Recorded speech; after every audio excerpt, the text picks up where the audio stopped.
Baggies full of cabbage and I think they lost my tempo. 36 Mickeys on the candy paint bento. Dabba dabba on, keep my brass knuckles warm. Get the cash from the poor, 60 seconds and I'm gone. Bad when I'm gone, bad man, probably gone. Going fast on the ball, roll a quarter-mile marathon. See me in the Jimmy, high ride, sipping Kimmy, got a brand new hands in the Mimi. Lately all together, see something gonna stick. Lazy on a river, dream someone on my hip. Maybe on the AG, no rim, all switch. Baby, you ain't never seen nothing like this.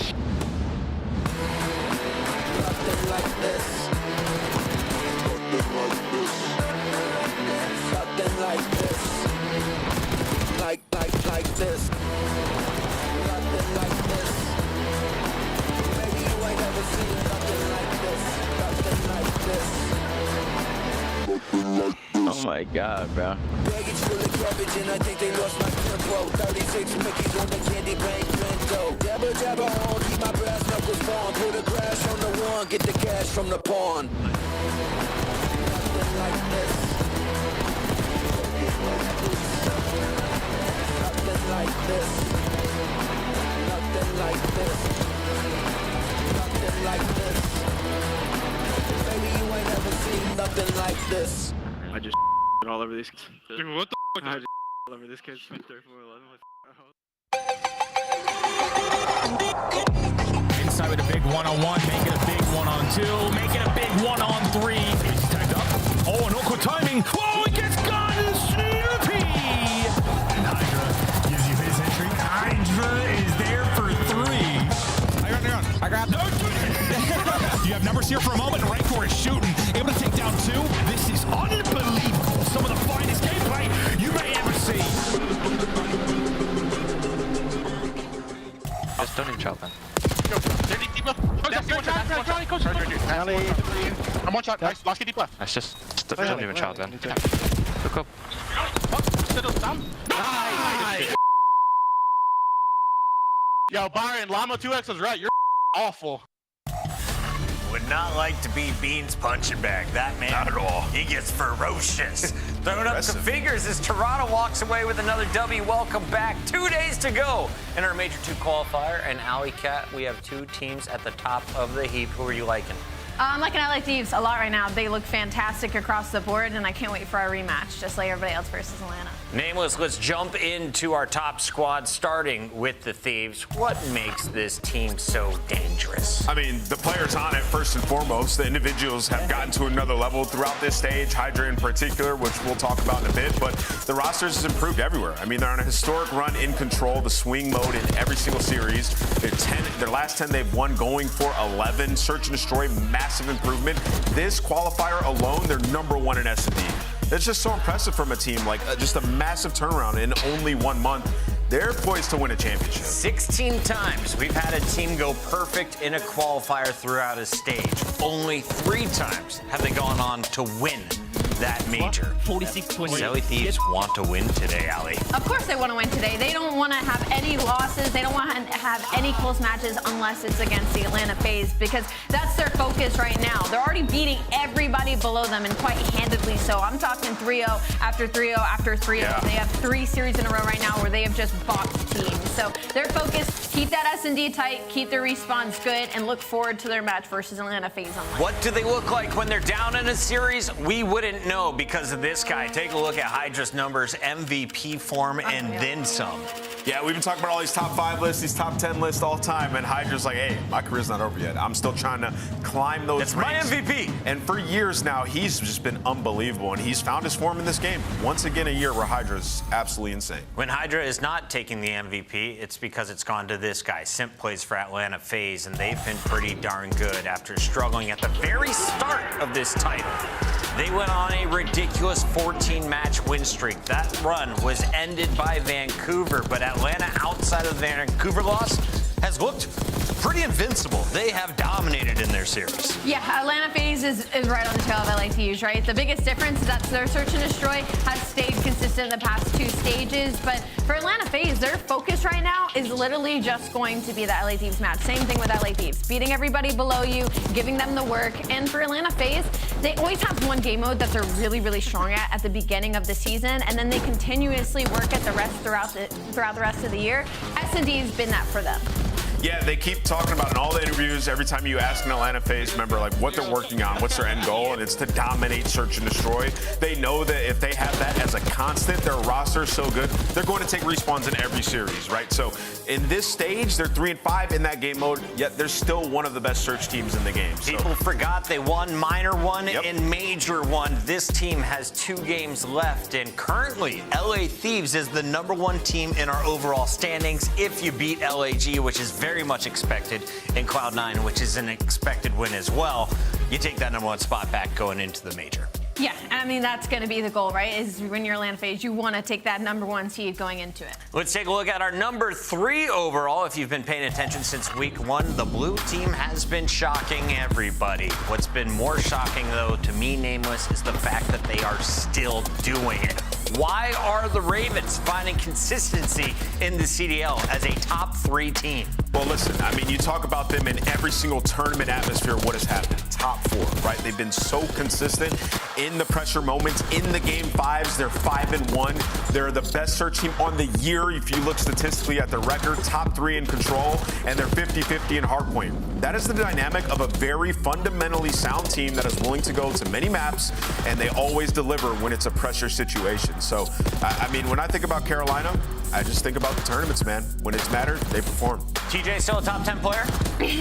Yeah, I'd say so. I mean, in the qualifiers so far, I think he's been outshined by Gwyn. I do think that. I think in the tournaments, though, in the tournaments when they've needed, TJ has delivered every single time.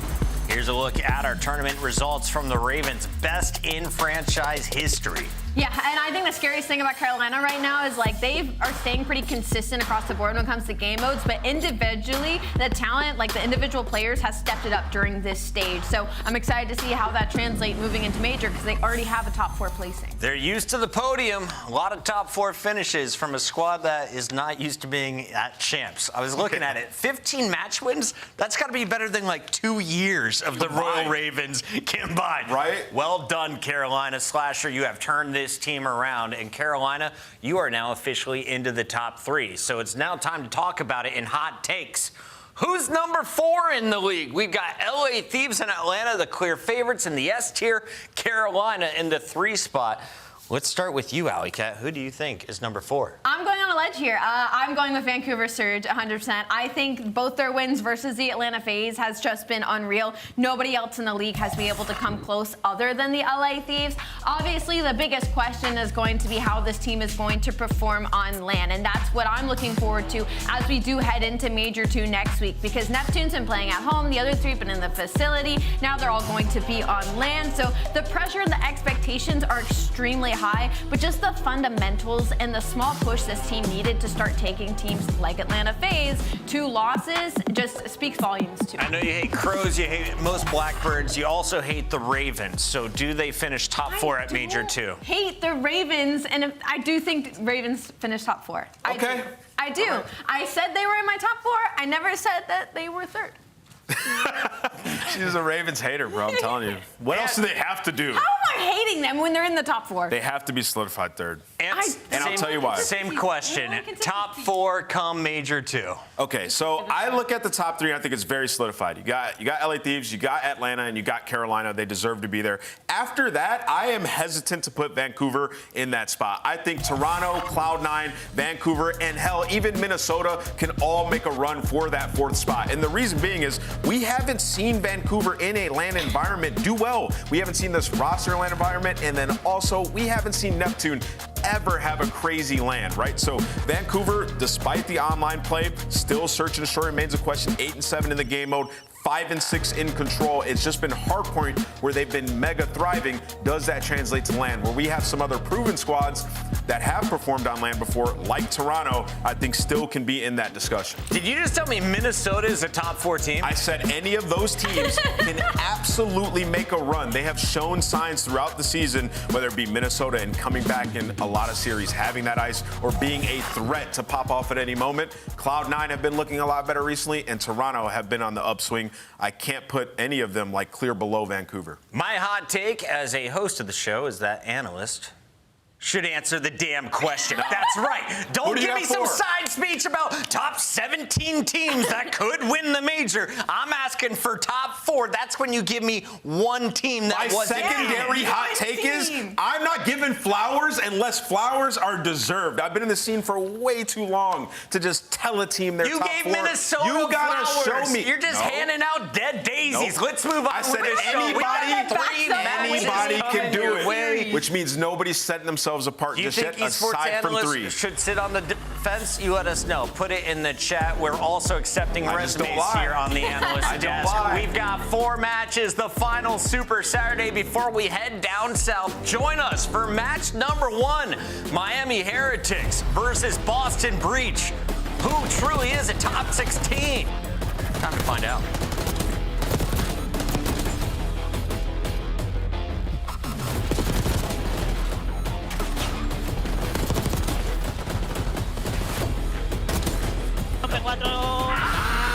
Buena.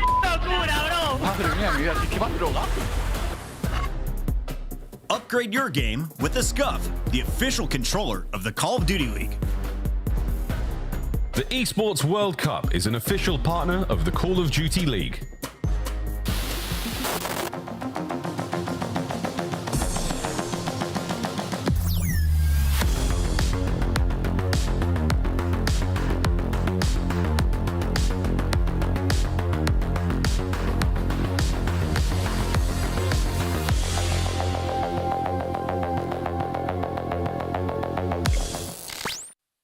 The 2025 Boston Breach Team Pack is available right now. Each pack includes home and away operators, as well as this spray to help you blend the competition. Next time you boot up, suit up at the in-game shop.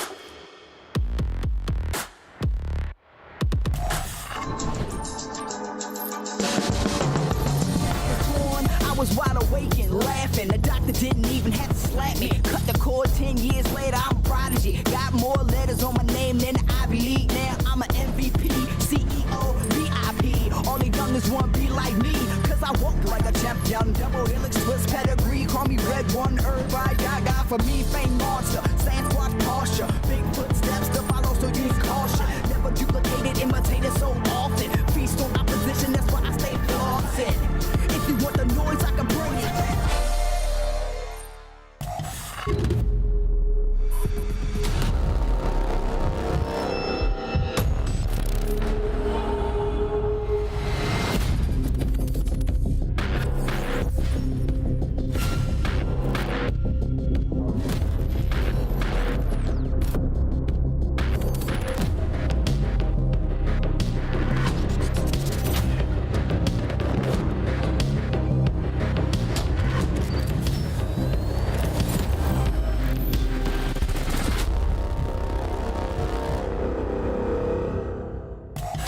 Welcome in, everybody. We are just 3 days away from hopping on our airplanes to head down to Allen, Texas. That'll be host of Major 2. Optic Texas putting on the next big show. And these two teams, well, this is a big showdown because they're playing for an opportunity to play at least twice. They're currently at the 8 and 9 spot. At 2 and 4, this is the last match for both squads. Winner is guaranteed a position in that winner's bracket. And it's a really traditional 8 and 9 matchup because both these teams kind of mirror each other and where they're struggling and where they're finding success. And right now, both these teams have about half their rosters kind of dipping when it comes in the slaying category. So not only is this a really important match for seeding ahead into the major, but it's also an important match to kind of see where these two stand.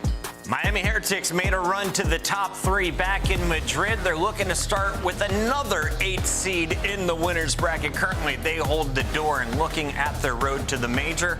They've had some bumps along the way, Yeah. but also some clean 3-0s over teams like LAG and Optic Texas. Yeah, I mean, you look at the road, it wasn't necessarily easy. I will admit that, but I will also say they haven't progressed. They've been stagnant since the stage 1, right? We saw them search and destroy. It got a little bit better at the tail end of it, but in this stage, been bad. 1-4 in their last 5. In their series count, 1-4 in their last 5, right? So control still hasn't improved for Miami. And like Ali said, it's a mirror to the other team, Boston. These teams are both on the decline. Ali, I was looking at the numbers. You've got great digits coming out of Real and Rancor consistently. Medals, not so much. His play style, can you get consistent play out of this guy statistically, or is that just never going to work, and that's why he's such good an X factor for the squad?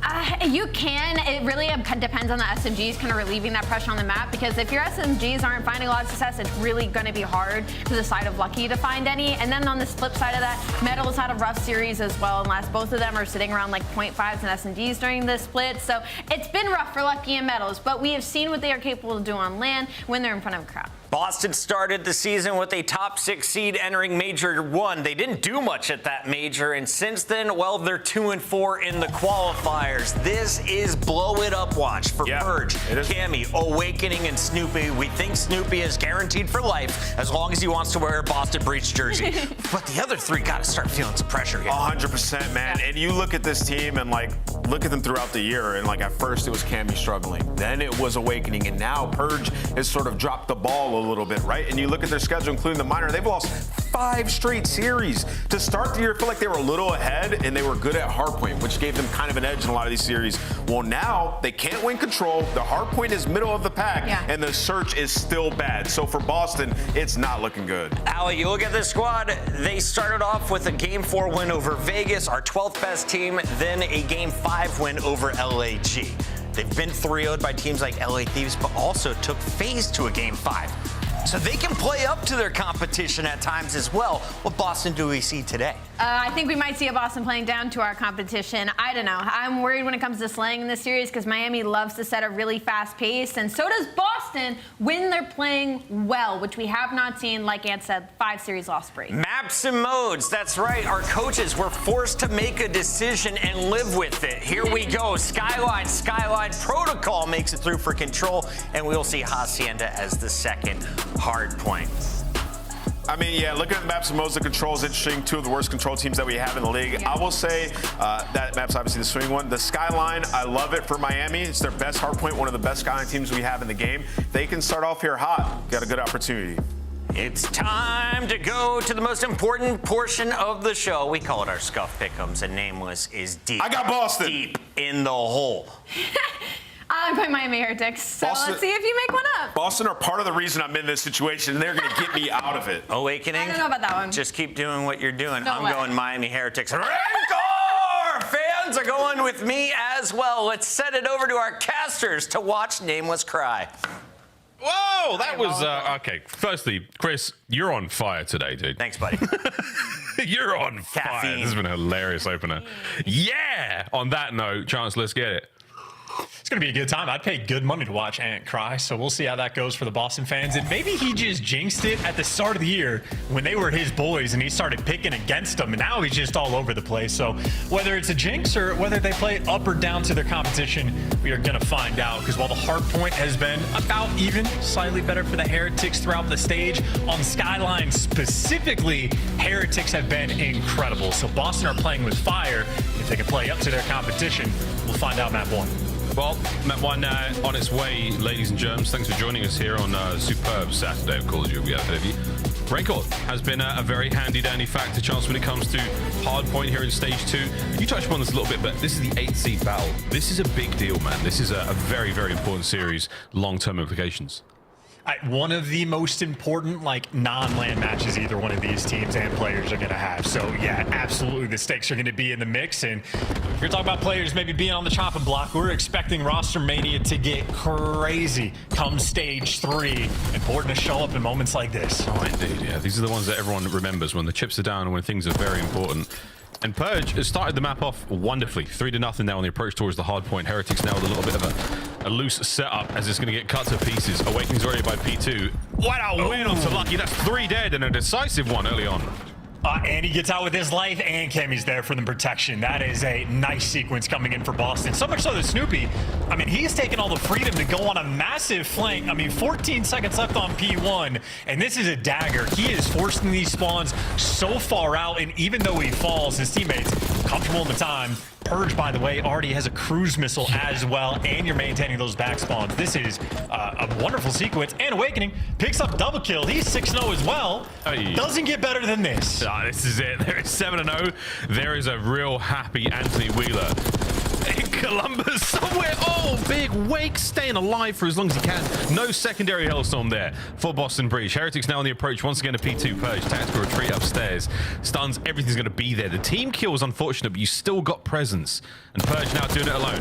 Can he keep this play alive? He sure can. Purge, what a run. The hard point still in Boston's hands. Great comms and a great read. Boston in fine form. And I mentioned Skyline being a wonderful thing from Heretics. That's true. They have a 7-3 record, so much that teams more often than not veto it against this squad. And, well, here's Boston playing with fire and coming out as the Extinguishers. It's a lame joke, but hey, we do what we do. Hey, man, they can't all be red hot. That's absolutely fine. 3 dead, though, now for Heretics. Chance to get things going again. A little bit of scrap time there at P2 gain, now to P3. You got one man in. The rest of the players on the other side of the map. This is going to be an overwhelming here, though. Boston picked the right avenue of attack. Right in they go. Metal's on the flank. Oh, no, it's a team kill. That's so unfortunate. It's Real, though, through the front line. Can't keep it going, and Boston gifted the break after that shenanigan.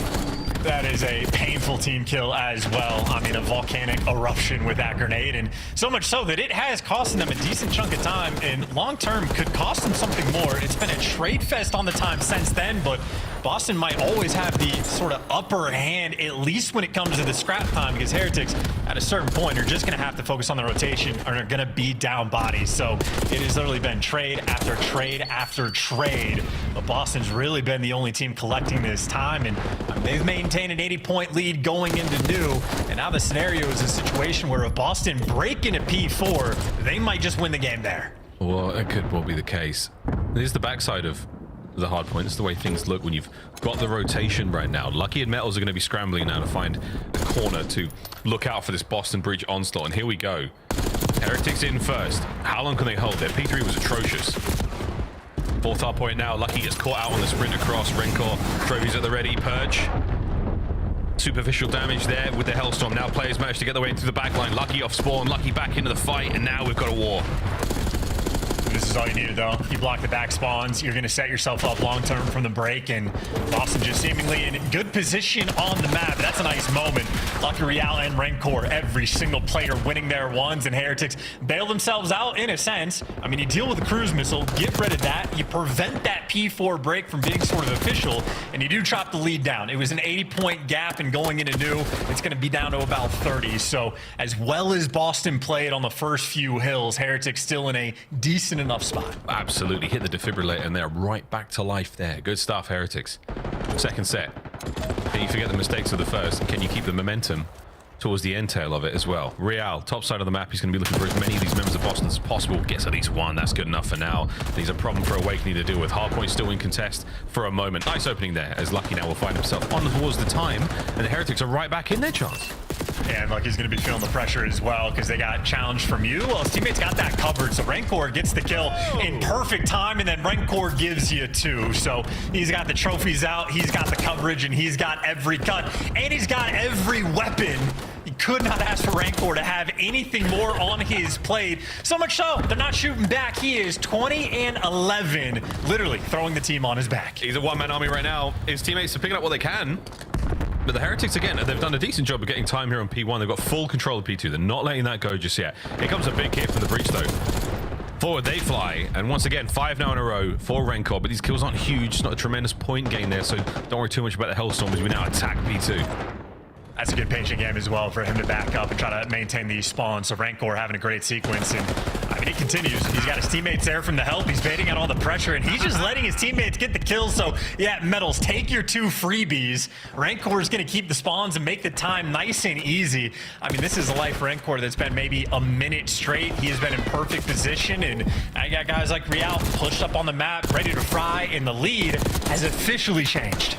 He's just not missing. Rencor, the third man. No way, nearly brought down Purge as well. Well, Hellstorm accrued, lead change. It's all working out for the Miami Heretics here, man. 20 seconds to go here on P2. The teamwork is absolutely flowing. Fantastic chemistry. There's Metals now, 4. Becomes a 5. Looking for kill number 6. Round the corner, here comes Cammy into the time, and the dance is on. And number 6 felt so easy. Miami Heretics, vamos to the listen-in.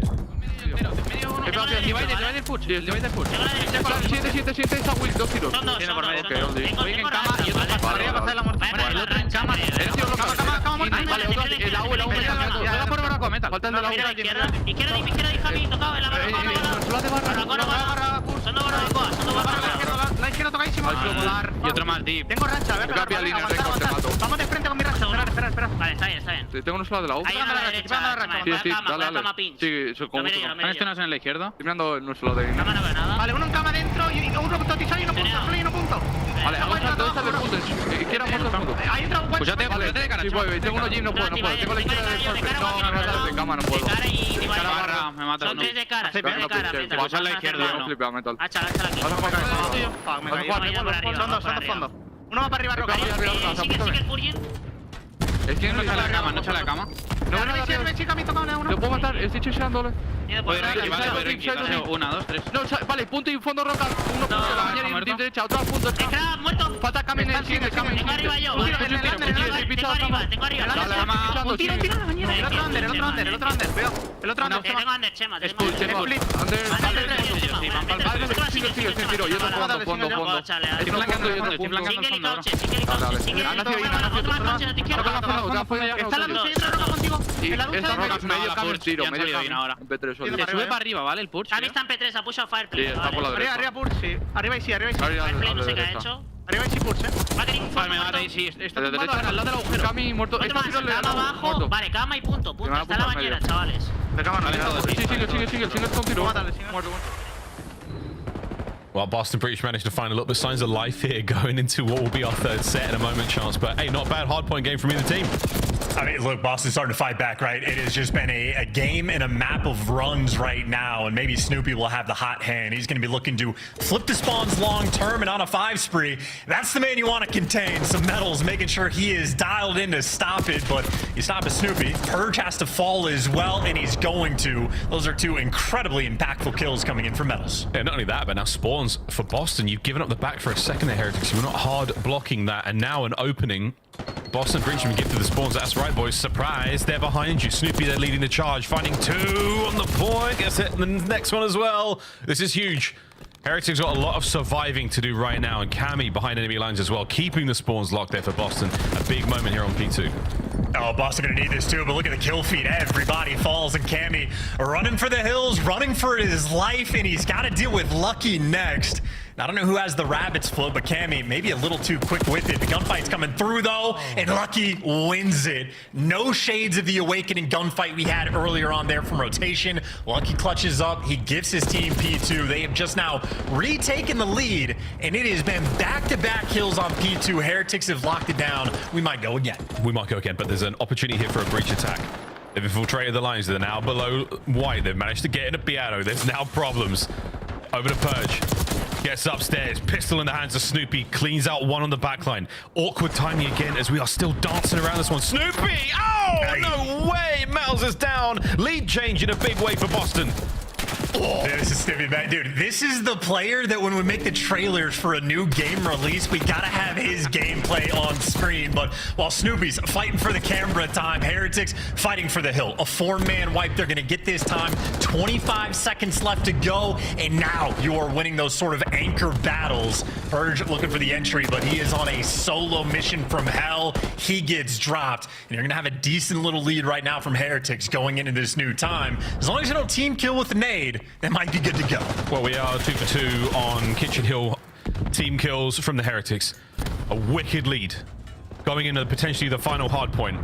Rencor has been the man of the moment right now for the Heretics, 35 and 21. He'll be the first man on the approach towards the point. Real now pinching through mid. Snoopy starting to eat fragmentation on the way in towards this hard point. Here comes Lucky. Here he goes, folks. 3 down in the feed, and that could be map 1. It was cold and calculated. Awakening gets traded. That's all 4 off the map, and it's going to be staggered deaths as well. You run into the clutches of Lucky. He gives you 2. You expect some trades, and on the point, Real delivers and at least gets you a little bit of scrap time. 5 more seconds to go. It is going to be a trade battle for the game. And the trades are continuing as Lucky now inside. It's a last man Snoopy. Can he get the contest? He does. Can he find the kills? He cannot. And that should be map. That should be it. Final contest moment. Wait, the kills are still rocking and rolling. Rancor down. Last man Metals can't get it done. We go to new. All right, take a deep breath. Everybody calm. Where you're picking up, where you're going to be watching. Number 7, he's got the front. Number 4, number 2, trying to work out through outer. Lucky's found the route. Awakening's got the cut. The gunfight's coming through down low as well. But Lucky shreds them, and he gets the back spawns. Got the back spawns as well now, trying to get himself on the inside. There's 2 seconds for the win. Now the pinch is complete. The Heretics collapse upon Boston Breach, and a measly 2 seconds is all they needed for Rancor. That was a big game, and there was a lot of pressure towards the end there, boys. You didn't make it as easy as you could have. Rehydrate, fist bump. Thanks very much for that one. We'll take the map win. Let's go to the search.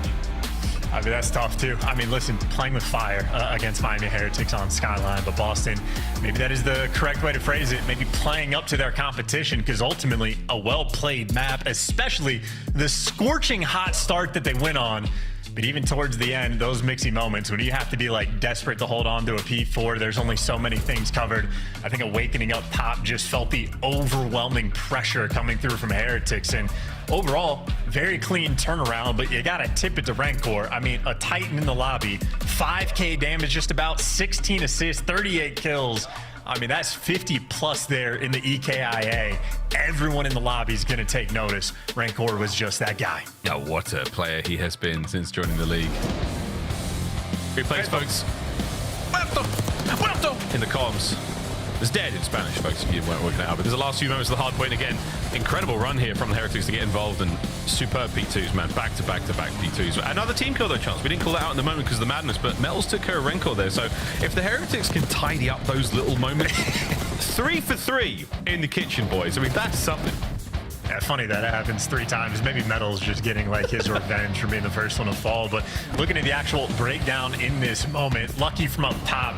Real's the one that's going to be taking the lower route, but once Metals like shows up and you get the double child going, yeah, Awakening just doesn't get the good timing on the slide. Then Cammy tries to pick that up, but he's dealing with a full HP Metals, and then Real, I mean, at that point, he's like has Lucky for the help in that final moment, but he just wins his one as well.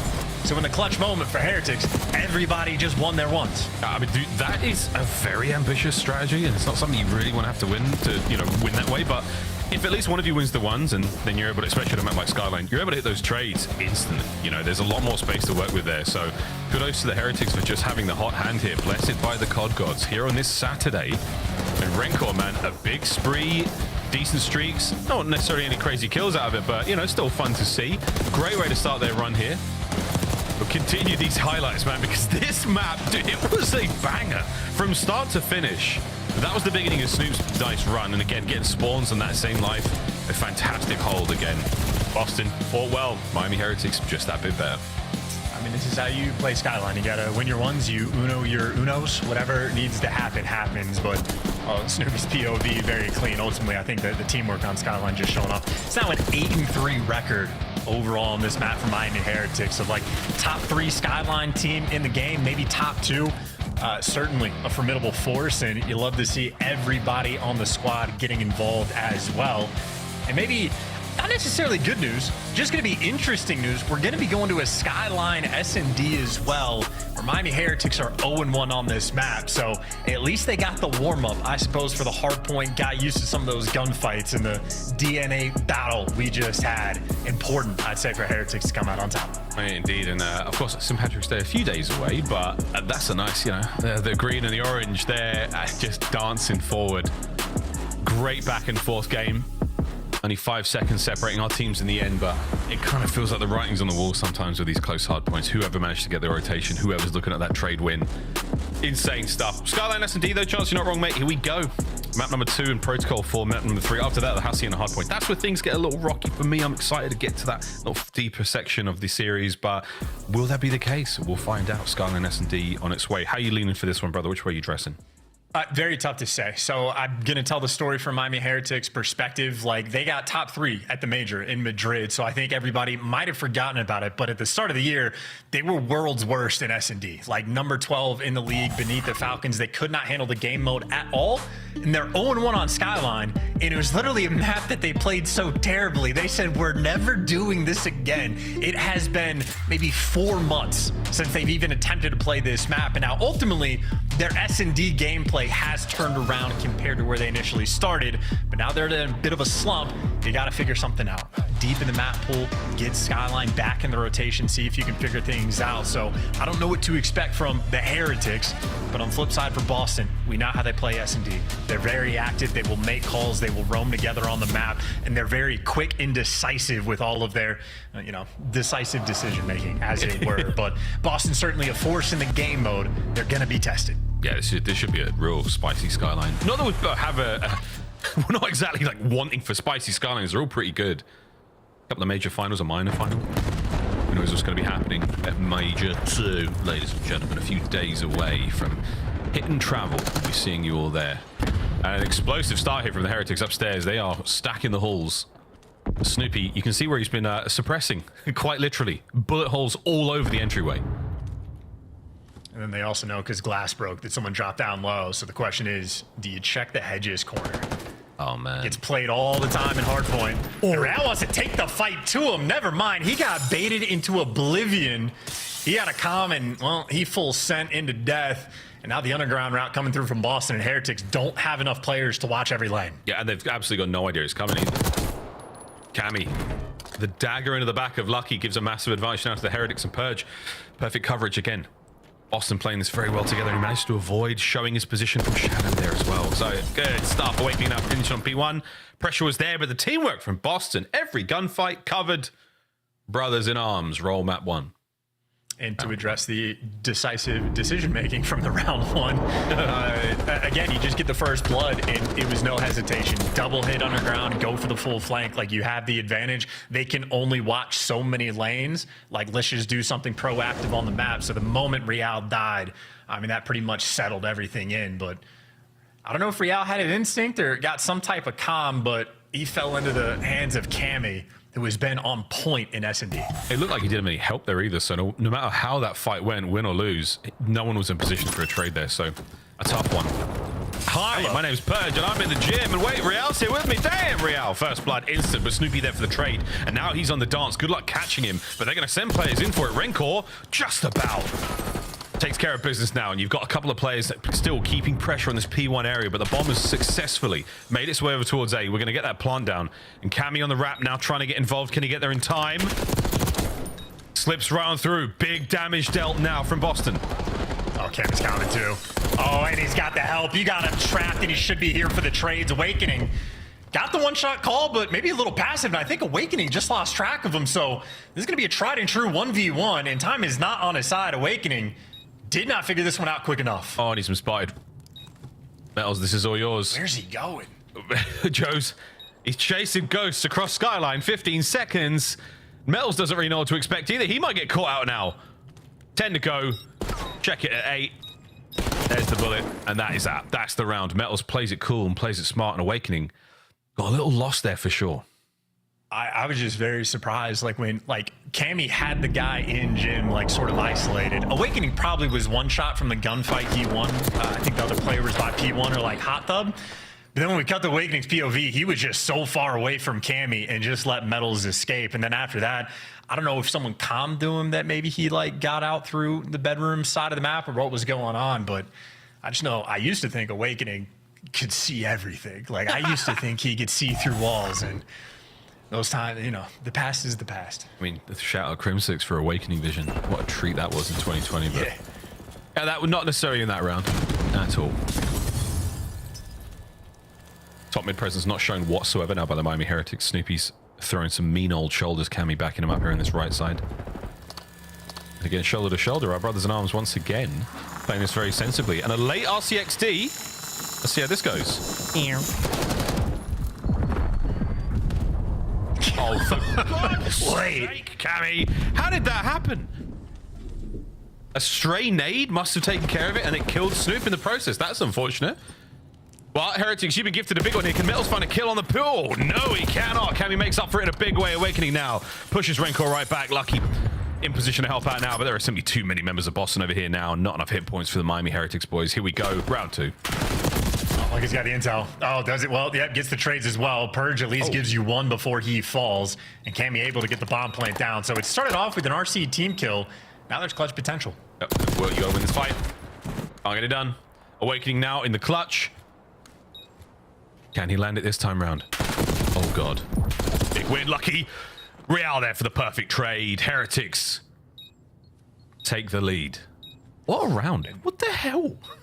Yeah, okay, we'll back up. We'll talk about the RC car, I suppose. This is the third RC team kill we have seen in 2 days. I think the RC cars, more often than not, do more harm than good for the team that's using them. Occasionally, they can be successful. Like, by feeling you understand the value, free information, you get a 3-piece off, you slow the other team down, maybe force out some tax and nades, but, like, teams screw them up all the time. So Snoopy, he just wanted to chase the toy, man.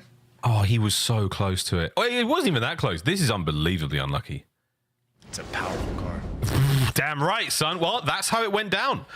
Lesson learned. Stay out of the line of sight of the RCXD car. Let it lead the way, find the kill, get the damage, and then go for it. Hey, what do you know?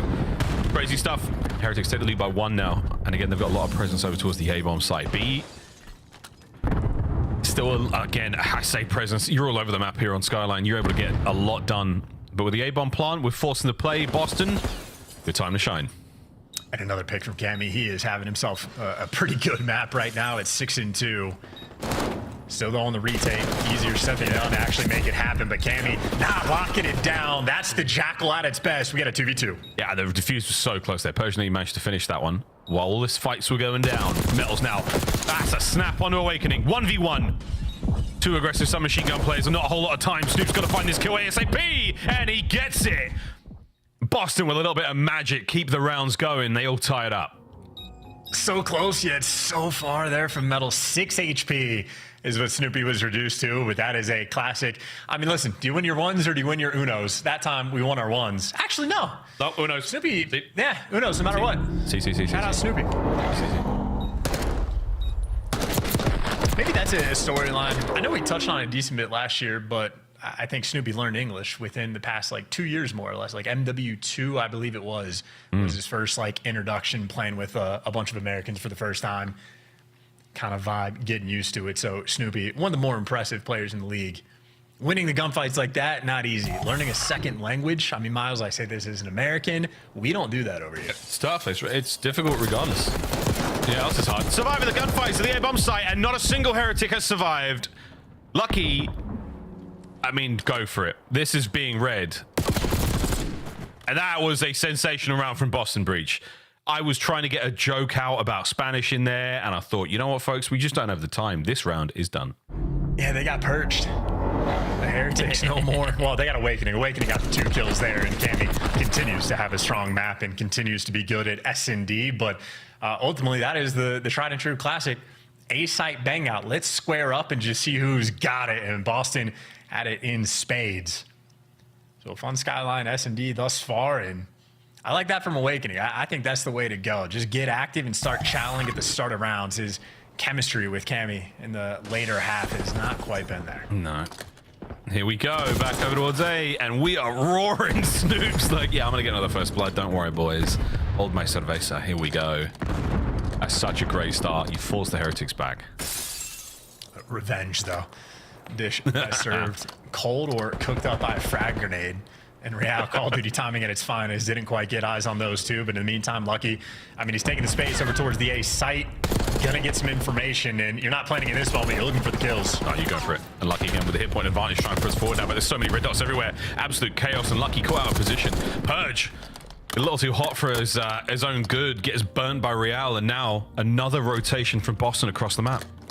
And I love how it's Real posted up in the back with an AR and Lucky trying to slide in and get those trades. So we switched up roles for a moment. Didn't pan out long term, and that's clean shots coming in from Cammy. A 1v2 now for Real. And he's going to get the bomb down. If you clutch this, you tie things up. If you go down 4-2, it is not fun. He's backed up, and He's so hurt. No, this is nearly impossible. Wait. The Jackal right gun for the job. Awakening! Oh my word! He's got 48 hit points remaining. And he was in the right place for the Chow, but Real made a case for it. Boston, 4-2. Okay, credit to Awakening. Again, that's him and Cammy's third attempt at clutching a like 2v2 or 2v1 type of situation. First one they're able to get, and not only does Awakening win the gunfight, he hit some of the quickest fist bumps I've ever seen out. Bang. We'll see how it all goes down in the end, but some of the finest fist bumps we have ever seen in esports alone. But COD, we got some of the finest flying fists you'll ever find online. Heretics, time to dig deep. Muerto. 4-2 is very close to the dagger round. If Boston goes up 5-2, their odds of winning go up dramatically. You want the bounce back, but guys like Awakening might not give him an option. Bomb going to be up top by the looks of it. Maybe a little bit similar to what we saw in round number 1, coming in from Boston, taking their time, and looks like the A lane's going to be the approach. Rancor is in depth, but if they want this bomb down, they're going to get it. Decent spot out. Awakening's got the advantage here. For a second, he gets tagged up, though, and that goes out the window. So now Metals in gym. Heavy lifting. Trades are done. Real on the pinch once again. Over to Cammy wins an unbelievable gunfight, and now Metals surely gets it. Yeah, Renkor's there for it. Awakening now makes it a 1v1. Demon Joseph taking on Rancor. And here it comes. Oh, big tags. Stun will connect. Will the frag? It does not. Oh, my Rancor. As cool as you like. It is 4-3. New kid on the block. How about that for the rookie of the year? Can't give it to him yet, but like, let's be honest, we know what's going to happen, but that is absurd as well. The stun messed up his grenade. He wanted to land that in gym, but even without the help, able to win it. I didn't quite catch it, but I don't know. I'm not sure if he was able to like fully heal up after the fact, because Awakening got the early tags in. Stun grenaded as well is going to stop that process. So even without full HP, just there to shred him. And again, talk about, 4-2. That is one of the most important rounds you were going to see for the Heretics. Needed that to keep things close. Yeah. The fight. I would say, I mean, the dust kick up from the frag might have really, really helped Rancor there on the client side. Smoke. But we'll see. That's a tough one. Well, now with the bombing planted at A, once again, Heretics forcing the hot hand. Watch out, mate. There's at least 2 here. Yeah, stun 2 players. Snoopy's not going to hit that. Oh, wait, is he? Wow, he's a maniac. I love it. Snoop, get in there, son. Damage now dealt. Purge managing to find that first blood. Oh, no, he doesn't. It's 2 members down now. Heretics, you're looking to tie it up here. Oh, yeah. First time these guys have played Skyline in such a long time. Obviously, you've put the work in, and Cammy, we'll be seeing you later. Not trying to feed any streaks. Knows he is not going to clutch a 1v4 with bomb already planted. Just wants to speed us up into the next round, and I respect you for it. Just holding down top catwalk. Really all that is. The hall gets locked down. Purge and Snoopy really tried to force that play through, but unable to get it done.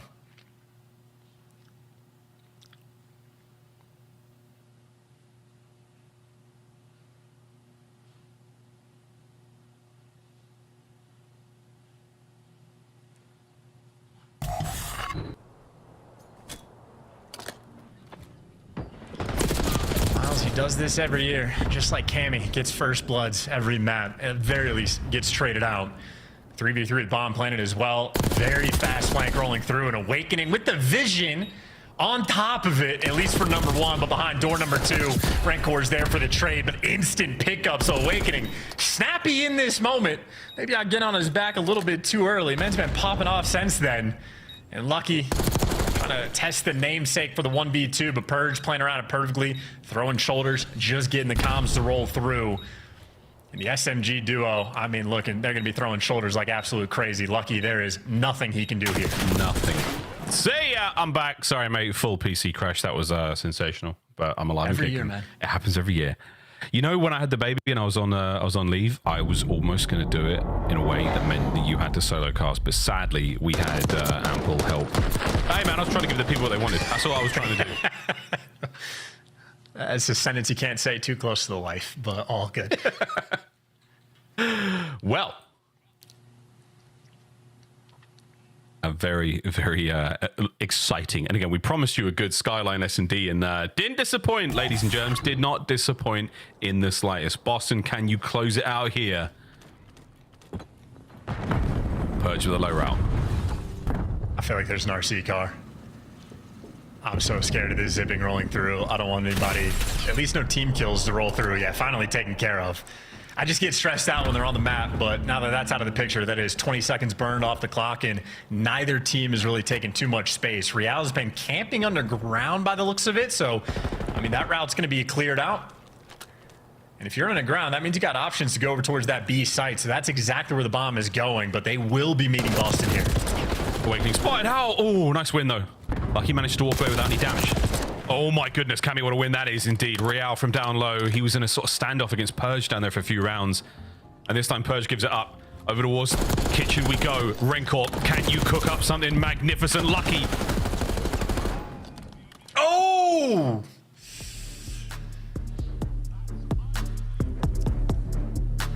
Oh, look at Rancor. He's so happy. He's giggling for the two-piece that he just got. Here's the look at it.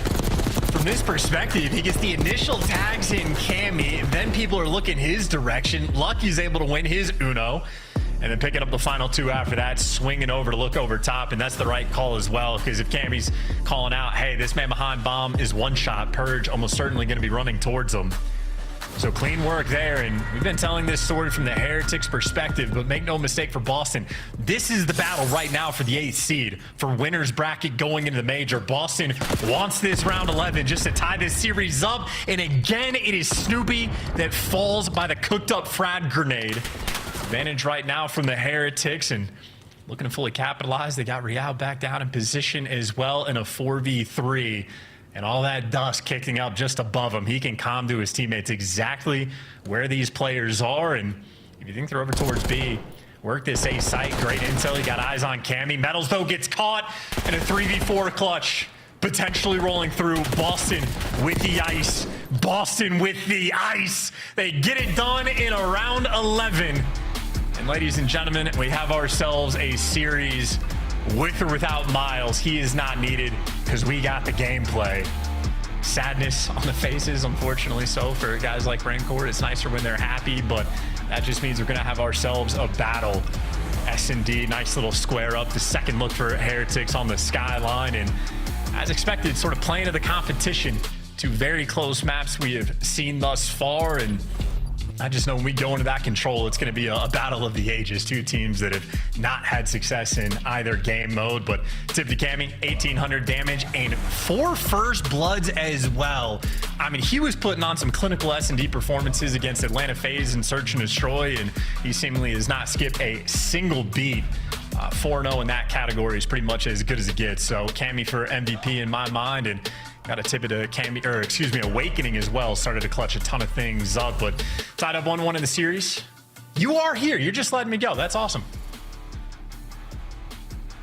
Just cut it? Okay, well, I think that means the desk might be ready. At least Puckett talks to me. How you doing, Puckett? I'm doing awesome, Chance. We muted Miles midway through that one. Could not get enough of you. Great work, though. Seriously, the solo cast, not an easy job. The man just crushed it, Nameless. He has one of those every year, I feel like. Since way back in the day. He always has solo cast, and he kills it every time.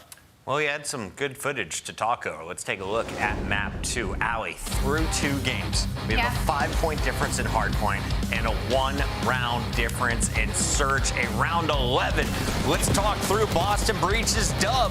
This gives some life into a team we were currently feeling was out of it. Yeah, no, I think, like we said in the pre-show, both these teams mirror each other really well, and especially in this map number 2, because there's so many opportunities of, like, Boston doing something well, aka Cammy getting 4 first bloods, but then there were moments where they were throwing it away as well. It's why we got down to a lot of 1v2s, a lot of 1v1s, and it was almost always Giga put into that situation. He was able to win enough to push for that round 11, but I do have to tip the hat to Boston Breach focusing those first bloods, because on the side of Miami Heretics, they love to get that opening duel because they love to play trades. They love to play with each other for that opening pick to get those numbers on their side. So Boston Breach, big ups on focusing those early picks. And final round, you see first blood. It's Metals with a Hail Mary. He takes down Snoopy.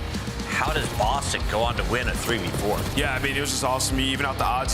They took their time, dropped down from hallway, and just got a pick instantly, right? And right when they turned to go kill Purge, there's another player on Boston right there for the trade instantaneously. So for Miami, they're just not able to get into good positions, right? Probably taking challenges they really didn't need to. But that's the story of that map. There were so many man-down rounds that the team with the man down won. Boston in the end just end up clutching. Two Skylines, they split it 50-50. Let's go back to the first hard point, though, to see how it was Miami walking away with the 5-point difference. Rancor has been lights out once again as a rookie, Ali. This guy has been unreal. I mean, you can see from the early starts of this hard point, Boston Breach, like, Giga was literally 10-2 at one point. He ends up slowing down exponentially. He goes down to 14-14 at one point. And Miami, I mean, they just capitalized off of that. The rest of the players got warm. Rancor started popping 2s and 3s. And the rotations, obviously, and the control of the P1s and P2s from the side of Miami Heretics easily solidified them, put them right back into the game. And Miami has enough reps on this map. They are disgusting at breaking P4. We saw that near the end. The reason they were able to slip into that win. Snoopy's a shooter, bro. Yeah, he's a shooter. I mean, I was going to say, this map had a lot of real big highlight moments, like huge individual plays. It makes for good games, but man, I was stressing looking at the mini map. So many breaks, so easily had on the side of Miami, breaking into P3. Boston just not knowing, like, do we want to push out? Do we want to stay? And then they have a perfect rotation over towards P4, and a massive kill opens it up on Big Wake up top to where they end up getting. It was a highlight reel within the game. Question, is that because both teams were just letting people by, or was it really just not being able to hold the hill? There were a lot of breaks, not being able to hold the hill. I mean, we saw it. The final two hills of that map were absolute chaos. Teams trying to get into their setups, trying to push out, trying to apply that pressure. Just not on the same level as some of these top teams. Ali, as Vancouver Surge learned yesterday, RC cars are not always your best friend. Explosions, friendly fire occurring once again. Let's start here with Boston Breach. My God, I am never letting any of you come near my car. The league cannot drive to save their lives. It has been unreal. Who backs up after opening the door? Seriously. I don't even. Is it even like a benefit to call in an RC at this point, guys? Yeah. I think so. You think so? Yeah, you just got to tell your teammates, please don't follow it. It's just like, don't go with it, bro. Don't trust my driver because I'm having a little too much fun in the game. We have a game 3 coming up right now. It's Protocol Control. Do you want to switch your vote, Nameless? Enjoy the winning team because we have a Hacienda game 4 in the books as well. I'm going to stay with Boston. I mean, these are two of the worst control teams that we have in the league, desperately needing to improve in that game mode. I will say, on the side of Miami, they've tried Protocol a couple times, couple round 5s. So we'll see if their work has come to fruition. It's time for game 3. It's all knotted up. We're guaranteed a long one. Miles, welcome back to the stream. Bearded one with the beautiful Abizi cut. Take it away. 2019 Abizi, thank you very much, Chris. There are pictures out there available. Look, Protocol chance. Tied up coming into this one is interesting. I thought we had a little bit more love. I didn't see what happened in round 11. Can't lie. PC was on fire, but Boston chance. Let's talk about their control. It's not good. I mean, not bottom of the league, like in terms of literally dead last, but definitely the struggles have been rolling through, and it's been a theme that has been consistent amongst both stages. So they can contend, they can get a little bit production here and there, but ultimately their weakest point for sure. It's interesting though, because against Heretics, the name of the game is as long as you ban Vault Control, which for some reason not all teams have figured out, but if you ban Vault Control against them, you're good to go, because the record on this map is terrible. But it's both these teams. So it is the battle of the bottoms right now, as it were. And don't make a joke about that, Miles. I know you want to. No, I didn't. I wasn't going to say anything. Not at all. Wasn't going to say anything at all. See who comes out on top. Of the bunk beds. Of the bunk beds. Who gets the top bunk? Who gets the bottom bunk? There you Find out now. See? It's a family show. Neither of our teams gets put on the hit list. Neither of our teams particularly adept in the round 5s either. Both of them with 0-2. On the map alone, but hey man, someone's got to walk away with the dub here. And Boston, their control might not be on fire, but their skins really are. I'm not kidding. I love that. Real starting things off nicely. Snoop down low with the instant trade. And it is trades on trades on trades before finally Breach start to the attack over towards B. That's more people down low than I would be prepared for. Everybody willing to square it up down the escalator. Elevator. Winning the gunfights on the time. Who cares what it's called if you're winning the game? A B hit already. A tick of progress through, and the minimap is looking gorgeous for the Breach. Yeah, right now you're looking what you can for the Heretic, trying to fight out of spawn, trying to get an angle there on the Snoopy, but he's a problem. Purge is a problem. Another 2 down now. Lucky took the route down low. Real gets picked apart upstairs, and 1v1 they just get dropped. Heretics, you have fallen apart over on the B zone defense. Starting to turtle up on A. I mean, I'd go in game chat and hit the easy button because that was, I mean, just ridiculous. They walk straight through them. You want to be toxic if you can, and somehow Lucky's 0-2, and you lost the B zone. So interesting pace being played as well, because now they're on A attacking that as well. Another tick rolled through. You got 2 trophies and 2 bodies on the point. I mean, this is flying. Where are we going? Heretics, you're on defense. You know that. A little bit of pressure now on. Second segment, long gone, folks. Awakening still capping it. Whoa, Metals finally gets involved. And there we go. Better late than never, chaps. You are down in the lives. You are down in the zones as well. Good luck with that final segment on 8. In minute and 50 is so much time to work with. You just have to slay, and they already got the first 2 kills. Read the zip line, easy peasy. Snoopy wins his who knows, and the A zone is just going to fall off the back of this. You don't even have to stack it. You can play for the cutoffs. Everyone's going to be forced to flow through, and this is one of the cleanest and easiest protocol rounds we have seen maybe all year. It's not like it was completely dominant, but like that was not... Like, it was slight work, Miles. That's what I'm saying. 1 minute and 48 seconds confirmed there by our lovely production team. A very fast one indeed. And we're seeing Metals gets the best play. Awesome. Yeah, yeah. Best play, sure, dude. Yeah, I guess. Sure, yeah. We had some nice angles there by Boston Breach. Decisive victories. Actually, no, they didn't win the trade battle down low. They lost out on that. So 2 of the members who dropped, the remaining 2 were already upstairs getting the B zone job done over there. So, I mean... Can't fault it. Boston, well played. Okay, team. Okay. A lot of stuff on the bottom, Monkey. Got to clear out. The top is looking a lot more comfy. I thought it was the Stars and Stripes. I was like, oh, right, there's tons of those. I'm faded. Don't worry about it. I'm lagging out IRL. Awakening, though, absolutely not. Tags are in. 3 dead, though. Heretics on attack. Maybe it's just an attacking round thing, Chance. Protocol, you've changed, man. You changed. Yeah, shout out. Honestly, I mean, I do love the zone switch as well, so definitely makes it better. I actually haven't checked the numbers. I think it's going to be a lot closer to 50-50 of ability to win on offense or defense. But either way, a lot more standard stuff happening right now in this one. Heretics a bit slower to make it happen on the A zone, but they've done so while absolutely slaying. Rancor, I mean, he started off 3-5 in round number 1. Scoreboard's broken, so the 5 spree he went on means he's 8-5. So quick little turnaround. Metals might get caught, but now you are just vying for position. But if you got Real sitting at 2-8 and you've captured a zone, I think I like my chances for Heretics. Damn, son. 4 dead. Get on the zone. Stack it. A couple of stuns, couple of nades going that way. Yeah, the frag to play with as well. I mean, that's a cook. No one's going to be there. Top mid now. 2 through the back, 2 through the top. And by the time you get the job done, I'm not even sure it's going to matter. Renkor's not going to be involved in the capture, but the second segment gone. Lucky's got to win 1 more. Damage in. Purge, can you save it? You can, baby, and that's why you stack the point. All those bodies. Hell, wait, Renkor slides right over the top. Purge is gone. This could be it now. Second go at it.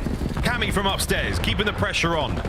And the Heretics, oh dear, Lucky with a big 2. Are we getting back on the zone? We should be. I mean, it's going to be it. Yeah, Purge last man standing. That's going to be a triple stack rolling through. Okay, maybe I lied. Maybe it's not 50-50. Maybe offense just has a massive advantage at this point because they are just walking all over each other. And Heretics, again, very quick on the jump as well. Rancor over by the A zone absolutely pops off. He goes on a 5 spree, but Heretics over here collecting best plays. And it is just endless double kills on the A zone. Why not? That seems to be the name of the game.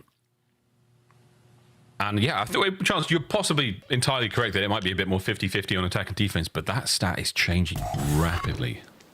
Muy rapido. Might not have been Spanish, that could be in trouble now. But the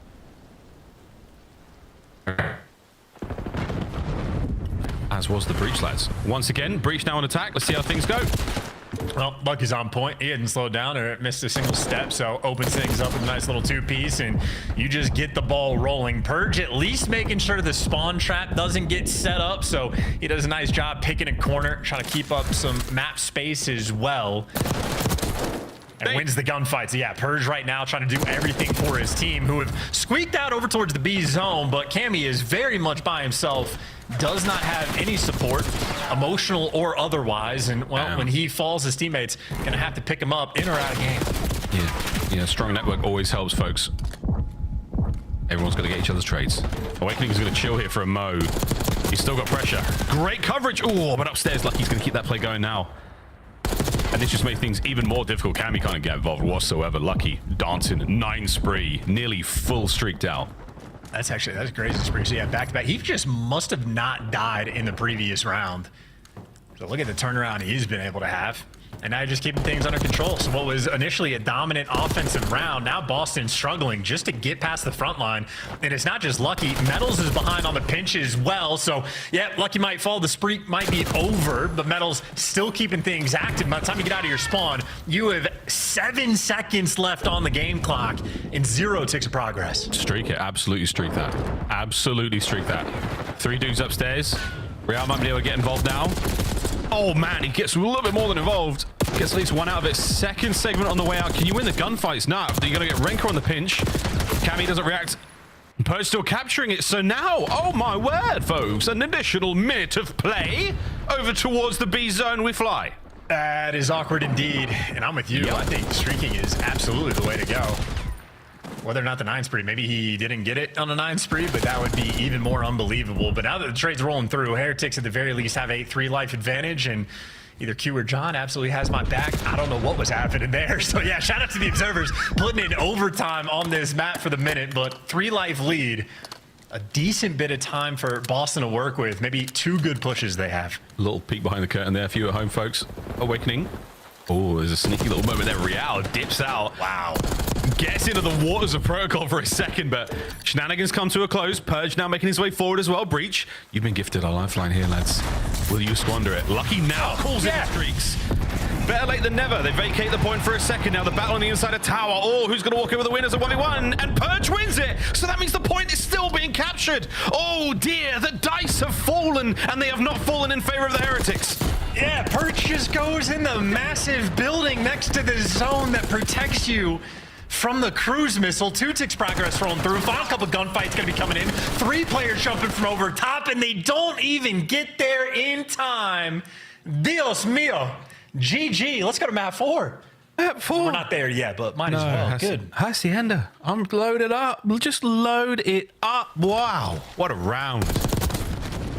I would have definitely streaked A. I mean, shoulda, woulda, coulda. By the way, real quick, double kill on the A zone. Best play. Like in hardpoint, I feel like it gets it, but control is 11th place. We're still figuring that one out. Treyarch, if you're watching, we love you. We're just not sure what the best plays mean on control, do we? Well, they're just getting the bonus points because he's on the zone, is all it is. I get it. It's just funny the way it worked out. It is coincidence, well, if you will. A map point situation right now for Boston Breach now. A segment battle again. They're looking fantastic. We have to go towards that final round. Bad news, though, folks. It'll be defense, and that's not exactly been where the success has been for any of our teams. I just can't get over it. Now I'm like rethinking of the records. We were showing off how Boston isn't particularly great at control, like towards the bottom of the league, but Heretics on anything other than Vault, they're right here. And maybe it's because they don't call them cruise missiles when there's 7 seconds left on the A zone with 0 ticks of progress, and you kill everybody and just win. It's a guaranteed win. It's possible, very possible. Real still dancing all over the place, pulling aggression. He's once again managing to find fights against Awakening, whether he wants them or not, at every part of the map. Purge with a cross up, Snoop with a knife. Awakening with the final kill there, and good night. Over towards your spawn you now go. Heretics and Metals will do the very best he can to escape this trap. And wow, Snoopy just got crazy timing as well. Snoopy, how many players can he shoot back in this moment? Maybe a little bit too slow, but Metals, I mean, he got the trade, but also never left his spawn to make it happen. So you might get the kill, but you are still stuck in your base in square one with players just in cheeky corners and able to get active. I mean, Purge is going to shoot how many players in the back? I don't know. Maybe none. That was unlucky. Yeah, indeed, unlucky. It was not. It was Rencor who actually picked that one up. Snoopy now finds it. Cammy You're never checking this. See? Never. Not in a million years. Purge is there for the trade for a second. Second segment gone at A. And Heretics, they are swinging for the fences here. They're trying to get it done, and that's going to be it. The 3 players up top, 2 on the technical capture. You're going to lose 1 man on the approach towards B, but you've done enough to add a minute to the clock. Purge is having no luck on this section of the map at all. He is not looking the right direction, and Lucky very much is 4 down in the feed. They got the close spawn, though, and the fight's maybe quicker than Lucky is prepared for. Still, though, trades rolling through. You get a little bit extra, and now 2 bodies on the point. Yeah, stacking it up. Nice shots, Metals. Snoopy's down. Single man on the attack for now, and he's been dealt with. Cammy's gone now through spawn. And again, a lot of players keeping that presence on top mid, so no one's going to be able to get close enough to the zone. Renko now spots out Purge. What a win that is indeed. Towards the backline we go now, lads. That's where your attention needs to be. And the second segment slowly on the way out. You bought enough time. Here come the stunts, here come the nades. The second segment in the bank. Damage into Cammy. That should be done. Over to top mid, though, and it's going to be Purge who's going to save this. Can he save it with a 2-piece? He's got to get moving, and he does. Oh, Lucky ran from the fight. He didn't know what he wanted to do, and he figured it out too late. Wanted to stay alive to sort of keep the pressure, but you're going to have to slow things down. You got 2 rounds of S&D effectively being played, an 8v6. Heretics down on lives. They got to be coordinated. It means every death is a massive impact, and Real's dying to knives. Second time Snoop's got a kill with a knife in this game, and not by a zip. Life count dwindling aggressively for the Miami Heretics. 3 of them remain. Cammy. Oh, caught by Renkor. 3v6, 30 seconds. Just trying to group up, but I mean, this is too many corners to check in too little time. Yeah, Purge wins the easy one. Oh. Might get traded out, but 2 lives of 20 seconds. This would be a Herculean effort if you could pull it off. Truly the stuff of magic. And now the final collapse as the Heretics desperately try. But try they might. Boston Breach pulled out the goods. They're on protocol control. 3-1 the final score, and they take the lead in the series. Speedy fist bumps as well. Maybe we're not going to show the best play because it wasn't going to be a double kill on the A zone. It was going to be Lucky towards the middle of the map, picking up the 2 bottom trips and getting the 3rd one on Purge by the mid gun. So on point there from Boston. You get the control win as well. You're happy for it. Advantage in the series. And again, this is the square up battle for like the 8th seed for winner's bracket. Not a guarantee, I think, because LAG might be able to like do something crazy if they go back to back, but more than likely one of the most important online matches these 2 teams will have all year. And Boston with the edge. And frankly, even if we go to a game 5, I think Boston Breach will be happy for it in a sweet spot right now. Final time we see him before going into the major. Indeedy, folks, indeedy. Well, Shower Awakening, 25 and 16. Nice stuff from him there. 16 non-trade and 3k north of that damage. Good stuff. Very, very solid work there on Protocol, just north of 10 minutes as well. So GG's. Aggressive rounds with good chance. The attacking rounds, defense worked out for Boston as well. I mean, yeah, we can go all day and night about that. You should have called in the streak there. Yes, we saw. I think it will definitely come back to haunt the Heretics. Like, oh no, you could have definitely blown the A zone wide open. Not a lot of cover, at the very least. You get them off the point. That trophy can only eat so many of those sort of secondary sidewinder missiles before the main body hits. But that's that, folks. Looking across the highlights, a lot of love for the Boston boys, but Heretics had some nice individual plays as well. Well, Lucky certainly did. I mean, a 10 spree is certainly nothing to shy away from. So he had 2 different rounds where he was really the pop-off man, but sort of the only player I feel like they got a ton of love there on Heretics. Meanwhile, for Boston, I mean, you know, Snoopy had a handful of knife kills. He's trying to be the, you know, leader of that race by the end of the year. Don't know who's going to get the most, but I think ultimately just a good team effort from Boston. Not great at setting up the spawn trap, but outside of that, they played the map well. I think so. Fair way of putting it. Great teamwork there from the Heretics at times when they're on top point. Oh, I take it all back. He was near a zip with a knife. Snoopy in the bunk beds with the shank. As Boston Breach happy with that one.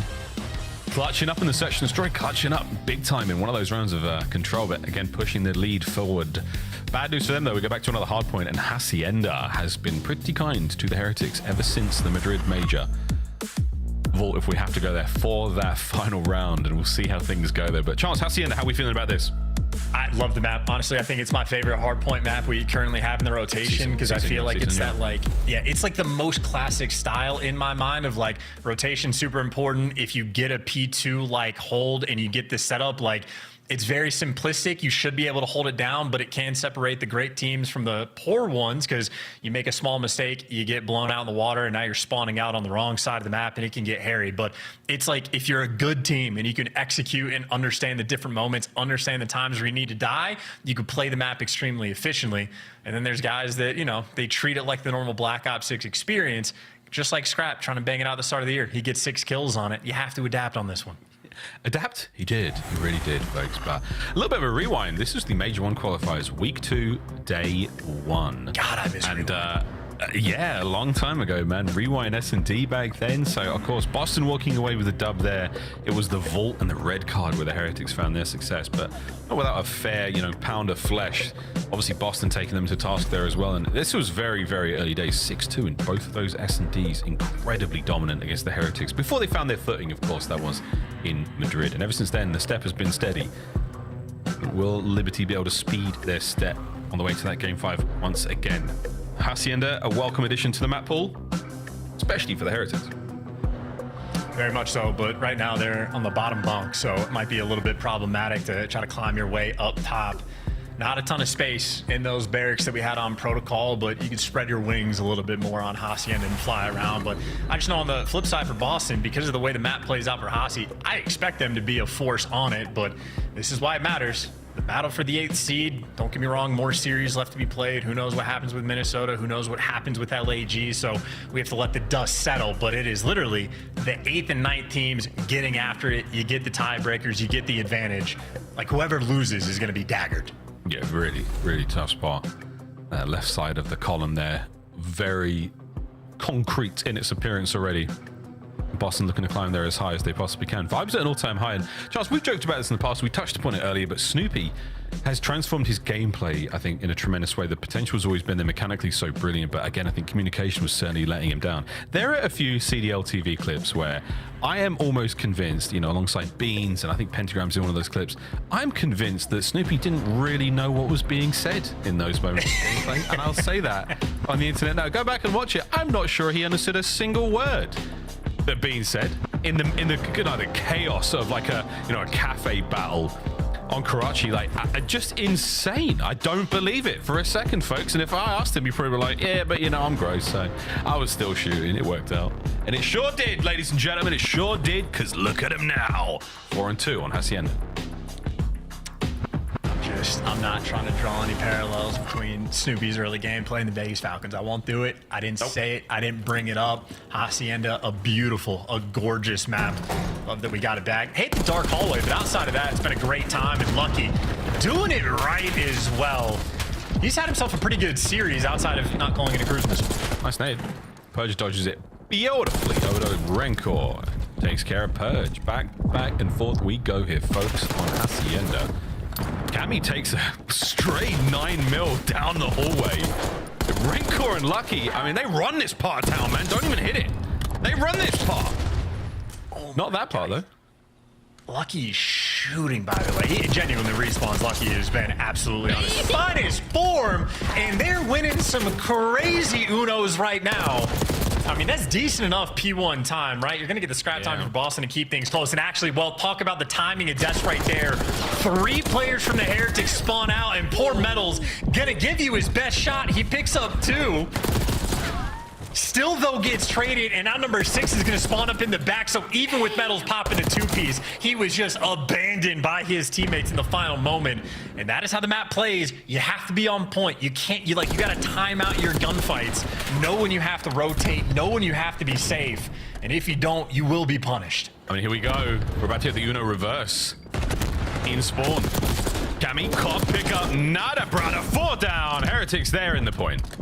And then if you can't hold a P2, if you just get broken down that quickly, I mean, look. Oh my God. Maybe not the top of the league gameplay we're seeing right now, but Lucky, top of the shots. How about that little highlight reel moment? Get a guarantee of the final 20 bar any trolls and plenty of space on the rotation as well. Rencor cleans up the one-shot kill, and now Snoopy is going to spawn out a ult. So he's going to be out of the picture on this rotation. So again, sloppiness coming through from some of these teams. Yeah, but so good there for the Heretics. Again, you push Lucky out, you got a guy hard blocking the back, so nothing is going to hit until they want it to. How can you get the rotation through back though? Metals on to Big Wake, no problem. Metals now manages to join the fight, full HP, no problem whatsoever. A little slow to this one. He's got his boys there to back him up. Cammy down and out. Another kill on the other side, so the pinches are complete, folks. Both cheeks with a firm grasp on them. And here come the Heretics once again. That is it. The bull by the horns, they're in the point. And the reads have been on point as well, right? Snoopy spawns out, Lucky's there to pick it up. He might get through and like open things up, but at least for the most part, they're prepared for the gunfights, but the hold only lasts for, 10, 15 seconds before Boston get right back inside. Now we're squaring up for the final 20, and we talk about the rotations, we talk about timing things out. You're able to get the final kill. Now you hit the go button on the rotation. Awakening, the only player nearby. Metals is here to meet him, and Metals does get dropped, didn't have the right gun, and Boston will be here for the early control. Yeah, 3 players now on Rock. Get set up, get ready for that. Oh, great position to be in as well for the spawn. I'm going to get that play through boat. Picks up anyone who's coming through that side of the map, no problem. Feeds the information to the front line. And into the meat grinder you go, Miami Heretics. You have been minced up. Boston rocking it here. Awakening staying in that position from spawn again, keeping this side of the map totally safe. His boys are eating on point. This is a beautiful P3. Yeah, I mean, Awakening did his job. Now it's up to the teammates to deliver, get the final set of trays, and you are good to go. Awakening sets you up.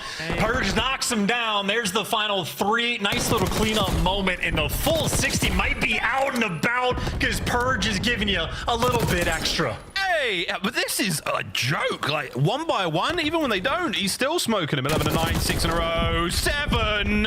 Purge the Heretic. I mean, listen, that's just too easy, right? He just slid out, did the exact same slide chow and killed like 4 different players, and like they weren't shooting back, so not ideal. A little bit more sloppy hard point gameplay coming through. He's invisible. Brother! Purge is playing campaign. Like, what? This is unbelievable.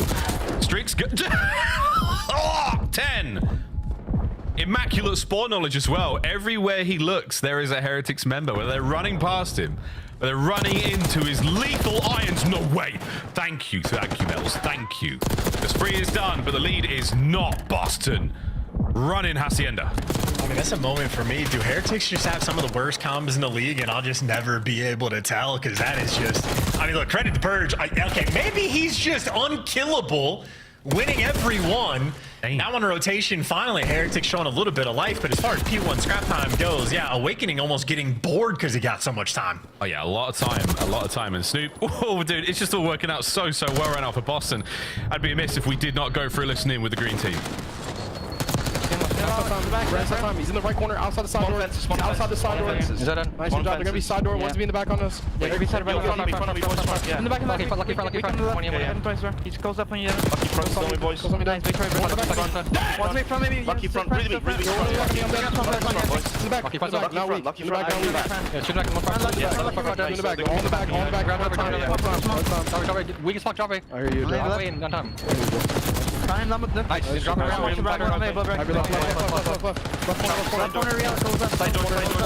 Absolute left corner, one shot in the left corner, challenge you can. Nice job. Side door, and then back. Weakest fuck. Well, yeah. One half front metals. Yeah, I have front metals, bro. Listen, I have all well. I have all rocket right now. Okay. Come up now. Can be down there though. I'm gonna back up a little bit. Okay. Listen, I have all the front. They can be vines and con. Okay, yeah, no, I'm tripping. Yo, I'm giving up, boys. I'm getting time. Get time, Eric. I'm gonna go back last. Nothing well, bro. Nothing well. One's vines. Okay, I died. Listen, one's on hold. One's vines hitting plat. Like, that's not plat. I need one office, bro. I have a bad there. Two office 12, maybe. In front of me, boys. Yeah. Two more office. Last guy, boys. He's on me. I'm laid down. Deep. Last guy. Lucky no. He's in the left corner. You can chop. Look at his corner. All gonna be front guys. Don't hit it. He's close left, bro. I'm weak, bro. I'm Bro, one shot, absolute front. Really, really lucky. Yeah, we can play some. I'm sure. Yeah. Here you go. Look at the front. We're just ironing it. That's one well. Lucky, weak side, bro. Really weak side, man. I got the time. Really weak side. Nice. After delightful listening from Boston Breach, their chance to be purged, not only conducting the major and the minor moments of the game here, the macro and the micro, that man is simply doing it all. Yeah, and his comm was, hey, I have a streak for the break. We can force and like hit out for scrap time, and now you just keep the hallways contained. And at least one of these players is gonna die. Metals is gonna have to sprint into some bad gunfights, but Metals at least gets one before he falls for this setup, but Lucky left out the dry. Now it's a Lambo pinch from Rencor, who wants his teammates to get in the mix, but Heretics, I mean, you're desperate for this retake. You gotta get it done. They're trying to get it done indeed. I mean, the pinch is still technically on. Renkor's gonna get there a little bit late, but it is gonna give them the hard point at the very least. Wait a minute, no, Purge, he gets there. Cammy doesn't look the right way, and Renkor's two-piece late. But it is indeed. Hard point now in the hands of the Heretics. 30 to go here on Rock. And what a second set of Spin Awakening. Oh, on the volley, another streak. Good luck holding this one, Heretics. That's devastating. Yep, Lucky's gonna fall. Rencor lost the fight just before. He picked up one before he dropped, but now you need a little bit extra. Metals might just give it to you. He picks up the one, and Heretics, I mean, they've just dealt with the P4 and 2 cruise missiles and maybe come out squared away. I know Purge has been a king over by this hill, and dude, he's invisible. Dude, what is going on? How's he got? No way. No way. Did he get that much damage in a Real? That is unreal, Purge. 20 for the win. Boston on the series. Cammy's going. Awakening in time, and Purge is once again in a masterful flow state. And I just want to give him credit as well, because Purge is in flow state. He's on point. He's had himself a map, and his comms are phenomenal as well. But I think even for Awakening probably deserves a little bit of credit, because his comms also sounded fantastic. So we might crack jokes about like Awakening vision, but if he's not in Terminator mode, he seems to be, you know, like veteranizing himself and improving in the comms department. So I mean, credit where credit's due for Boston. Now you just got to close out the game. You get the right side spawns. Everybody's here. This should be easy work to get it done. You've done so much good work to get yourself here. Don't let it fall apart now. The Heretics are a team very capable of pulling rabbits out of hats. I do not have the Spanish for that literal translation, but Purge on time. Nice snap, one of the first. Metals there with a break, and now you've got time. You've got to go, and now the back line, though. Lucky makes it safe. All towards the front. Here we go. Heretics holding on for dear life in the series.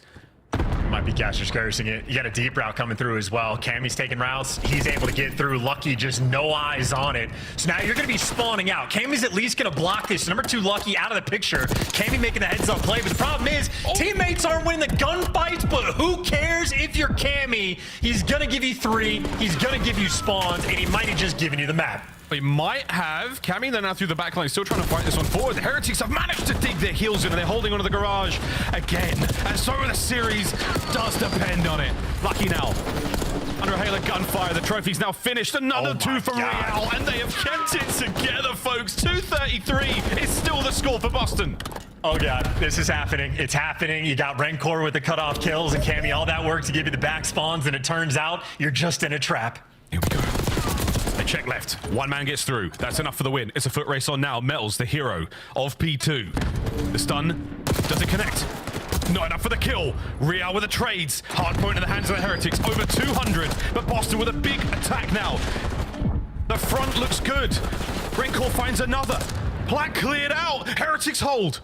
Hey, Cam is the only guy on Boston getting kills in the past like minute of gameplay. Awakening shows up in the feed. You got number 7 on the pinch. The timing might be perfect. Snoopy for one, Awakening for the next one. Snoopy doesn't even need to get the kills. His teammates clear house. They got the time. They got time. 10 seconds now for it. Heretics one last attempt. Metals on the pinch. He's able to start the party. Here comes Metals once again. Can't get any more. Contest is now done through tin. Real on the time with 5 seconds to spare. Go, rotate, please. Run number 1 and number 2. They're high talent at Cammy, keeping the pressure over towards Old. And Cammy gives you a 2, so he's going to force the action back. So look at the minimap. His teammates have all the pressure in the world. Metals overwhelmed. Number 4 next in line. Real, you just got to trade him. He's dead. Number 3, sprint into the hands of Snoopy. Should be devastating. Should be the finish. That's the finish, Breach. My goodness. It was anyone's game towards the end there, in fantastic clock awareness. You knew that they could win it at fences. You had to commit a man to get the contest indeed, and that cost the Heretics in the end. Boston, a brilliant hacienda. And a 3-1 victory, one that they should be absolutely proud of. Purge, flow state indeed. Great gameplay, great comms from Boston. That is the Boston Breach that we've been asking for quite some time. And on the bubble, on that 8th spot standing, happy to see the victory. And yeah, credit to Purge, because he had maybe 3 different hills where he was the hard carry for the team. But Cammy towards the end, that's the veteran style play that we expect to deliver. He's the lad finding the kills over towards P2, blocking the spawns, getting the flips, at least putting his team into a good position, which granted, they dropped the ball on that P2, but then it's Cammy that also buys them that final rotation in P4, hitting the old time. No, he's forcing the action back. And I mean, the fact that he was able to pick up 2 different kills and force that 3rd player over towards them, make no mistake, was the difference maker towards the end. So Boston Breach, a well-orchestrated full team effort. It's not good when you see a lead like that collapse just a little bit. I mean, an 80-point gap that they had on the second set of rotations, that P3, P4, but at least you ice up in the end.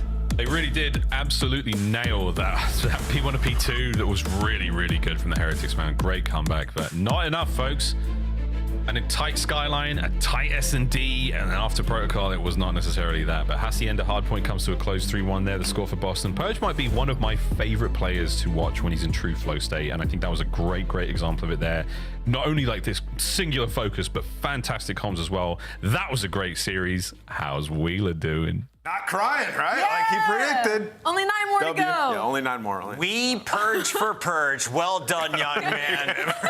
Excellent performance in game number 4. You made us nervous, though, at the end of this one, Boston. They go up huge. They're about 17 points away. They can't put away the game. Why couldn't Miami play to that level earlier in the map, Allie?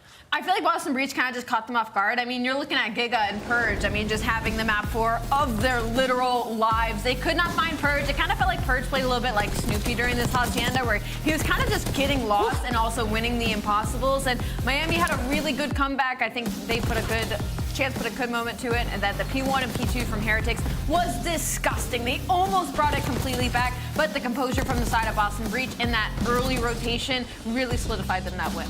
Yeah, Boston really early on did a great job, especially on Rock Hill. Just got a very good setup. Miami not able to break on in. Towards the end of this game, though, it was electric, man. I mean, they were really going back and forth. You saw Boston, like, with the emphasis playing for spawns, which was a common theme throughout this entire map. Cammy in the back, he finds 2. They're still not able to break, but Cammy made so many plays at the end of the game. Yeah. Like, even if it didn't result in points, at the end, when he breaks through into fences, it pulls the attention towards fences so they can't full commit to a rotation there, and allows Boston to just overwhelm the players that rotated over towards Rock to close the game out. Just a massive play by him. And honestly, risk versus reward situation. Like, he's risking, I could potentially lose my team the game here, but I'm going to take this risk because I know the reward is an absolute dub if I'm able to find these kills. Cammy saying, you're not sending me back to Challengers, Allie. Yeah, and what's crazy about this, we have seen so many wall bangs, I feel like, during this That's split. pretty dope. I cannot wait to see them pulled out on land, because you know they're holding back somewhere. Oh, they got to be. Somewhere. Some tricks got to stay up the sleeve. Just how big is this win? Well, Wheeler's is only 9 back of Allie right now. Yes, sir. And Boston, well, you are guaranteed to be in the winner's bracket. Congratulations. Let's take a look at our standings. Let's go. Miami was holding the door at the 8th spot with the win. Boston Breach moves up 10 points and will lock in. Heretics done with the qualifier. We still have opportunities for teams like Gorillas to get to the 30 mark, though, Wheeler. Yeah, I mean, points matter. Obviously, we're playing for champs at the end of the year. These guys, you know, you look at Heretics, they need to do a little bit better, man, finding these points online. They had a great run on land, but online so far this year has been the best. The best part of this game, if you ask Miles the Ross boss, it was Purge Flow State. We agreed. That's why it's your Scuff play of the game. Allie, walk me through this man's play. What am I supposed to walk you through? It's just Purge being godlike. No, but on a serious note, Purge has been one of the better players that we have watched, I feel like, in recent years, and this P2 was everything for them. He played around this rock so well. As you can tell, Purge is on that top side. He has help from his teammates Slow, but he knows the Miami Heretics are going to be spawning towards this back hallway, and he's literally just playing the timing here in the corners of when to reach out and play for that next player up. They just kept solo telling him. Yeah, I mean, like on this hill, that's exactly what you want, right? Like you want to cycle them back and forth. If you can put them in a blender and have them just flood through mid, like it's great. You can just play your timings, drop down, and he did it perfect. Finds two, gets out with his life, and he knows they're going to be behind you on the very next moment. It was a tie game in the 70s until Purge took over in that game 4, but he wasn't alone. Backing him up on the AR, now joining us live is the one and only Giga Wake. Welcome back, Joe. We haven't seen you in Giga form in a minute. We were worried about Boston. Allie and I even went with Miami in our predictions, but you proved us wrong. What did you guys fix today in your win? I think we fixed like just slowing down and guaranteeing more kills, and like I think we used to play like a lot more frantic. Like map 1, it was a prime example of it. Like we obviously lost the map, we were up, should have won that map, but yeah, that's how we used to play. But I think slowing down and like just guaranteeing our kills and just playing slower is gonna help us. Yeah. Giga, I want to congratulate you. You had a much better series in this one, and this is one of the few times where outside of a tournament, standing matches has a little bit more pressure because y'all were playing for that winner's bracket. How does you and the team kind of handle that acknowledgement of extra pressure, but also how do you handle it? I mean, me personally, I always just say there's no pressure because, like, I know at the end of the day that we're the better team and we should win as long as we don't fucking choke. But yeah, I mean, there's no pressure really. So yeah. Treating it all the same. Got it. Wait, congrats on the win, dude. Been picking you guys, and you've been selling my predictions lately. Yeah. We're gonna ride it out. I got you now. For you, people used to dub you like you played for kills. That was the only thing that you really did in game. How have you sort of like changed your play style to be like more team oriented over the years? I think it's just like a thing. Like I don't like consciously do it. I think it just comes over time of like just playing smarter, having more experience, and just having more knowledge of the game. So I think like just playing for the win is the most important thing. Giga, you get to play in front of the fans in just, what, 6 days now. So we get to see you down south. How do you feel about being in the winner's bracket? You guys officially locked in with the win tonight. It feels great. Obviously, you know, starting losers is not ideal for anybody. So yeah, starting winners is a great feeling. Any thoughts as we head down to Texas? Any thoughts? I'm just happy to get back on land, happy to prove ourselves and prove all the haters wrong. All right, keep it going. Ant's smiling. Thank you. It's like a proud father over here. I absolutely love it, but we got to let you go. That is Giga Wake hanging up on our son as we move the show along. When we come back, it's the best team in the game. Yeah, no, overall season. LA Thieves takes on Minnesota. Ant claims they're dangerous. Is he wrong? He said they'd win in the green room. What? Minnesota.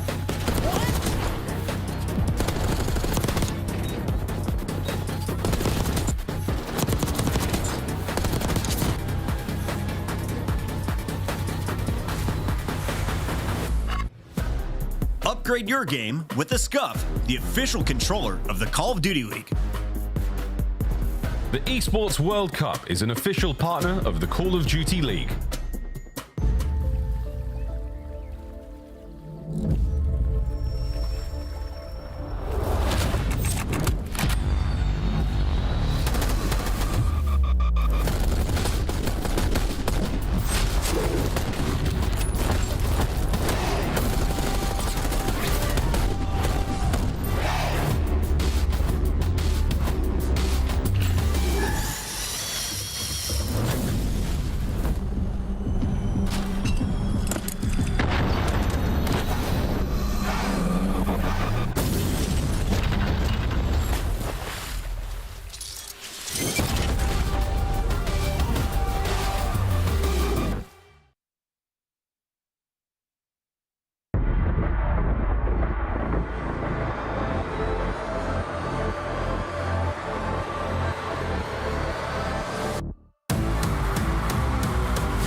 Miami Heretics are hungry for a win. Can they end this streak?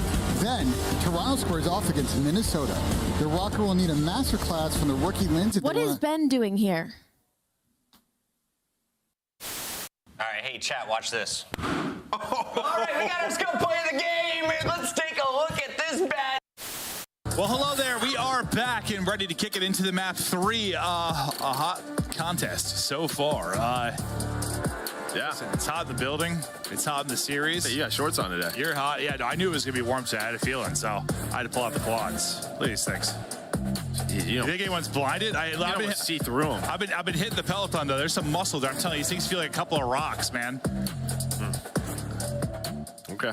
I'm so sorry about that, everybody home. Hopefully, no one viewer discretion is advised. Had their vision affected by the bright lights of my quads. The 2025 Minnesota Rocker Team Pack is available now. Each pack includes home and away operators as well as a weapon charm to keep the competition on ice. Next time you boot up, suit up at the in-game shop.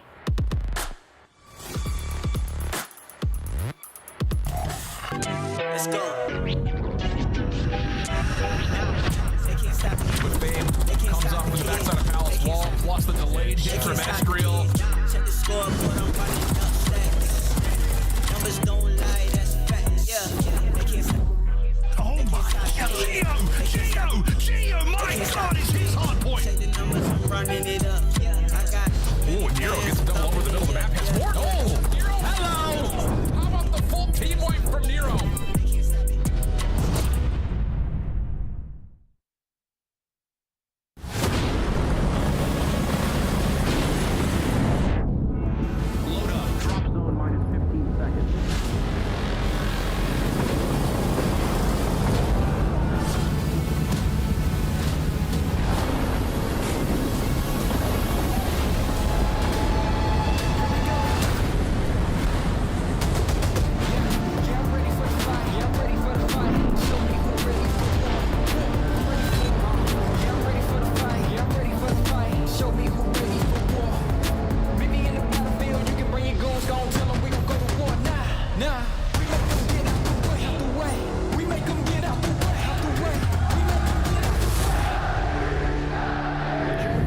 Make sure we're counting names, listening to each other. Listen. This time, we take everything.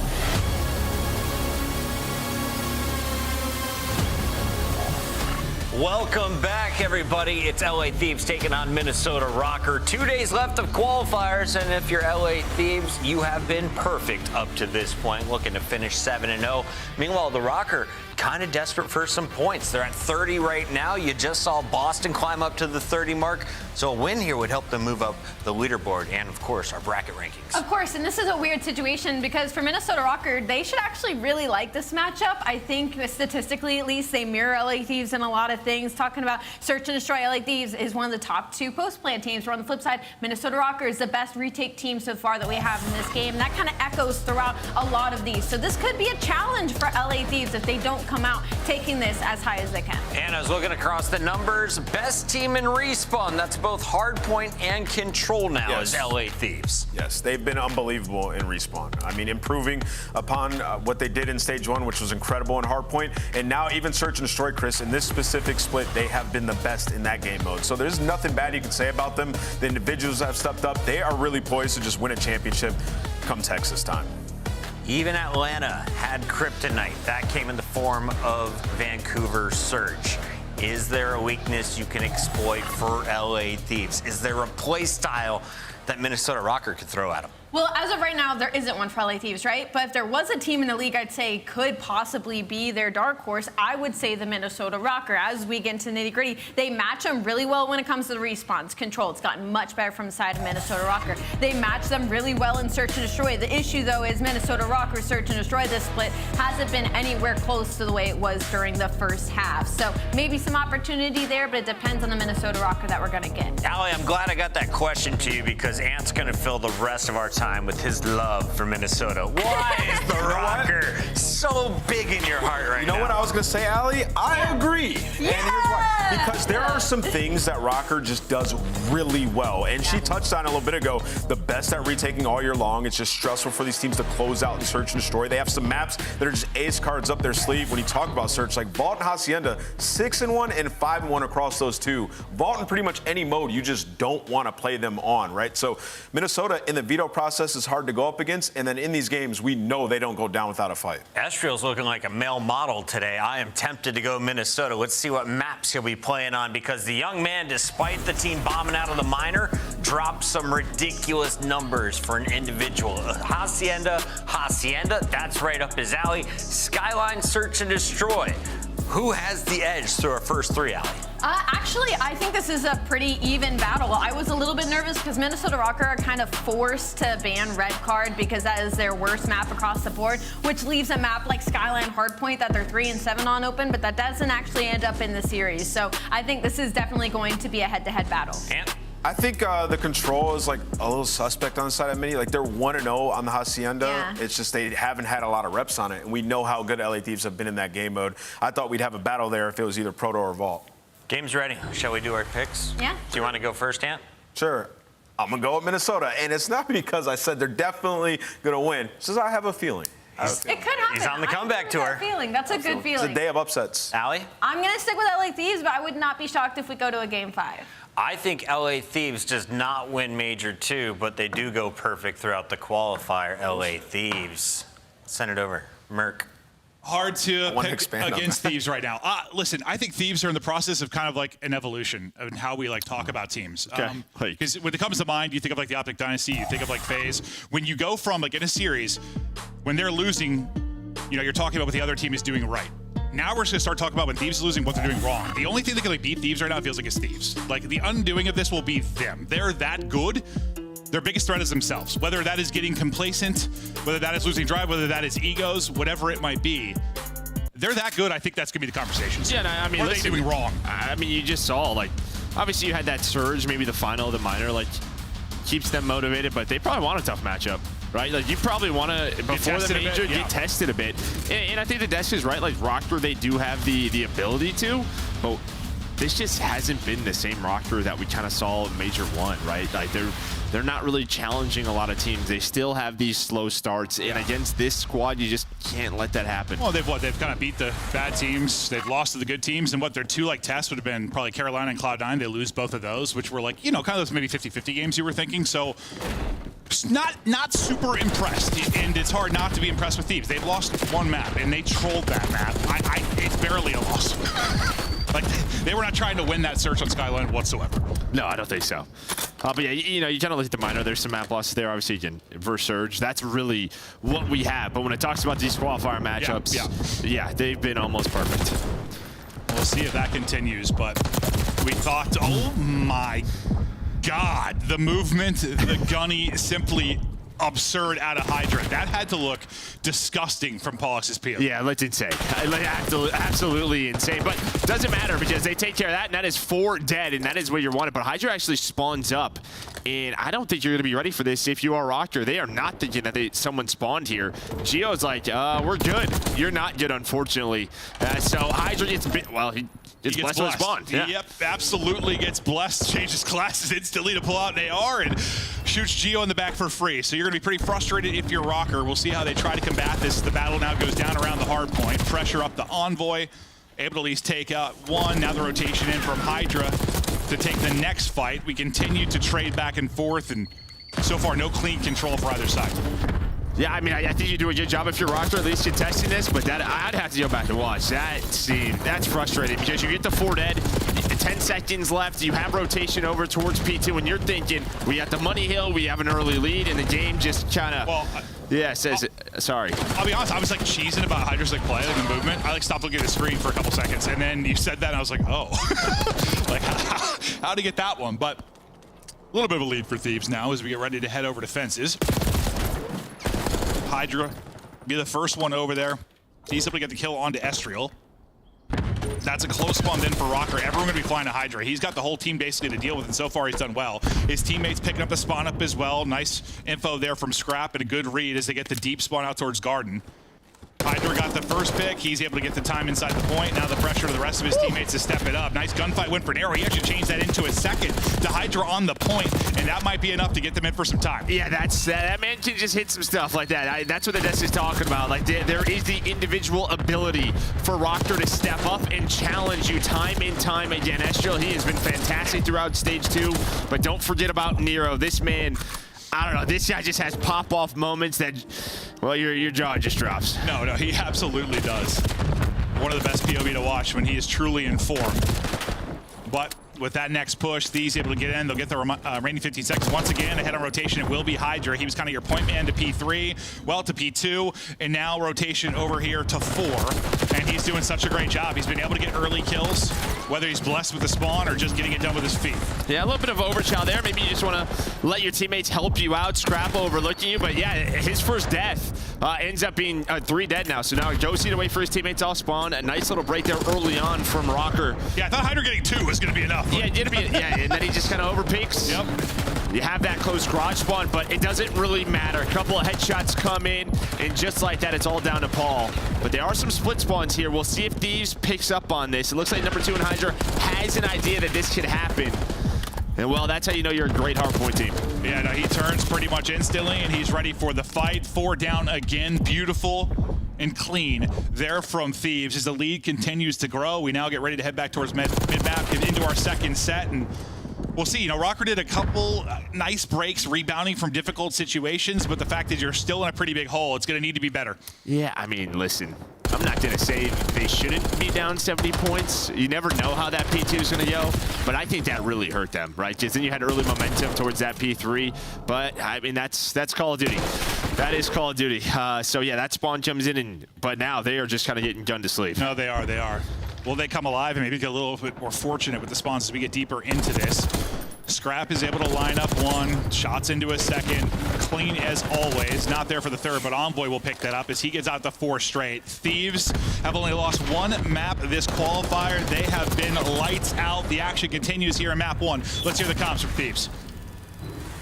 Don't put your right. You're close. You and close. Close. On time. 1 bullet, Israel. I'm getting this. He's behind the P1. Behind only. I will. Well, then. I don't push you this, bro. Do it. Secret on me, secret. Secret, go in. Yo, 1 hold, 1 secret. Playing for secret. Secret can't show. Open it. Nice. I have new. I don't know what secret's doing. Yeah, he's out. I do. Yo, big T2 right here, guys. Big T2. They're gonna be double well. I have all. I have Spawn me, boys. Yeah, I have top pro already out near 1 bullet right to the top, 2 there. There's 2. I have a shot. Go cross the side door. Get it. 1 side door, Ernie. Back door, absolute. 2 side. 2 side. 1 shot, absolutely 1 front. Yo, close left and 1 side door, inside door. On the Lambo, dead. Close left. Right in front, right in front. With you, Paco. They're both there. Nice. One more, close right. On the right. Watch out. Nice, I'm pitching mid. I pinch mid fast. He's gonna be mid. Low secret timing. Mid. Nice, man. Yo, wait again, Paco. I got you. Last 2 mid. You heard?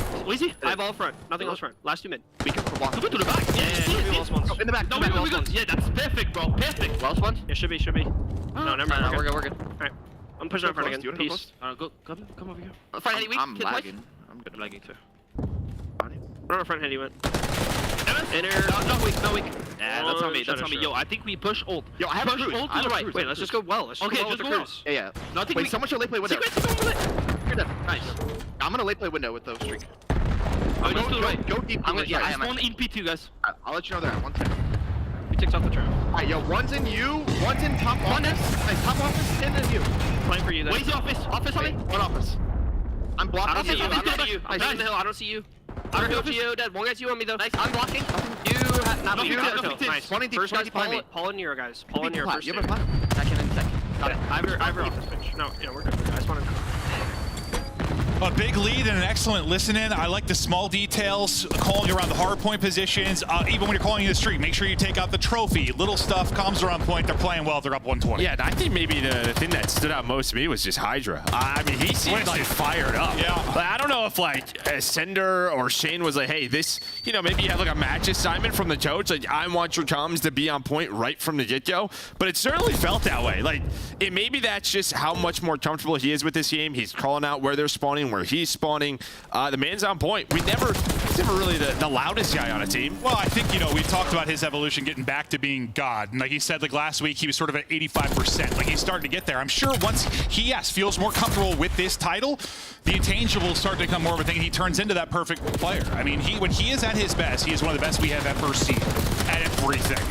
And, yeah, fired up Hydra and him hitting 4 before the major is scary for everybody else. And, well, then if he's having an off game, you have Scrap as well. He's 23-12 on 8 straight before he drops. This is an absolute ass whooping. 71 points up for Rocker. They're trying to get 100 points. Yeah, I mean, they have a chance to get to that 100-point mark, but that's another streak for Scrap. He was on an 8 streak.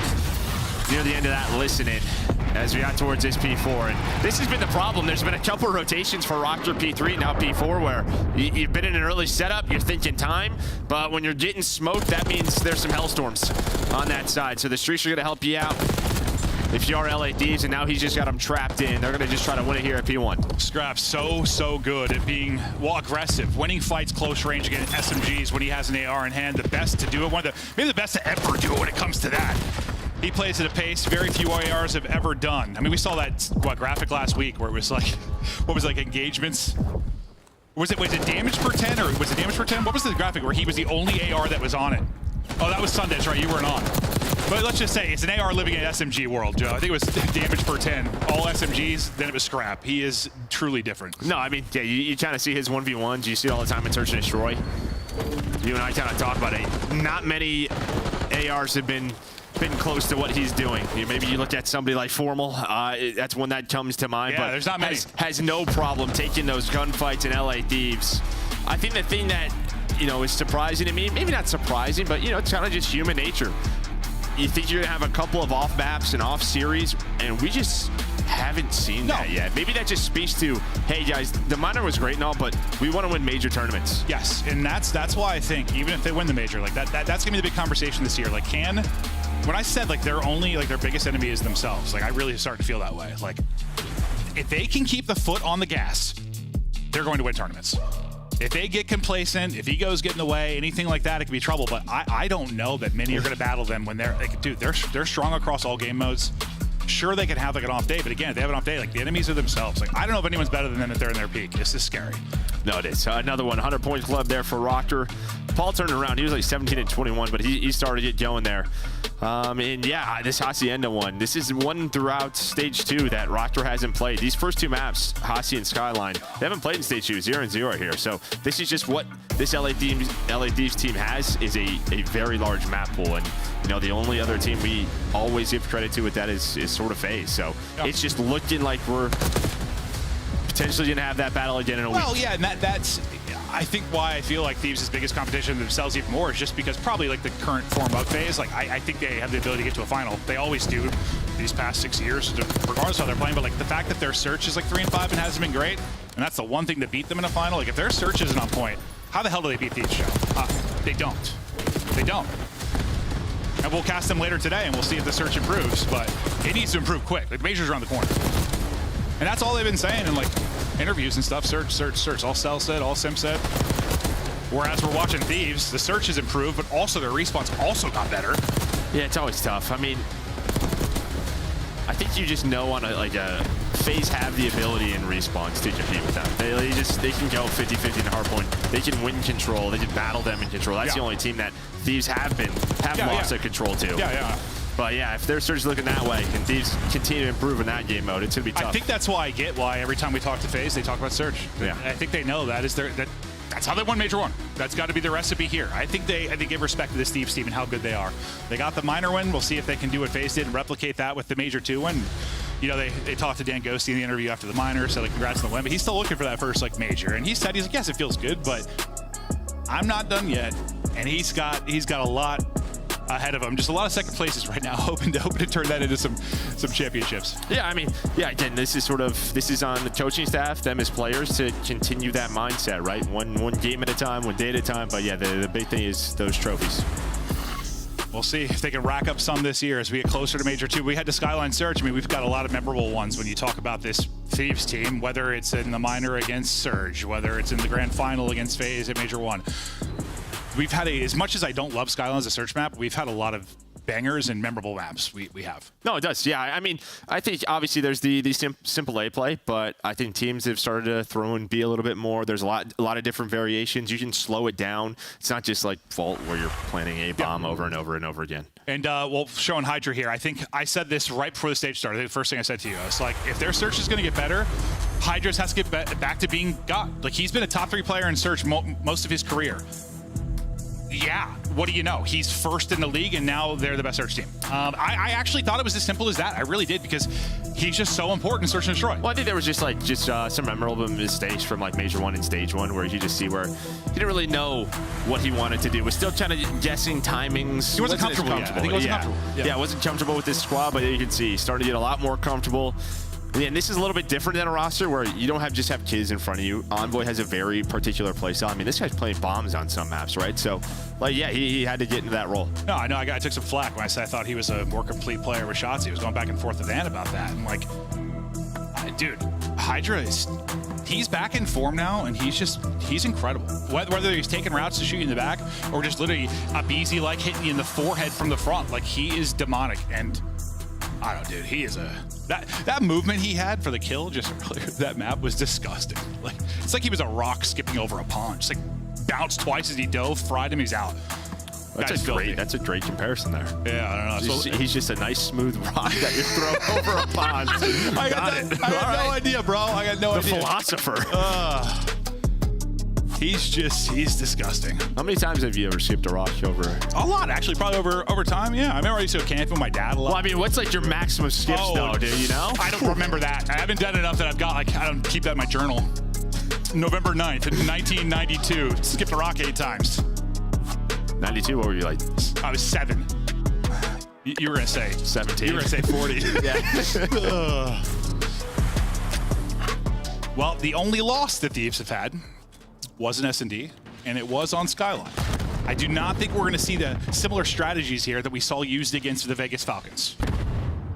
I don't think so. No, it's going to be a little 4-on-4 early retake. You immediately see Paul and Esho. They are flying across Cat. So it's a trap, though, and while Hydra and Josie waiting on it, I thought maybe Hydra was going to get taken down and traded, but Josie's got his back. So our early 2-man advantage with bomb planted down pretty much to Estriel. Gio's like, well, I'm screwed. Screwed is correct. Quick round for Thieves. They're looking to get this one done quickly, Joe, just in general. They have a dinner date tonight. So what time is it? It's only 3:40 there. It's Central Time there, so they got time. Yeah, they might have time. It seems like they're trying to get this done quick, though. They're frying. So you said that you looked to be like the Hydra to listen, and you're like, is he twisted? Like, yeah. He's got somewhere to be, bro. I mean, like, we've heard like in moments at big tournaments of him really get like that. I'm like, but bro, you're 6-0. Like, but yeah, again, just sort of testament to their mindset right now. Keep the foot on the gas, and you're likely winning a major. That's the goal right now. But also trying to close this out with only 1 map loss on the qualifier. We'll see if they'll be able to do it.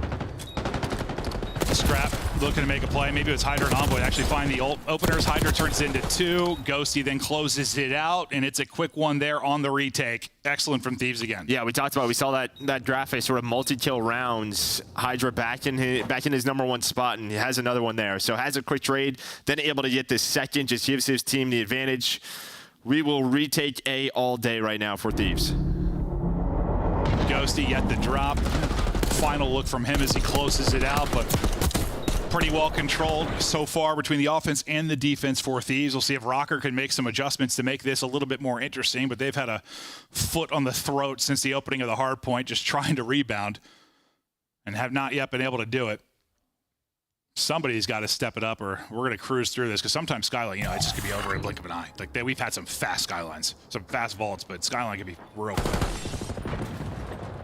A little bit different here out of the opening for Thieves. Not just the quick plant up towards A. They're trying a different break-off strategy to start us off. And it's another first blood. Envoy barely alive. 2 HP for him, but the fact is he is up. Ghosty then finds another. Rocker spinning in circles and can't find the kills. Now trying to isolate them deep, but they'll go ahead and get the bomb planted. You still have Scrap pushed up, and, well, he's winning this one. I thought the Chow was coming. Yeah, another A bomb plant. Scrap. No, he's not going to win this one. No. You lied. You're a liar. Oh, I thought it was Paul Oxa was going to wide peek it first. You're a liar. Then it was an SMG in his face. So I did lie, Joe. I did. But a little bit more doable. They still have a 3v2 advantage. Now just down to less one. doable. And it's no longer doable, Joe, because before you kind of finished saying that, they were both dead. Yeah, I mean, that's just a really good read, right? Okay, we dominate A twice. So what's Rocker probably going to do on a defense, right? Maybe just 4-stack it early, just take the chow. So what do? We're going to keep Ghosty in our spawn watching A. We're going to 3 just kind of go up towards Cat. 3 B side. They catch, scrap somebody at the first blood. Rocker on that rotation back to B, leaving Kitchen, and then they just go across Catwalk. Hey, what's up, man? Good Rocker pick, bro. Yeah, trolling. I just saw him walking in, like, laughing. Well, he was probably thinking, what, like, kind of, are they eventually going to get caught? Right? Like, just... Yeah. Come out slow. If he would have heard the listening before he picked, he probably would not have chosen the same way. These guys are absolutely fired up. Ghosty, another first blood. He is on 6 straight, yet to drop. This is just bully ball. They are running through Rocker. Estriel trying to turn the tides, but he's going to have to pull off, what, the 1 versus 4 if he's going to get it done. Not going to happen. 7 straight for Ghosty, 3 in the round. Rocker might be thinking about the control soon. I mean, a lot of the times I can kind of fill in details, right? You just talk about strategy. Yeah. They're just punching them in the face. Yeah, as I said, bully ball. It's almost like you're watching, like, I don't know. I think of, like, the playoff game. I'll go, like, the Redskins-Eagles one where they just had, like, 7 rushing touchdowns. They're just running it down their throat. It's like, you can't do anything about it. We're going to keep doing it. It's the Commanders. Oh, that's my bad. The Commanders. Unbelievable. The Commanders. I can't say Vancouver Surge correct, so you think I can remember that? Like, and the Commanders, that is horrible. Yeah, I am old. You're right. I'm going to lock it in. That's my bad. Lock it in. No, but I have nothing. I don't even know what. They're just getting first blood and running it down. See if Ghosty can continue his perfect game. And, well, they're perfect in the round count as well. Slowing it down and playing for picks finally. All right. You get a first blood if you're a Rocker. Can Gio and company turn this into something? They have not found a lot of kills. The timing horrible there for Envoy. Maybe something going your way, but Hydra still alive and on a mission. That mission now done. Yeah, he thought maybe he was going to have the double. Not exactly sure if Nero was weak or if he had a chance, but kind of on him. Ghosty, he does have a Hellstorm for later in the round, but you finally bounce back if you're Rocker. You earn the first blood, then you follow it up with the second. Numbers on Skyline. Well, it makes it easy. Makes it easier, yeah. Finally having an advantage. I was hoping maybe Ghosty has a chance of the 1 versus 3. He pulled off one yesterday, and he was perfect at 7-0, but no real opportunity there as he'll get plucked from bottom bedroom. Nero trying to turn it around, but like this team, we know they can be like a little spark plug. Like one little moment can, turn the tides. They just haven't had any spark plug, or they start off really slow. Yeah, but there's just not been any of those moments. It's just this is like a match you can't start off slow. True. No, 100%. We've had a lot of teams that have been like that, but this is the old, we're all going to hit underground. Outside of Paul X. I'm pretty sure the Thieves, all 4 of them hit underground. They're lost to Falcons. It was the funniest round I've ever seen. Hydra, though, has the first blood. Now all 3 get a pop and get through. So the jig now up, and we'll see if Thieves can now work the retake with numbers. Nero gets spotted. Scrap doesn't like that fight. He isn't usually back away from many gunfights. I think he's just waiting for the team. He's just waiting for the boys to get here. Doesn't take the gunfight now, baiting it out, but Gio finds the first. And, well, they're going to have to go around 25 seconds, 3 versus 2. That player was weak. He's just sliding out. Does anyone have my trade? Nero's got to check bomb, and there we go. Retake is successful, but you 3-hit underground, and it's really... Paul players got to stay alive. Paul just can't get caught. Or if he isn't, hopefully he finds one. Yeah. But that just changes the round. I assume that was a game plan. I mean, he's just got to be alive when the 3 of them get through, but might not have mattered anyway, but didn't make things any easier. Just so far, whoever's got the first blood is taking the round. Ghosty has had a heater. Hydra is in form. He's now at 9-3, and we saw his search stats, but a 1.34 first in the league currently. Just building on that with a 3.0 right now. I was wondering when he was going to start to get comfortable and kind of get back to like true Hydra form, and well, it just feels like, I don't know, he blinked and it's done. It's like that was like a week after Major 1. Yeah, it just it happened quickly, and he's back in takeover mode. One more round needed, and you've got the 2-0 edge. We'll see if they can do it here. Yeah, getting aggressive again through Cap, but actually they're going to back away, so they find some info. And, well, there's also going to be a Hellstorm called in. Going to see Envoy start to work up towards A. He's telling him, hey, there's nothing at A. Plant that bomb. They're all up top B. So now Rockter know what that means. All right, let's go. Maybe we can try to catch the bomb planner. And it's only Envoy there. Everybody else is just kind of lurking, so they aren't going to catch him. But Envoy, his job is done. It was kind of just set this up. But now things starting to fall apart. Yeah, they try a different setup, and it's not looking good so far, but still, with the time remaining, a chance to clutch it, but you're already on it. Can't get the angle and peel him off it, so Rocker get the round win, and yeah, I mean, you lose like your two most important players there because you lose the person on bomb that had vision of it, and the person to hot tub and scrap that can get the crossfire with line on bomb, he gets worked up on. I think he looks there a second. His teammate drops an Envoy, and just the time he doesn't work out as Gio hits it. Yeah, but that is a very decisive play. Nice play there from Rocker, right? They have an idea. There's only be probably one near the bomb, or even if there's two, there's still a guy in the middle. Like, we're going to have numbers, right? That player was in the missile, probably in the back, just spun, so let's go. They take control of it, immediately hop to defuse. This is one of the few searches we've casted all year where it's just like a team gets a first blood, a team wins the round. A team wins the round, yeah. Yeah, like, I mean, that's not, I mean, it's how it should be, but okay, now we got a good old-fashioned, let's hit each other in the face. Thieves hit a little bit harder. They go 2 for 1. They have advantage. Estriel taking damage from stuns and trophies and just trying to stay alive, buy himself some time. Suddenly he's the only one alive. 1 versus 2 now, down to 35 HP, and he's going to revisit that engagement. Tail between legs, scurrying away. Bomb still in hand, and best of luck with this. He's dead. That'll do it. It's a quick one there on Skyline. Thieves assert their dominance yet again. They're looking good. Yeah, I mean, not even really much there. They're just winning individual fights. Just sort of in their early default setups, right? You have some of these reads. If you're Rocker, they're just losing them. They're losing young fights. And sometimes that's COD. And yeah, producer said it was a 5-minute and 8-second map, which that's a long time. Well, in the scheme of some things, Joe, not in the scheme of search and destroy. Yes, that's true. It's all context that matters, Joe. For you, that's an eternity. 6-2 Thieves win. Beautiful stuff there. I don't know why we're showing this scoreboard. Oh, wait. We got to the correct one right before we hopped out of it. It was worse. Oh, was it worse? Oh, I saw it swap right after that. It was worse. That'll be face one day. What would Codcaster be without some bugs, maps and modes, and how it broke down so far? 2-0 edge to Thieves. They are crushing them. This is how I thought this was going to go, to be honest. Like, the desk was saying, like, there's some openings for Rocker. I just think Thieves have been that good. No, it was just kind of their mindset, but right now they're locked. They're absolutely locked, and we'll see if they can keep it locked. One more map to go. Before that, though, desk, hi. Ant? Hello. It's not panning out. Let him switch it. Yeah, let me switch. You gave me the opportunity last time, right? You want to switch it? Let him switch it. Yeah, I got Thieves. Yeah. Normally do that when it's 1-1 in a series, but Ant, you know, when you're down 9, we'll help you out. Let's take a look at what happened in that game 2. Why is it not a 1-1 series? LA Thieves does not let off the gas pedal. Hydra up in your business constantly, and if he doesn't get it, the traits are there. Yeah, the biggest thing for me during this map too was the aggression from LA Thieves. I mean, just sending people through a hallway to the top side of B, and just there's not many teams that are confident enough to play like that, and I don't feel like Minnesota Rocker was prepared for it at all.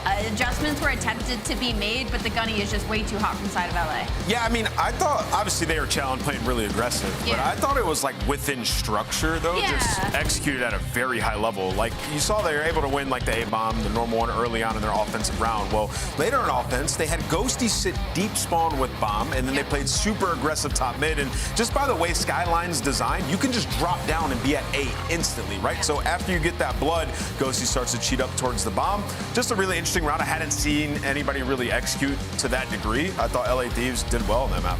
6-2, 100-point clubbed in the hard point. I gotta ask, who's feeling more pressure, Paul X or Metals right now? I mean, yeah, I feel like Paul X, maybe. I mean, under-delivered, obviously. I mean, this feels like a team diff at this point, right? Okay. Yes. It does feel like there is a level that Mini can get to if they can get some consistent play out of him. We've seen it before, the level that they get to, but I have faith that he can turn it around. We'll talk more team changes after Major 2. For right now, let's draw some conclusions about what could happen if we go to another hard point. Yeah, you guys heard me say execution at its highest level. Now, we all heard that listening. These guys are dialed, and there's a couple key things that were called here. You hear Envoy, he goes, all right, guys, I'm going to late play window and call in my streak. And then it's just a reaction from the rest of the players. So we'll jump into the minimap. So Envoy's up here. He goes, I'm going to late play window, call in my streak. Instantly, what Ghosty does is he just stays put. He knows it's not his time to shine. He's got 2 players that are going around the back. So you got one, he's going all the way around deep. You got another player who's going to go through the hallway. What they're trying to do is, with the streak, they know they're going to be inside, right? So we want to pinch this guy. Usually there's going to be a player playing here or on the plat. So they're going to try to set up that pinch. They execute that first kill. And then after the pressure is taken off when they kill these 2 players, then Ghosty's going to start to push up and pinch towards that hill. So it's just execution on its highest level. When we're talking about some of these other teams, when we say they're solo chowing, they're doing the opposite of what Thieves does. Thieves know when it's their time to shine. You see, Scrap gets that first kill. Now number 2, that's Hydra, comes in to help Scrap. Scrap ends up killing him anyway, and now it's Ghosty's time to shine. I'm going to pinch this hill, find that kill, and the insurance measure, which is Envoy, ends up being the last guy window. So one simple call with I'm going to late play window results in everybody pushing simultaneously at the perfect time. Exactly. And if at any point any of those players push a little bit too early, that's in a situation where, like, imagine Dan pushes that front side too early and he loses a gunfight. Now suddenly pressure's relieved out the hill. They can turn around and help with the 2 players pinching in the back. So teamwork, comms on point, timing is everything. And do you just have fun playing with your toy over there? I do, man. I'm so jealous. As soon as he goes into drawing conclusions, he's just beaming. Well, he won't be smiling anymore because Game 3's loading up. We're about to finish it. LA What's Thieves, the record in control? Let's finish this one. Yeah, they've been good in control. You know, listen, Joe, I know how you love how I bring things back to FaZe sometimes, but the fact is when you're talking about records in a qualifier, they hold most of them. You talk about, like, wins in a row, S&D wins in a row. We always laugh about, like, when they're getting first, it's like their other team was second because they've been so good during qualifiers. I just saw, I think it was like Intel COD tweeted out, that's 13 map wins in a row now for LA Thieves, which ties the record from FaZe back in Cold War. We're all the way back to Cold War, so they win this map. That'd be the record. Wow. Which, yeah, I just think it's impressive because we haven't had teams, like, beating some of those FaZe records, like, other than the FaZe. streaks, yeah, so kind of neat. We'll see if they're able to do it, but this would be 14 maps in a row, and while they haven't lost the control yet, so it bodes pretty well. It's pretty crazy. I mean, the one that's stopping this should be a much longer streak is literally that Skyline Surge, like, versus Falcons. No, true. like actually, those darn Falcons. Yeah, no. That is very, very true. But the control leaders, well, he's number 1 in search. He's number 1 in control. He's number 1 in your hearts. Yeah, but I mean, like, looking at this leaderboard, there is a very clear, distinct red here, right? There's a FaZe and there's an LA Thieves, and those 2 teams, they've had some control battles and probably gonna have some future ones. No, I mean, we say all the time, like, people have issues with control, but usually, like, your best teams in the world are very good at control. It's just how it's always been, and yeah, what do you know? 2 top teams in the world, they take up, what was it, 6 of the 10 on the leaderboard? It's impressive stuff there, and Thieves have been lights out. Well, really across everything. They have been lights out. They try to remain perfect in this series and perfect in match count over the course of this qualifier. It's 7-0 with a win here. See if Rocker can show any signs of life. It's like, I didn't think Rocker were going to win this series. I just thought, I hoped it'd be a little more competitive. It just hasn't been. Sometimes they wake it up, though. Sometimes they do get it going. But right now, Rocker, they're in an all right spot, but they do have a tough weekend. A couple of big matches. They'll play again tomorrow. They don't want to be like 3-4. They probably want to be right around 4-3. Maybe some tiebreakers start to go your way. Well, it was what? Cloud9 we're up 2-0, right? And we thought that series was done. Rocker pushed it to a game 5. So they've had some reverse sweeps this year. They've had some near reverse sweeps. We'll see if they can do it. It's just tough to imagine right now with the perfect control team in Thieves. Yeah, and I mean, you know, all of stage 2. Like, you even include the minor, they have not dropped a control. So, like, you know, again, the final, they lost some searches. They lost some hard points to search. They did not lose a control. So this has been where they are absolutely number 1. Yeah, they're like, okay, well, we go back to the Major 1 final. We won both controls. We won the series. You can take the 3 searches. We'll win all respawns. Exactly. We'll win all respawns. We got the dub. Oh, there it is. A record watch. Map win streak is 13, tied with Cold War FaZe. See if they can pass it here. And listen, I mean, I know the streaks might not mean something to some people, but, like, the fact is, when it's a streak going back to Cold War, like, it's impressive. Like, that is years. Well, yeah, I mean, there's not even a map. You don't lose a serve. I don't know anything. Yeah, no, it's impressive. It really is. We'll see if they get it done. And that's one that probably won't get beat for a long time unless, well, maybe they do it. Well, you can keep this thing going. That's true. That's true. May not end at 14. Well, Rocker, though, don't want to be on the bad side of history and statistics. Maybe they can turn something up here at the beginning of it is, well, go 2 for 2 off the break. Look to try and maybe apply pressure. Number 3 in Envoy's kind of getting some shots through the window in towards Balk to make sure that pressure doesn't get on forward. You're still looking for an opening right now if you're Rocker. I am, like, if we do get that Thieves phase like rematch, just, I mean, yeah, next weekend, I am excited to see, because this is probably going to be a map. And I just would love to see if FaZe going to continue to do what they do. They're 3 or 4 sort of SMG style. Do you try to match that? Does that still work? Guess we'll find out. No, true. Very true. We're dead even in lives here for the moment. Paul X tagged up and backed up and trying to get back into the action, but with 40 or so seconds remaining, still have not really been able to do too much around the objective outside of the 1 tick they got. Still so many lives. You're gonna need this minute extension if you're gonna turn it into something. No hole so far in the Thieves defense. They've managed, to avoid that 3-4 down. At worst, they've lost 2. Yeah, I thought maybe Nero found an opening there through connector bottom middle, but Strap's watching over it. Finally has a B pressure, but... Yeah, so they're drinking beer. No, yeah. Might be. Might be. It's not a scoreline of this series.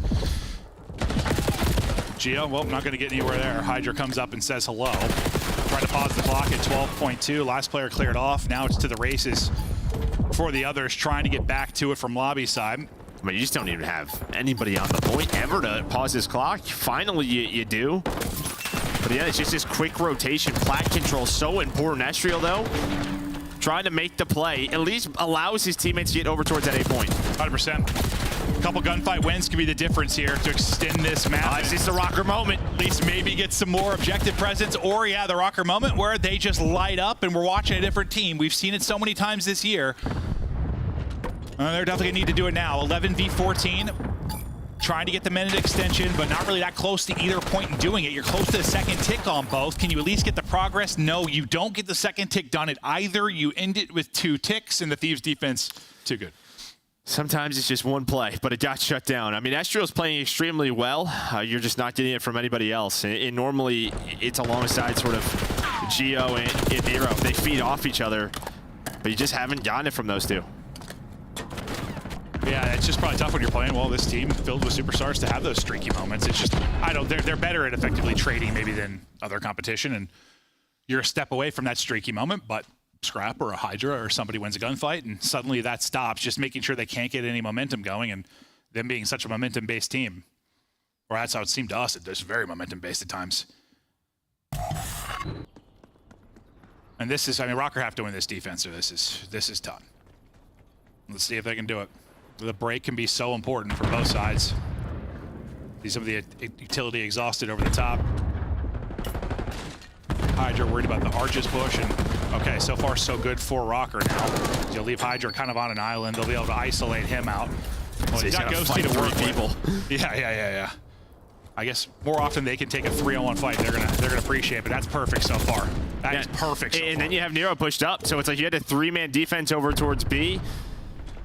They're able to deal with the 2. Nero's like, all right, I'm going to just go towards their spawn. He found a couple of kills, but is traded out. So it's a multi-kill from Hydra to get out of that trap. It might get put right back in it because Hydra doesn't get away. It's just Ghosty that gets out and he gets shut down. So good job rebounding after Hydra gets a few. Still dominating in the lives department. As efficient, as effective as the Thieves defense was. Rocker one-upping him here. I mean, look at this, their front line. It's literally just stretched across like the lobby marker, and they are winning everything. Just putting them in a body bag and holding them at bay. There's 30 seconds left to go. And here we go. Here we go, Gio. Shooting. Okay, maybe this is the moment. We got Gio making the play. We got Nero on the camera. I don't know who it is, but it's 7 straight. And it comes to an end. I mean, that was the ultimate spawn trap right there from Rocker. You had nowhere to go. Hydra is out, and he is no longer out. And okay, sometimes this is what Rocker does, and you're getting it from every single player now. No, that was utter domination. Utter domination from Rocker. Showing signs of life. We'll see if it's signs of life too late, or suddenly we see a very different Rocker in a very different series. But that was, I mean, what was it, 24-6 in the lives at the end? It doesn't get better than that. And this is the big play from Gio. We haven't seen much of that throughout this series, but we know Gio's capable of it. We haven't seen many 4x multi-kills on the year, right? Just feels like there's always a trade, but those players are weak off spawn, not ready for that. My man's on a heady, and he's putting you down. Nice play. Now, can they do something here on offense? I swear, everything we've been casting control-wise has been so defensive heavy this stage. It's funny, I heard Miles and Chance talk about it. They feel it's been like more offensive. Well, they have protocol, like a little bit more 50, but in terms of Vault and Hasi, it's just been a lot of defense. Yeah, it has been. I think the big change is probably Vault, right? Just early, the first stage, it was so much offense, but teams finally figured out what you couldn't do, what you could do. Gio looking to take the fight as his teammate pushes up close and personal. A little flank route coming in from Envoy. Make sure he doesn't turn it into a multi-kill at least, and Paul X's streak continues. He's 12-6 now on 4 straight. Ghosty finds an opening. Hydra puts you down out towards Rock, and now they have a chance to trap them if they can deal with the final player. And that's one thing that Rocker did really well in that last round. Like, there was a couple times there was one player remaining. Like, it was Ghosty once, I think it was Hydra once. Every time it was that last player, they didn't allow them to like get away, get a double, just kind of kept them locked in. Yeah, Astrio was that one player. Scrap finally ends up winning that gunfight. We haven't had many of this. I know this is possible, sort of this trap, but both teams now taking swings at it. It was Raptor last time. This time it's going to be LADs, but they're worried somebody got out B side. Well, that is the right call. So maybe not as good as they wanted. But Nero will at least pause the clock, and he's going to be ready for Ghosty to be in that spot. Poor Ghosty. The long run off spawn, just to get gunned there. Now the opening from balcony for Estriel, and here we go. A chance to do it. Those shots are nasty from Estriel. A little triple from him. Pause the clock. 24.7 to go. So despite the fact they got trapped in, it doesn't last too long, and you still have a chance for the extension and potentially a round victory. It's actually a massive kill. Well, Paul's having another. Will's had another 4x multi-kill. This is Rocker. In a nutshell. Yeah, I mean, just one moment, and then I don't know what it is. They just all get going. It's just like they all start playing with this confidence. Yeah. No, I didn't feel good about it after the first 2 maps because we didn't see any of those moments, but suddenly, here we go. Didn't feel about it the first round either. Yeah. But that is Rocker. Maybe we've got ourselves a series. They still got to win the map, though. It just came in flicking me off. He's laughing. We'll see. They're finally playing, bro. They're lighting up the feed. Life advantage is still there. With the time to go, this could come down to lives and see if they can keep this advantage. Now trying to pin the Thieves players in deep. Flip the script from the early part of the round. If you're Thieves, you can't afford to go 1 for 1 here. Oh, Gio got awful timing there. There were 2 players. He was watching Rock. They were going to overextend on through, try to get out. He would have locked that down, but that's going to allow Envoy to push on up, and just all of a sudden now Envoy's on 5 in a row. Yeah, and that lives deficit you had basically gone. Probably the biggest advantage Rocker had. They're up 4 or so. Envoy hoping he wins that one, but be able to calm. There's 2 players through secret. Well, Hydra thinks he has the timing. Not going to work out for him. So you take a minor advantage again, starting to slip away again. No respawns remaining for Thieves. Just over 30 seconds to go. Almost down to a 4 versus 4. The forward man will be number 8. That's Gio. Hydra playing right below him. It should come down to lives, and timing to be a concern as well. No respawns remaining for either side, and Envoy permanently out of the action. And all 3 players from Thieves are here. They all 3 are here. You're a little bit split. Paul's off spawn, but Nero locks it down. He's able to find another double. Now it's a 1 versus 2. You felt like you needed this if you were a Rocker. And again, it's just all 4 players stepping up. And they just look different. I don't know. It's just like all of a sudden everyone's just getting multi-kills. Yeah, no, honestly, like Paul X. It makes no sense. Paul X nearly just, I mean, the first like 3 were kind of easy, took a nice route, but dude, that little snapback as he like G-slid off the balcony, I'm like, who am I watching, bro? He just put on a sub. Why did Paul X just turn into Nero? Like, these guys evolve, bro. They're Saiyans. Just evolving. Nero, this double seals it though. I mean, yeah, just Paul's off spawn, so then it's a 2-on-2, and maybe it's interesting, but he's like, yeah, we got this. He's like, superstar who? He takes just melts Hydra and Scrap. We'll see you later. Well, now, that whole thing we were talking about with these streaks, that now a conversation as well. It might be no record for Thieves. It could end here. Well, the control streak they've got, the map streak they've got, all hangs in the balance. They gotta take an offense here and get this to around 5 if they got any hopes of doing it. 6 straight for Ghosty and working towards this streak.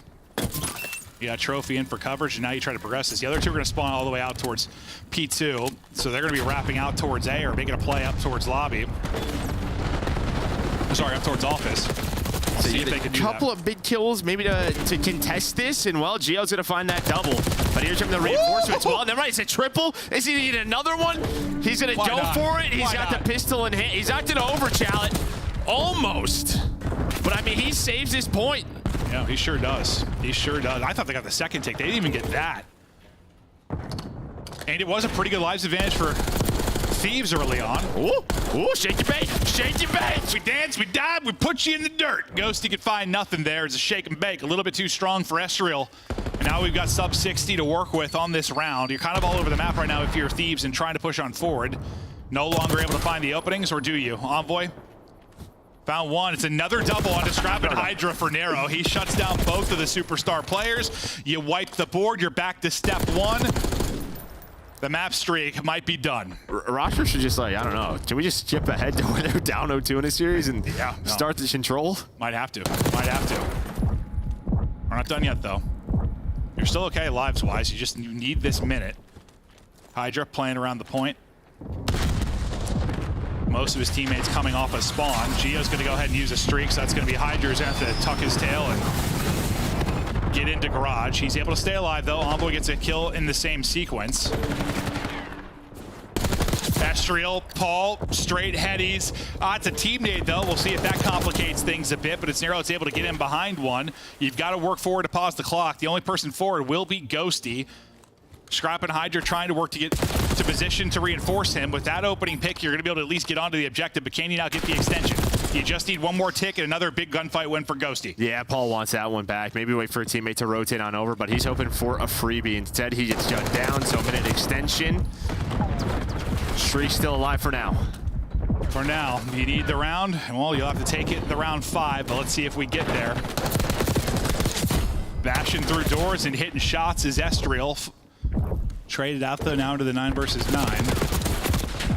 How was he alive? Yeah, I thought both sides were eating bullets, honestly. All right. 1 tick done. Hydra stun. Can he win it through the stun? Not going to happen. Nice stun and check there from Nero. The sub duo gets it done so far. Ghosty is wait and hold one side. Here to help from Arches. He's kind of out of the play for now. He's thinking one side. They finally pushed through the other as he had given that up. 5v6. Well, they pretty much know this is their last push, so what they're going to do is wait for Ghosty off spawn. Nero's going to try to maybe hunt Ghosty down, right? You see the way number 4 is playing. He's just worried about where Nero is. They're calling that out, and Envoy's going to get picked. So you just never really did a 4-man push. Well, here starts the play. Hydra's going to find one. You get on the point, but Scrap takes you down. Hydra now somehow alive. Maybe if Nero's probably got a sub there. And well, Hydra keeps it going, but there's just not enough. Not enough, and well, the map streak ends, and Rocker does what they do. I have no idea. It needs to be some sort of law now. Like, no, it does. I think it's partially the law of Rocker. Yeah. Partially like the curse of commentators, whatever you want to call it. The second you start like talking about a streak, dude, it comes to I honestly had no idea. It's just what happens. You talk about a streak, it goes So it's away. your fault. Yeah, no, it probably is. But then it's not all my fault. It's like 50-50. Caster curse and Rocker curse. Rocker. The law of Rocker, dude. The law of Rocker. Everything comes back to even. Rocker. They get a map win. The series becomes much more interesting. And now, I mean, I'm sure as viewers, you've seen this many times. Joe and I've commentated it many times. I mean, there's a reason we talk about them being gritty, never count them out, blah, blah, blah, blah. We said it 100 times because it's just, this happens 100 times. Now they'll somehow win this map 4, and then we're going to a 5th. Now, I just don't know what it is. Are they sleeping until 2 p.m.? I don't, but it's always like a play. There's like a multi-kill, and then they're all like, yeah, I can do that too. Yeah, no. Like, all 4 of them. Literally, Gio got a triple, and they're like, oh, we can play COD. Okay. I don't understand. No, I don't either. It's like they're sharing auras or something. Like one heats up and they all heat up together. There's probably some science behind it, Joe. There might be. Yeah, I'm not a brain or aura scientist, but there's got to be something going on because it doesn't. something like so inconsistent shouldn't be as consistent as it is. Like, it's absurd. Yeah, it's just all four. Maybe just get into their spots where they can make plays. This is the round that got them going. But yeah, then they win this next offense, clutch it on up. And again, like, this is kind of what you would want if you're Thieves. That would have been gross if you got it's that. But at least you're being challenged. You got some footage to go back and watch what happened. Yeah. If you're Thieves. 100%. Control no longer perfect. So they'll be tied with FaZe for that 13 map wins in a row from that Cold War team. Maybe more opportunities to take it, but yeah, no, it's just in the hard point. I think there were a couple doubles. That's it over the course of this one. Paul had a couple of triples. Gio had a couple of triples. Nero, I felt every time he was in the feed, it was a double. I don't know. Yeah, he was taking out Scrap and Hydra together multiple times. And now we start the series. Where are we headed for map 4, Joe? We're headed to Protocol. So again, like early in the series, you just haven't played a lot if you are Rocker throughout stage 2. Just to do the vetoes again. You heard the desk kind of talk about it. I think this Thieves team, they know where their big focus is, because a lot of teams are just going to veto red card versus them in both. Like maybe you'll see some red card search from like a FaZe or a Carolina that'll play them on that. Yeah. But in terms of hardpoint, you're probably not going to play them on red card hardpoint. No. So we'll go to Protocol instead and see if Rocker can keep the momentum going that they got in the map 3, and suddenly they are a top team in the world. I don't really get it, but now it's on Thieves. It feels like to bounce back because Rocker kind of start to dominate there down the stretch. They wake up a bit, hit another gear, and now we'll see if they continue to battle. But hell, even if you lose the series, like you at least feel a little better about it. Like got a map 1. Show we could shoot with them a little bit, like yeah, but we gotta figure out this problem. No, I just don't. I don't know what it is. Like we've seen this with teams before. I just don't know that this consistently have we seen it with a team. No, not that I can think of. We've been doing this a long time, and it's always like one thing. Yeah. I don't know. Yeah. Now we've seen like players like that 100%. Not all 4. Oh yeah, no. I think like I'm trying to think. Like Clayster's a big one. I think of all the time. Like Clay will be 0-10, and then I'd see him get like a nasty triple, and then I'm like, oh, Clay's gonna fry now. Like I remember talking about that a million times casting, like a player, but it wasn't always like Clay did that, and then the other 3 upgraded. Like maybe sometimes it happened more than I realized, but I don't know if it was like this. Because it's any of them just makes one highlight reel, and suddenly the confidence is there, the swagger for everybody. Well, the Thief side still cheesing, laughing it up, and looking to continue the fight here onto Protocol. We probably like, whoa, map 4? We haven't seen this in a while. Yeah, right? Last time they want to say map 4, they had to throw a map. That was not the case here. Can Rocker do it, Joe? I feel like seeing them play some pretty darn good Protocol in the past. Yeah. Who's your man to watch, Joe? What's your heart tell you? I don't have it. What's your heart tell you, Joe? Listen to your heart. Rocker? Yeah, listen to your heart. I'd go Estriel. Okay. But like, it's all 4 of them. No. It's one of those teams like throw stats out the window, throw records out the window. I'd love to talk to like Dan, because I imagine he like loses his mind watching them. Yeah, the type of player Looney was, he's got to be like, guys, what? Like, I wonder if there's a thing in like scrims too, where they just have crazy win sprees and loss sprees. Like their first scrim of the day is just like awful. DM Dan would be like, bro, is this like all the time, even off stream? Hero tries to leap out the window, hits his forehead on the window. Maybe not the start you wanted. Yeah, no, probably not. It's all Thieves in the hard point. And yeah, you could walk away with what, 40 plus seconds out of your P1. I think on any map, you're feeling great about that. Yeah, they can have a control slip up. Are they going to have a hard point slip up? That's going to be the question here. But that is about as good as it gets at that P1. You're going to have 40 seconds. Scrap was in a position towards P2, but he's going to get taken down by Paul and Nero. So they'll be in a spot there, and then Estriel is pushed on up. So you're actually in a really good early setup here at P2, but you give up 43 seconds on that first hill. Yeah, no, that's insane. That's going to be difficult to deal with, but obviously tons of time to get back into it. But we'll see where things usually get interesting. It'll be 3 and 4. 2 doesn't usually turn into a ton of time, but we'll see if Rocker can do just that. Paul X is full on head on a swivel, but he's got help from top mid in form of Estriel. Well, that was like the best setup I think early we've seen for a P2. Yeah, like no, in in a very long time. They had to deal with Estriel and Geo pushed up. These doors and windows keep getting in the way of Rocker, but yeah, at least find the early 24. Finally, it's broken up, though, and you'll still have left side control. You have since the get-go if you are Thieves. From the opening spawn, they've locked down that side of the map. So you're just thinking, let's just break up some of this P2 time. Will it be set up for 3 and 4? Number 7 on the minimap is he's gonna get a spawn. It's gonna spawn 5 in the back. That'll be Paul X with an opening.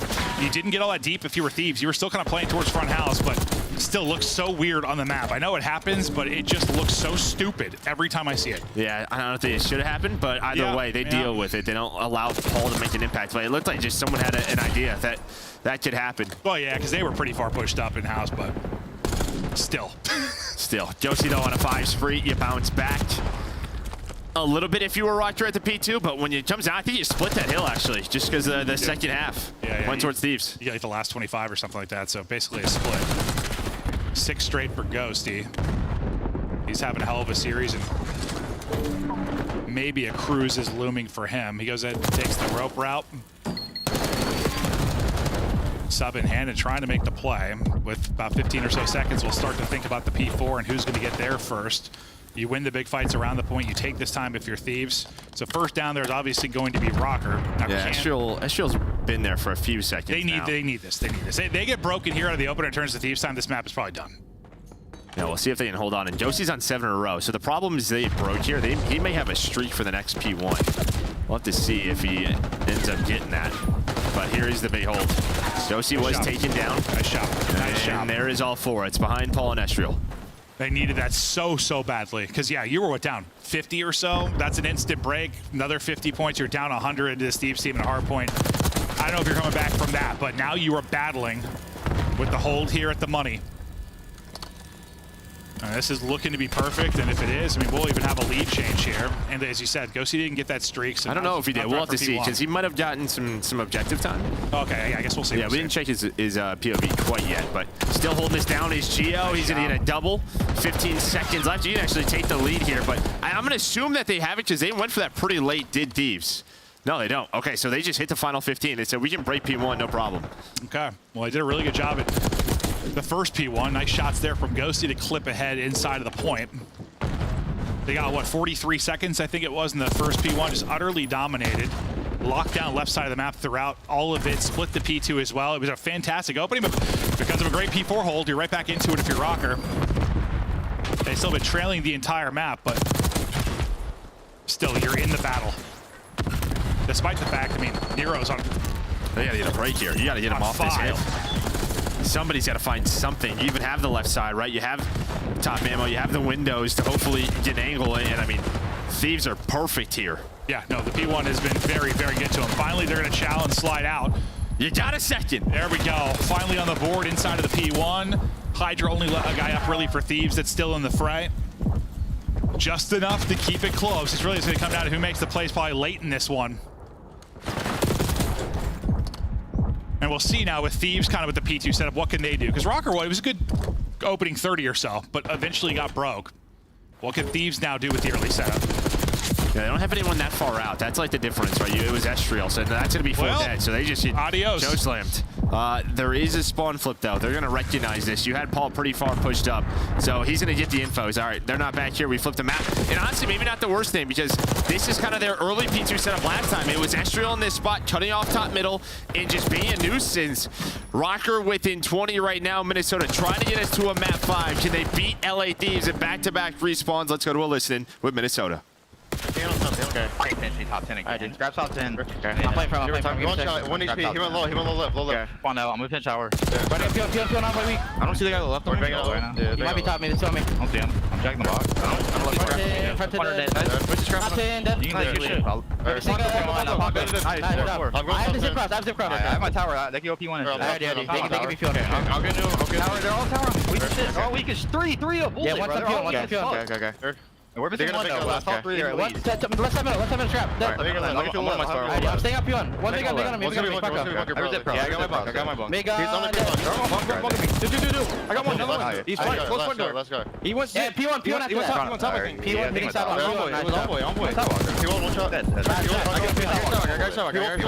need front door. I'm a bullet. Front door. Two. I need my front door. I'm coming up here. I got one.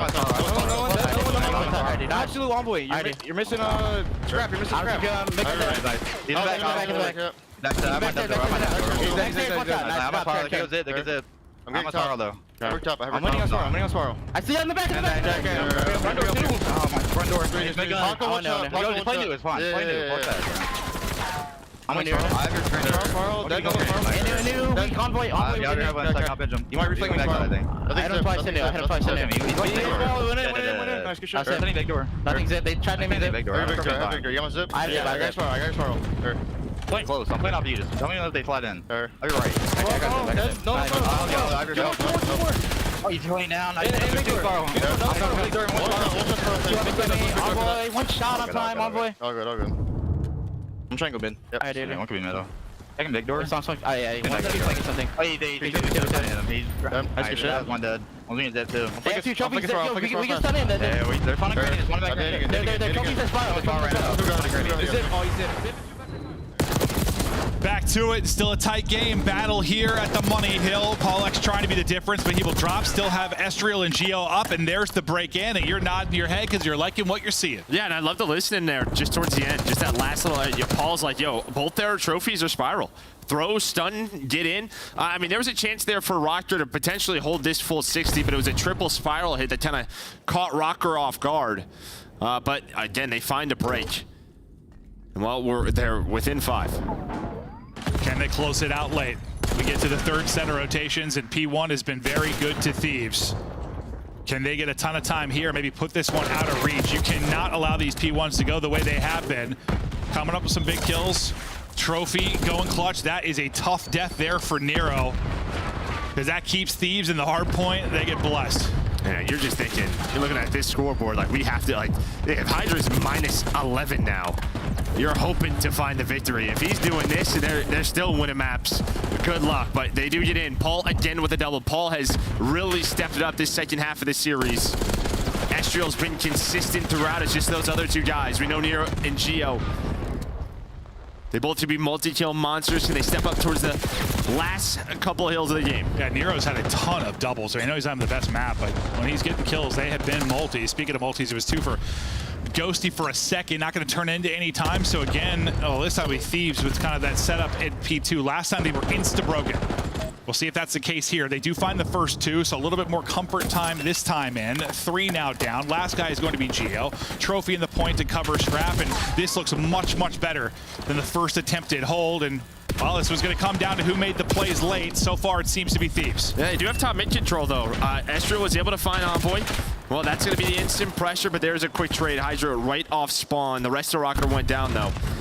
He was hoping that was a double hit alongside Estriel, so now you're just going to you have to flood front, and that is a problem. Look at where you are spawning. God, it was about the P1, but it's going to be a P2 that closes it out. This has been perfection from Thieves. Last time insta-broke. This time locking it down. 1 contest, but that's not enough. It's a Thieves win. It's not perfect, but it's a 3-1 victory. And Rocker did show some signs of life despite getting just too late. This is why you can't do this. Yeah, no, 100%. They got slaughtered in the first 2, won the 3rd. Well, go toe-to-toe. That's exactly what I thought. Like, it was going to be coming down who made plays late. Well, it's a perfect hole from Thieves to close it. And like you see the potential of this. No, it's there. It's maddening. It's honestly maddening. It's probably maddening for them as well, just trying to figure it out. But yeah, it's just like a mental thing in the sense like they just think they can always turn it on. So it's just like, I don't know, they're not playing. We're like, oh, it's all right. We'll turn it on eventually. Like I don't know. Kind of like that mentality where it's like, I don't know, if you want to land and you're struggling online, it's like that mentality. Well, let's get back to land. Yeah. Like they just think like, oh, we'll always get in form eventually in the series. We'll always get there. I don't know. I'm just trying. I don't know what it is, but I feel like it's got to be a mental thing. Someone will figure it out. Or not. But you do get challenged. You get challenged here on this game 4. Again, I think for Thieves, they probably wanted a tough match for this last one.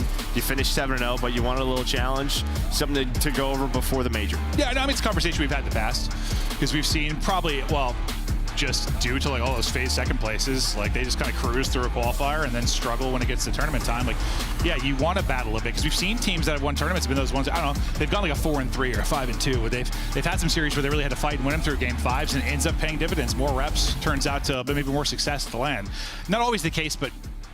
Yeah, I assume you don't want to be in total cruise control. Like, yeah, it's a confidence boost in some ways. It's just like if you're like the coach. I mean, it's just human nature, right? Like, yeah, you're just kind of flowing. Yeah. Some, you know, get a little bit unfocused, and then all of a sudden you're in a loser's bracket. Yeah, need a reminder, need a speed bump every now and then. There was a speed bump, a Nero-side speed bump. They eventually went through, and they take it. So 3-1 victory there for Thieves. They'll get it done. Second match done. We'll continue on. Hi, Chris Puckett. We are but sacks of meat, Joe. It's not their fault. Let's take a look at what went down in a game 4 because Ant was getting fired. The green room could feel the energy shifting towards Minnesota.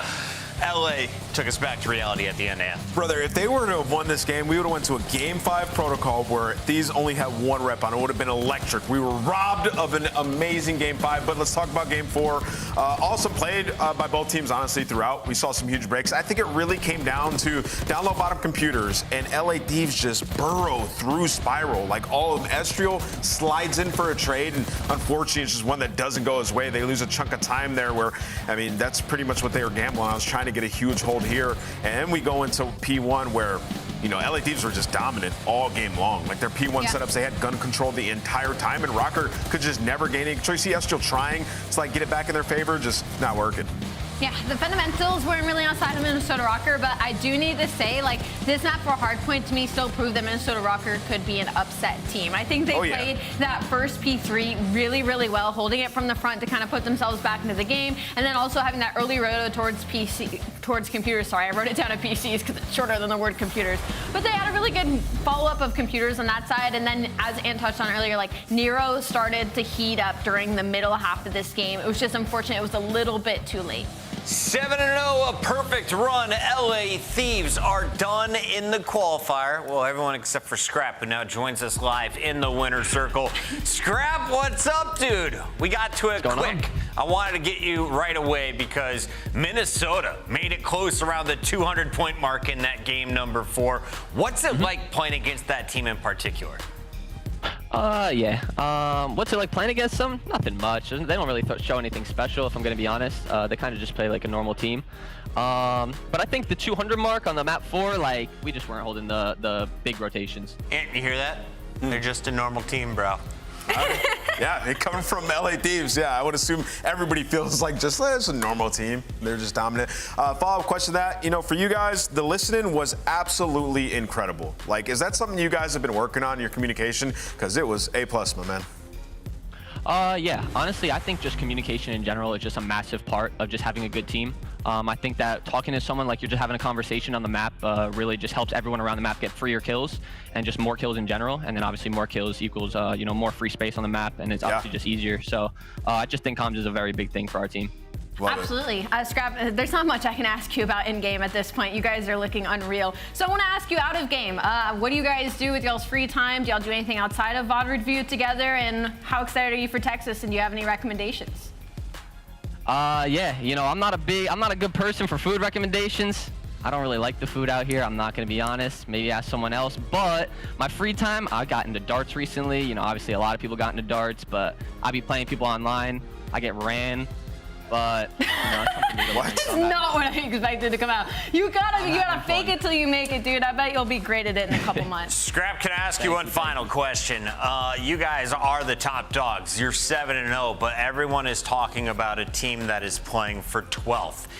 Are you annoyed to have all this optic talk going on in the background, distracting from your guys' success, or is it nice to be able to just take care of business while the fans are focused on something else?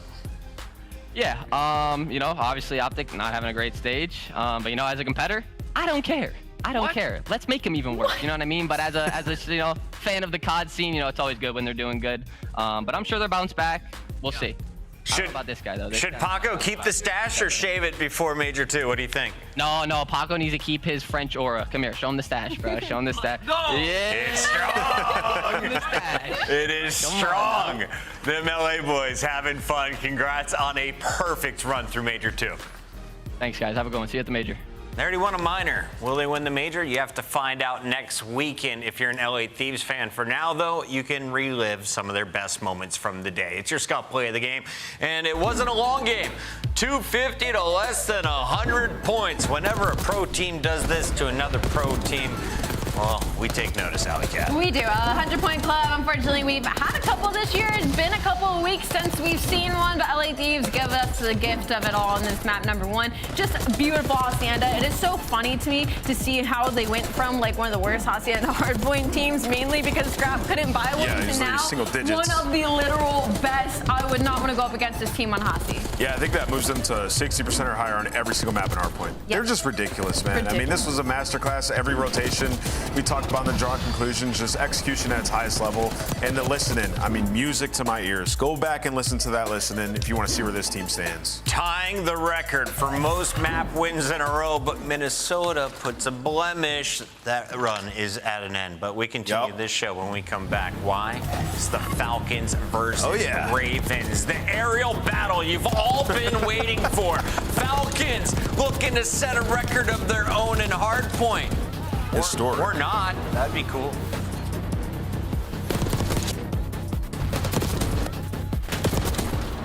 I just all over these kids. What the fuck? I just all over this kid's Twitter.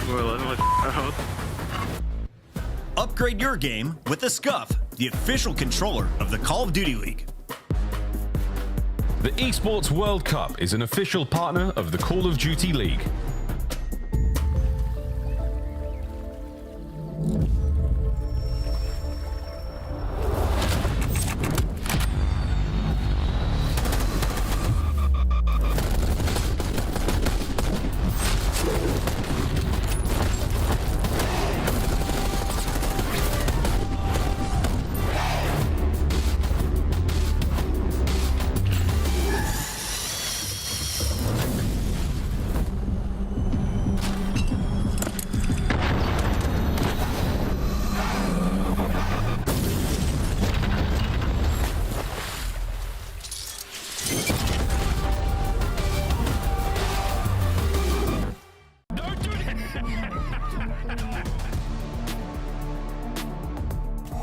Lots of lives for Boston. This has been a great round. Oh no. And here is the spawn trap potential blender, but a minute and 45 to get out of it.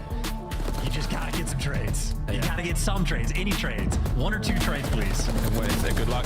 No, 1 point out. 2 now. Gonna get his 8th kill in a row. Oh, right into Hydra. Awakening has just spawned, for God's sake, man. That's messed up. Number 1. Will Exner do something unbelievable? In the corner. What a win! Wow! Oh, Exnid! What a... He's feeling himself after that. Really early on in this game to understand how to develop team-based hits. It's not there. Nice nade from Joe to see. 22 and 11 to Joe, waiting for the regen. Dashy can't find him. Still alive in the back, Optic cleaning up kills, but Joe's now on kill number 46. 48 and 25 for Joe to Sieves. Cammy, last man 1v3. Good luck, mate. 30 seconds causes a whole lot of problems here, and no, he hasn't. 1v1! Cammy. Oh my god. Oh, it's a 1v1! But Cammy once again 4 in a row. Can he make it 5? And can he get on the round as well? 1v1. Can Cammy strike twice? Here comes the fight. Cammy! Back-to-back rounds. Again, a situation right now. He's got the perfect read. No, do it! Paul can't even make the push. That's right. It's now to capture the A zone. It's nearly over. Oh, Abe with a historic first round. Damien, is that you, Damien? Now here it comes. Spawn is saying Here it comes. There it is in the back pocket. Oh, amazing. Tyler Paris, folks. Honestly. Oh, don't do this. This is unbelievable. Some of the finest gameplay you may ever see. The 2025 Vegas Falcons team pack is available now. Each pack includes home and away operators, as well as this spray to let them know who was here. It was a Falcon. Next time you boot up, suit up at the in-game shop.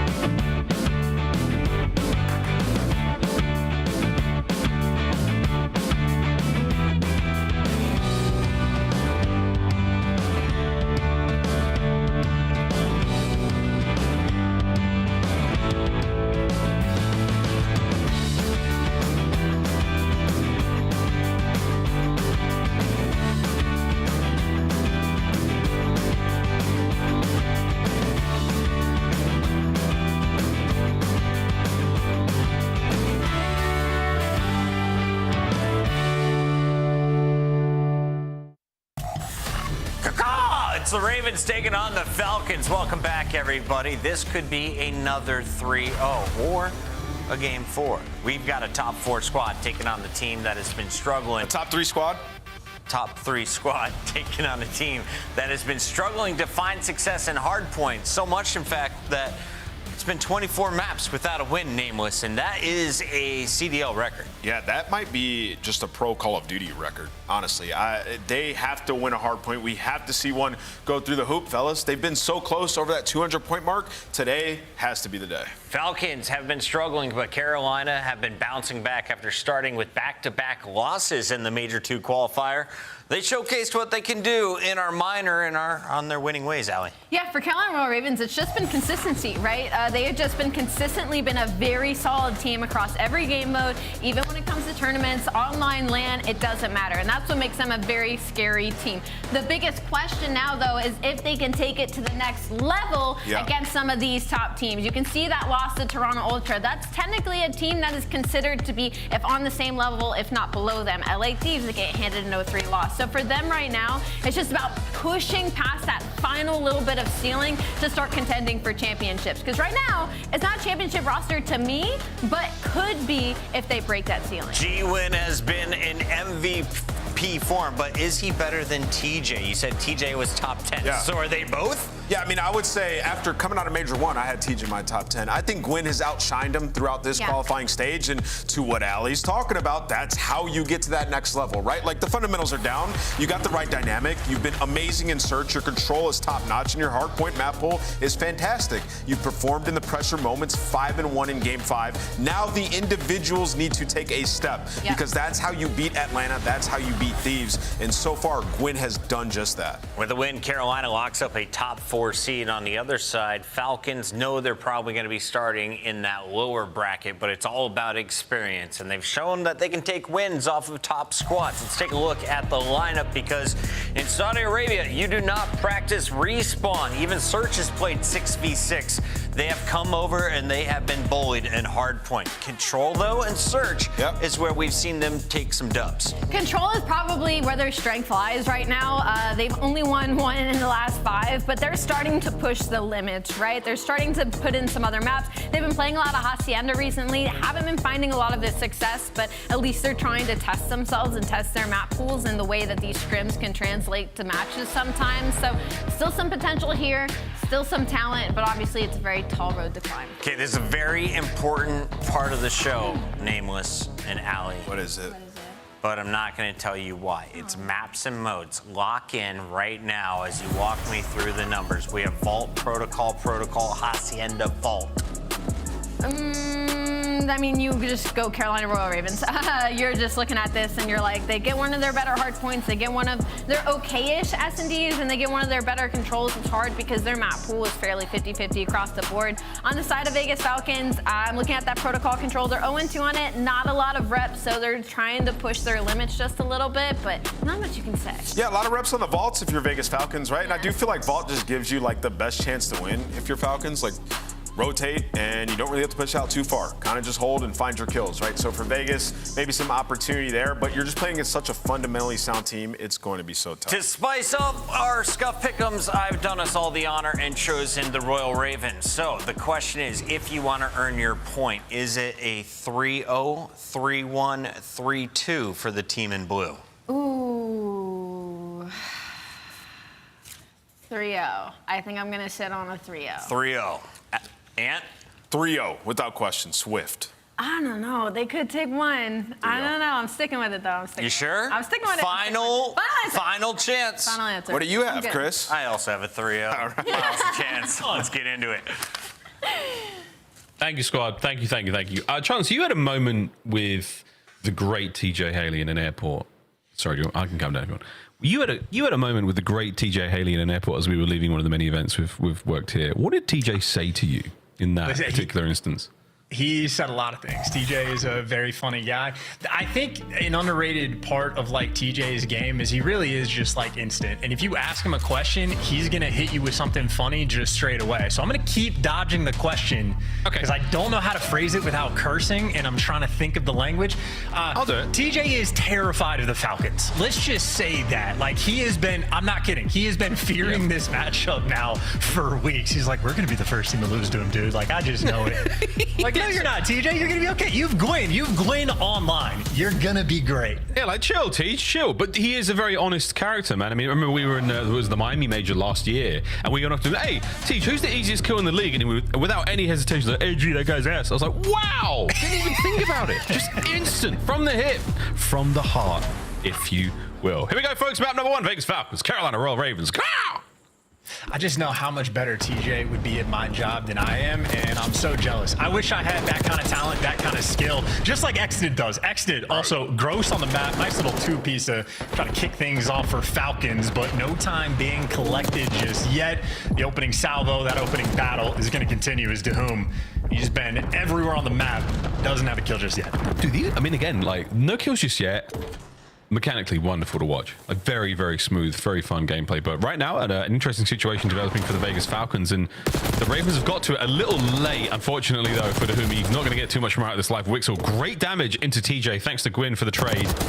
15 seconds off the rip here for the Ravens, and now looking at P2 as well. Slasher, slow and steady, a crossover towards the new spawns, but not going to help whatsoever, and Exnid peels him like that. We're going to a P2 where Falcons might not have any time on the old P1, but they have a decent enough setup, and it's about to get broken down. No one is actually in the back trying to block those spawns, so King is going to have eyes on it as Gwyn's taking the route, but you see the tight spawn coming in towards P2. In the corner the King chose, not going to be ideal. Everyone gave up on the back spawn, so Gwyn gets a free two-piece, and the hill has been broken. Yeah, it has been broken. Bad news, though. Spawns are still real close to the back end for the Falcons as they approach the hard point. Gwyn empties his pockets. A couple of shots out of his Jackal. And he's still holding the time. No one really able to make much happen on the other side of the map. And King is doing just that, taking his sweet time, waiting for the perfect moment now to hit this one player in the hard point. Coverage there from Slasher at far.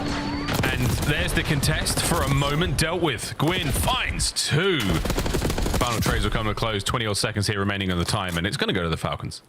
You know, I think I just respect Dahum's game in the sense that a lot of SMGs, very fast, they like run it down, they just want to get kills, but 3-3 this early on, I mean, we're just making sure we're keeping things nice and slow. The pace is okay, but as the Des mentioned, Carolina, very fundamentally sound. Slasher already posted up top bar, guys like Gwyn roaming around the middle of the map, TJ's picking up all the cuts, so Carolina, a well-oiled machine. They have everything covered, but Slasher's going to fall. Wixel picks up 2 nice kills, and there you go. P3 time in the left side spawns. Dang. Falcons in a good spot. That's absolutely perfect so far. Teacher's going to try to take a route, try to break this up as best he can. Oh, Wixel, you had it covered, son, but not only did you go down, but your trophy went just as fast. Wow, Vegas Falcons now.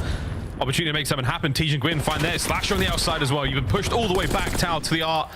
You're going to be spawning there as well. So Falcons, you've lost hard point time. You're looking good for the next point as well, but you would love to get the Ravens off of this for now. See if they can bounce back and survive this moment. Ravens, what a play. Asking you shall receive. Got him off the time. TJ, though, unspotted, unchecked. He was able to take the route to get through. Number 4 does turn, so they had the heads-up awareness, and there you go. Maybe he did spot him, or the awareness is on point, but Dahum, one of the biggest kills you're going to see of the map, they've at least maintained those left side spawns, and they have all 4 players here to hold this money hill. It's fantastic. Falcons have locked down this part of the map. Wonderful spatial awareness. Gwyn. Beautiful entry on a Dahum. There you can't ask for more there. Teacher wins his on the outside as well. So now all the members of the Falcons are the inside. The last man left alive in the fight is upstairs. Has to make something happen in a big way. Can't get it done. Vivid cleans him out. So that is going to be the perfect break on one of the more impenetrable hills here in Black Ops 6. Yeah, I mean, look, perfect setup as well. Everybody in the right spots and just not a single gunfight to be found. So unideal, but you know, the concept is at least there, and I love a good concept. Just the idea of a concept, Chancellor, or the concept of a concept, if you will, is going to get you far. It's going to get you real far. Final few moments here, though. Falcons are in. A little bit of time going towards their name. And again, the scrap, you can survive off a scrap. I mean, it's not that nutritionally dense, but you just need something in it to satiate the hunger that you have for victory. And right now, the Falcons, I mean, they're on the precipice of a incredible turnaround here. They just have to start to string these hard points together. They've been unable to really take back the lead from the Ravens. It doesn't help When TJ shooting like that. Is this tech? He's going to start getting the Semtex to explode quicker by shooting them? Is that how we're evolving? Dude, TJ is a savant as far as I'm concerned. I'm such a fan. Slasher v to whom? Top catwalk. Falcons still in control of the hard point. King traded out. The battle now being brought right to their front lines as we watch this protracted battle continuing to take place over on this side of the map. And again, Gwyn has had enough of the shenanigans. Forward he goes. A smooth aim across King. Over to Tej. Nothing. Nothing survives. Nothing can stand in his way. Nearly nothing. As the break is there, but Falcons are still holding it together for as long as they can. Doing what we can. I mean, listen, they bottled the last P2 rotation when they had this setup. Now they're going to be practicing their breaks. This is 3 out of the 4 Carolina Ravens players going to be spawning over towards new. So Gwyn is completely out of the picture. And Exit at least gives you an entry. So Falcons have the main advantage here. Pumping the brakes just a little bit, but at least you're going to block those backside spawns and get Wixel in the mix. This should be a Falcons break. It could be indeed. They've got to win a couple more fights up front. Exit does. Pinch is now on. Slasher with his gun at the ready on the back line. Oh dear. Attention now pulled. Tej though holding it down. Here comes the next 2. Oh, he gets 1 more in the life as well. But the break is there, and 35 seconds on this extremely healthy hard point. Falcons can get farming. This is great. I don't think they have a trophy in time, though, and well, they definitely didn't. So unideal, but just unlucky. Semtex out the back door there for Gwyn to get the kill. Now Xnit has been outer palms. Should be going for the time, able to pick up 1 and both, and at least strip the time away. If not, get it for yourself. So maybe a lot of white time, or maybe Carolina going to spawn right next to it and get that the calorie deficit. Now #1 spawns. That's a crazy spawn, dude. They're cutting a different kind of cutting this time around, but yeah, for now, a sort of change of pace. Vegas Falcons going to be having a hard point time over by 3. Oh, and I love this out of Exnit. Now trying to push for spawns, trying to push for control. No hit points left though. Tej is going to make that easy read. 3 dead instantly. So now no hard point time, no spawn control, but King, absolute shooter. Keeping Tej at bay, trying to get themselves over towards time. Falcons still working from the back foot. Exnit on the approach. Ooh. Trades on trades. Falcons coming out on top. King still roaming down low. Back spawns. To whom is here. Doesn't win the gunfight though, but gets him 1-shot Exnit. If you're quick enough, you catch him before he heals. I don't think that's going to be the case, and he, wow, just shreds him. I had no belief in him winning that gunfight. That was such a good snap. Dude, Exnit is a fantastic snapper, and right now starting to cook. Can they get more time? Can they hold on to spawns? Let's go through this in with the Vegas Falcons.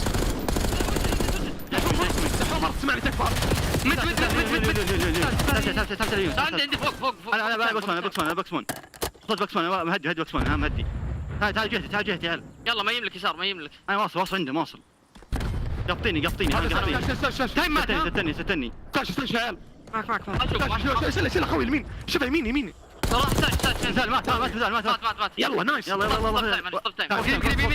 يمين انا وصلت فيكم انا مين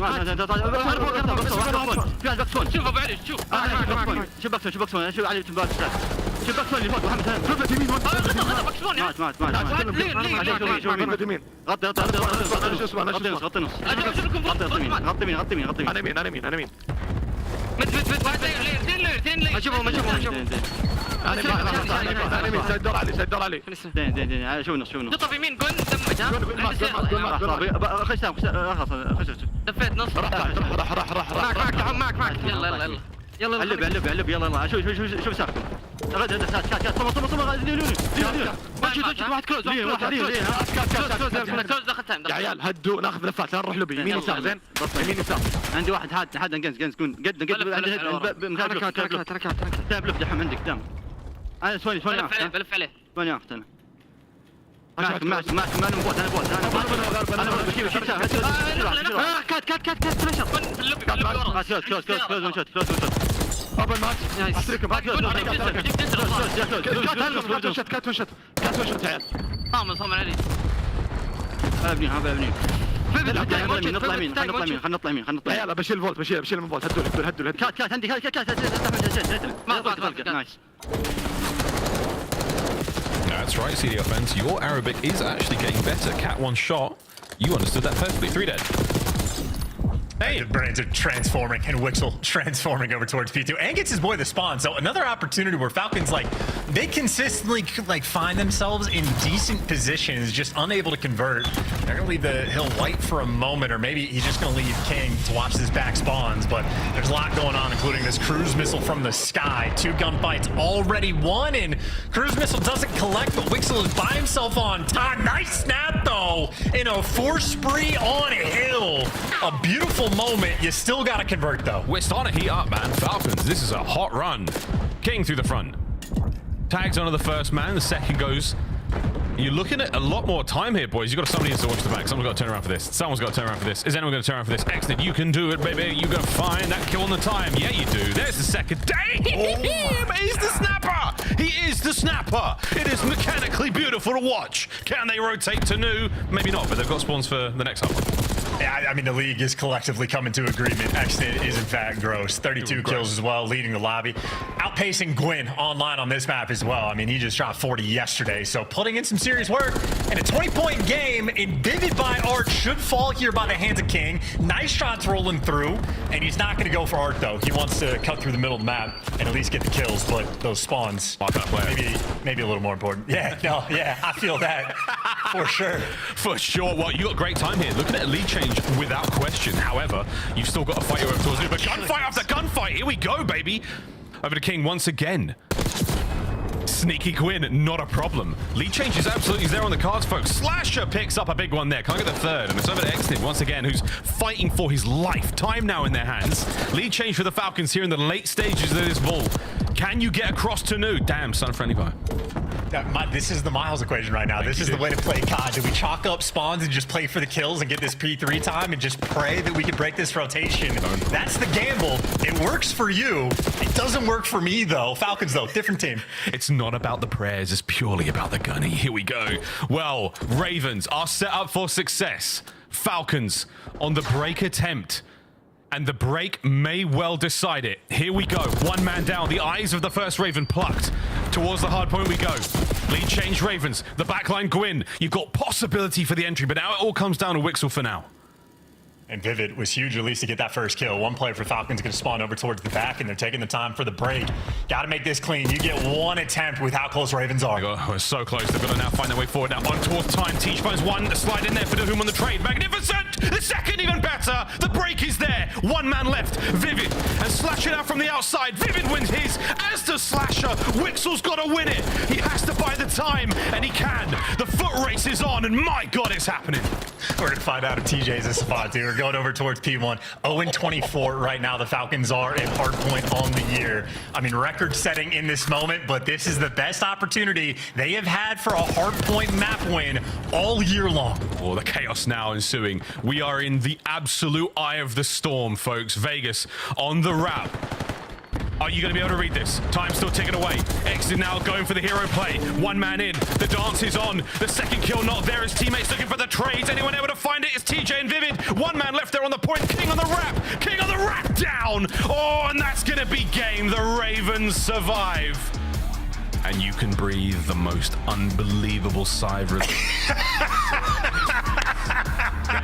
Close. But the record holds. Falcons yet to win the hard point. And TJ, I don't know. That was a wild game of hard point. The number, even towards the end, like they're 10 seconds away from getting the win in the routes that are being taken. It's like, guys, you have to keep them off time. Like flanks, I get it, they're great, but it's very stressful to watch. Clayster's probably losing his mind. Overall, Vegas, like, again, in hardpoint, or certainly over the course of time, they've been better and better about finding themselves in good positions on the map. The P4 is a highlight example. They get a full setup, it looks clean, and everything is there. Like, they're starting to put the pieces together, but then actually, like, finishing the puzzle is not an easy feat. And little things like that, Miles, I mean, look, you get the kill in the middle of the map. Do you want to run through you or like run through line and go block those spawns and get into Art? Or do you want to double back through mid, get a double kill and set Ravens up for the new time? You have options of what you want to do. But we saw what happened in the game. Miles, please rotate, dude, please. Guys, I'm being called out in real time here. Look at those assists. Look at the damage. Do they produce or do they produce? I mean, truth be told, there it is. Yeah, TJ shoot his own nades. But look, they're close, man. And this was very close indeed. Once they pop, they will not stop. It is absolutely going to be one of your favorite potato-based salty snacks. Once it hits, Chance, because again, it's figuring it all out. It has been such a tough one for Vegas. It takes a while for a region to catch up, especially in certain modes. Search and destroy, not an issue. Control, they've had their successes. In Hardpoint, North American Call of Duty, and I suppose mostly global Call of Duty now outside of the Middle Eastern region has had it on lock for a long time. Once they figure it out, absolute contenders for, you know, outside of the top 12. And it's also like, you know, a build-up and competition thing, right? Steel sharpens steel in a sense. So even like, you know, EU challengers for a while, or like the amateur scene, like way back in the day, handful of teams that could compete, right? Your Swannies, your Mad Cats, your Jerds, your Bances of the world, like the top maybe 2 or 3 teams in that region were competitive, and then there's a significant drop-off. But like, it's building over time. Your Daves, DeQVs, right? DeQuiv, yep. But now we're looking at them like EU challengers the past few years. The top teams are like gross on that side of things, and there's ridiculous talent from the region. So you got to build up. It's the way of the game. But TJ clearly feeling the pressure. He's stressed out. Slasher's just not able to predict anything that's going on. We watched this dude play S&D yesterday, and it looked like he had X-ray vision on. Now he's in a series, and he is confused. But the 94-0 start that you had nearly collapsed, and shout out to actually one of the better P2 holds we have seen from this year, courtesy of Wixel as well. Ridiculous plays he was making on it to try to get his team back in the game, but ultimately 0-25. Yeah, it's a 4 in the hill, but not enough. Dude, 233. We're getting closer and closer, friends. Closer and closer. Protocol search and destroy their chance. We've seen Falcons plays before. Ravens obviously very, very good at S&D. You got a strong caliber there, strong pedigree in the mode. How's this going to go? On a protocol, it's kind of up to Ravens. There's like a little bit of chatter about some of the S&D wins that the Falcons have been getting, of whether or not teams are like, okay, look, it's the Thieves, right? They're 4 hitting underground in the first round of Skyline. That puts a seed of doubt in my mind. So I don't know if guys like Slasher or Carolina are going to be experimental, work in the B site more, try to not spread the map and play for picks, or if they're going to keep the standard stuff. But if they play at their best, Slasher is going to be the man to look out for, because he has been clinically absurd. He is, without question, one of the best S&D players of all time in Call of Duty history. Might have a shout for the top spot as well, just because of his ridiculous longevity. And here he is in this stage, getting consistent damage output, winning the opening duels with a rate that makes him look like a BZ, but in AR form. He has been an absolute menace in the game mode. Absolutely. A very strong contest now for the Falcons to try to bounce back in our series. I just wonder again, I mean, the biggest question I have around the Falcons, lads, is you're getting closer and closer and closer in the mode, but the amount of losses, the amount of times you see that defeat screen just hit you in the gut, when does it start to affect their mental? Can they keep their heads up going into the map 2s, the map 3s of their longer series? I mean, we'll find out. I would imagine so. I think, you know what you're getting yourself into when you join the CDL. I think the wake-up calls come pretty quick, and especially so for Hardpoint in particular, but Respawn as a whole. I mean, just an accumulation of 30 or 40 plays you're making on the map at any given time. It really does build up. Either way, round number 1, no trophies. Gwyn doesn't want to deal with the nades nor the stuns. And maybe give AR a BZ a chance to shine. AR easy. King, go kill him. He is right there, right next to you. What about that guy? Too late. Well, traded out. You know. Technically, ARBZ did his job. Okay, that is Tej. And that is a wide open A-bomb site now. You should be able to get that one down, lads. Got all bases covered, nearly. And now TJ on the forward push. But wait. Slasher has got a lot of work to do here. He's good for the first. Not enough there, though. Exnid slips out. Oh, that's a problem. Tej. 1v1. Oh, no way he's doing this. No way he's doing this.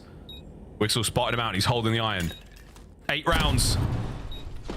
Oh, it's happening, Tej. Big 1v1 win in round 1.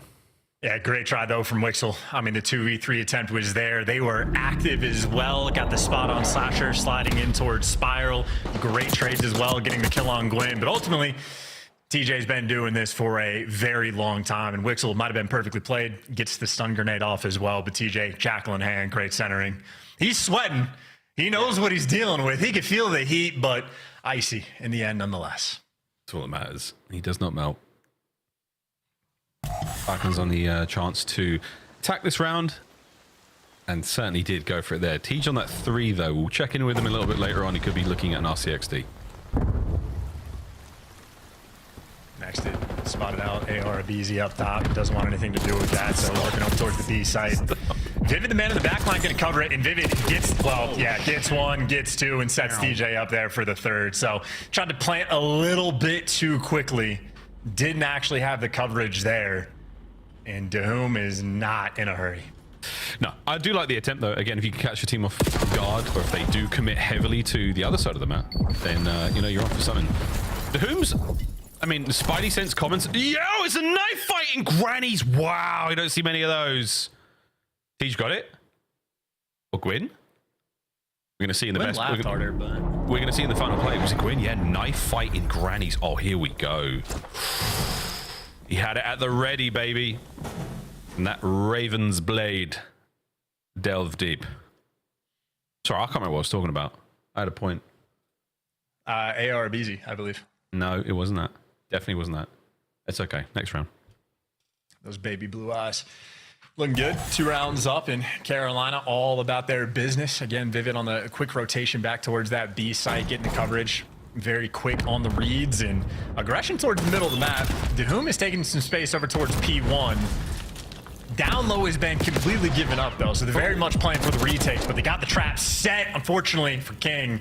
Gwyn is gross, and he gives you the first blood. Yeah, Gwyn's a problem, man. Gwyn's an issue. You need to look into this. He wins some nasty fights.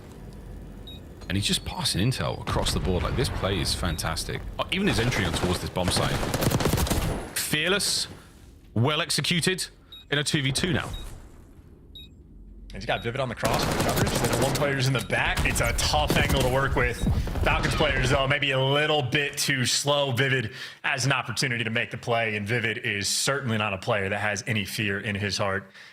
Not sure if I respect Vivid anymore after the whole snaking tweet, but that aside, he's been great this year. But yeah, weird for that right now. I'm going to read it. Yeah. I was going to bring up and read it, and we can let this one go. No, I'm joking, dude. Vivid, a great round. But the snaking thing was weird. Those baby blue eyes. Is that how Carolina picked this team? They just went... Tej, no. But yeah, the Slasher, Gwyn, and Vivid do have the Carolina blue. We got to get them contacts for the team cam. 3 superb rounds so far for the Ravens. Vegas with a couple of different looks, but nothing able to really stick. But if you keep throwing it, folks, eventually it might hit the fan. Whoa, Tej, first blood. Yep, not a trade to be found, and they are going to be a little bit slow to look for him. They have lost track of Tej, but him breaking the window is going to give you the intel in a 2v4. You make a play off the intel you have, or maybe you get caught out in confused. Exnit, opportunity for a top 5 play. The 1v4, dude, not going to happen. TJ, too good. I mean, they SEAL Team 6'd him there. They banged through the top. There's a guy going through the bottom side. I mean, they were absolutely sending it, trying to get the kills there. Of all the players in the league, I trust Exnit to pull off something like that. If he gets this kill on Tej a little faster... Of all the players in the league, you're saying? All the players in the league. No one is pulling off a preposterous, absolutely no hopes whatsoever. Exnit's my guy. That's right, simp. Your 1v4 sucked. Hold that one, Chris. Next round. If that is his real name. Now, Carolina, again, all about their business, getting good plays. I think they went sort of stock and standard for the first few rounds, and then TJ says, you know what, I'm just going to sprint out and run through the middle of the map, see what we can cook up, and still back towards A, potentially leaning down low. Gwyn maybe just absorbing some damage, showing off some quick moves, and see if you can bait Exnit into a kill. This is going to be that's it. TJ, did you call him out? He got it. He got it. He drove past it for a second. That's a perfect way to get the first blood. And he's having a laugh about it. He and Spider Gwyn sending it forward. And Tej now is second on the round and full control of the bomb site. Bomb in his back pocket as well. That is going to be map point now. You get this thing down and hold on. The next 2 members of the Falcons slow to the fight. There they go. TJ is going to make a great Mall Santa one day. He's going to be phenomenal. Oh my God, that is insane. RC, this is a spot, dude. Covering the drop. Doom's never going to read this. He might fall into it and die. This is a very, very naughty play. The fourth one in 2 days. Wixel last man. 1v1. Nearly, baby. And that was an unusual round indeed. Falcons down 5 rounds now. Ravens. It's a lot to handle. Even with the team kills, dude. I think at this point, there's been 4 RC car team kills in the past 2 days. We at this point, well, I guess TJ is adding him up to more than pile in the accident kill, but I don't know how many RC kills on opposing teams we've had this year, but I don't think it's more than 10. And yeah, TJ got a good laugh out of that. I respect it, Teach. Also, he's because happy, I'm happy. He didn't know. And as soon as someone, I mean, it was Gwyn with him in the elevator shaft, it was like, he's right here. Detonate. Either way, though, team kill doesn't help. Exited. Lightning fast response straight on towards the site, and he gets some good damage into TJ. Now, can King fight forward and get that kill as well? No. Full regen is going to be there. A little bit of an exchange from TJ, who just shows the tiniest of hands. But my goodness, they're mighty. Gets another one there, and King now in an unwinnable situation. He has to back up. Wixel on the coverage. Wixel, a bit more than... Oh my God. Win. All right, Ravens, 6-0. Search and Destroy still going their way, and they should be feeling confident after that one indeed. A masterclass from TJ. Gwyn's pieces were fantastic, and that's a 2-0 lead. Yeah, and AR Beezy doing his job. He's just in there for the first blood reps. I think he was able to beat maybe 3 this game, and granted, he got traded out for one of them, but he is maintaining that rate. That, to me, answers the SD questions I've been having about the Falcons in terms of what level of competition the other teams are going to bring, because Carolina walked all over them. Yeah, it comes down to it for me. It's the big moments where, like, it's the TJ skill diff, 11-2. He's making some bold moves. He's winning some ridiculous gunfights, but I also think he's reading these players very well. I mean, as everyone says, like, oh, they're a bit unpredictable. They're wild shooters. A great search and destroy player like TJ is going to be able to handle their tendencies, is going to do the homework. Because I don't care who you are taking these games seriously. You might have a laugh or two when something goes your way, but you are absolutely taking these games seriously because you do not want to be the first team to lose to the Falcon. And see what TJ does with that fear? 11-2. That's what he turns it into. I'm going to throw out a Maven stat. That might be the least amount of damage ever done in a map in like CDL history. Someone absolutely fact check me on that, but I think maybe one player broke 1,000 damage or none of them did. That was actually kind of crazy. A lot of assists rolling in for Vivid and Gwyn, by the way. So the teamwork being shown off. I think Vivid had 5, Gwyn had 4. The assist and teamwork and chemistry is on point, just like that of the desk. Dang. Thanks, Chance. Also, shout out to Miles. That is OG status. The first ever Call of Duty League hoodie. It's the day one, bro. You were there. It's been worn by Miles. If you want to buy it, I got his Venmo. Let's talk about this win, though, because it's a 2-0 already. We smell the 3-0 coming. Yeah. Ravens. TJ puts up 11 kills. Falcons had 12 as a team. Can we just watch his highlights? Yeah, let's talk about it. I mean, they had 1 first blood also, right? Yeah. I mean, this is just like, it's a world-class search team. You know, we keep talking about Carolina and how good they've been in SD all year, and it's on display here, right? Like, they're not going to let their foot off the gas going into a match versus Vegas. We've seen teams do it before. Toronto got 6-1 by Vegas in a search and destroy. We've seen Thieves losing SD to these guys, right? Carolina just so fundamentally sound. Those things aren't going to happen to them. From my side of things, it looks like Carolina might have locked in very specifically for this match, too, after how close that map 1 was. I mean, I loved the story from Chance saying TJ was just terrified. I felt he felt it in his bones after that map 1, only a 20-point difference. Drops 11-2 in this map number 2. It was like, yeah, I don't want to feel that fear again.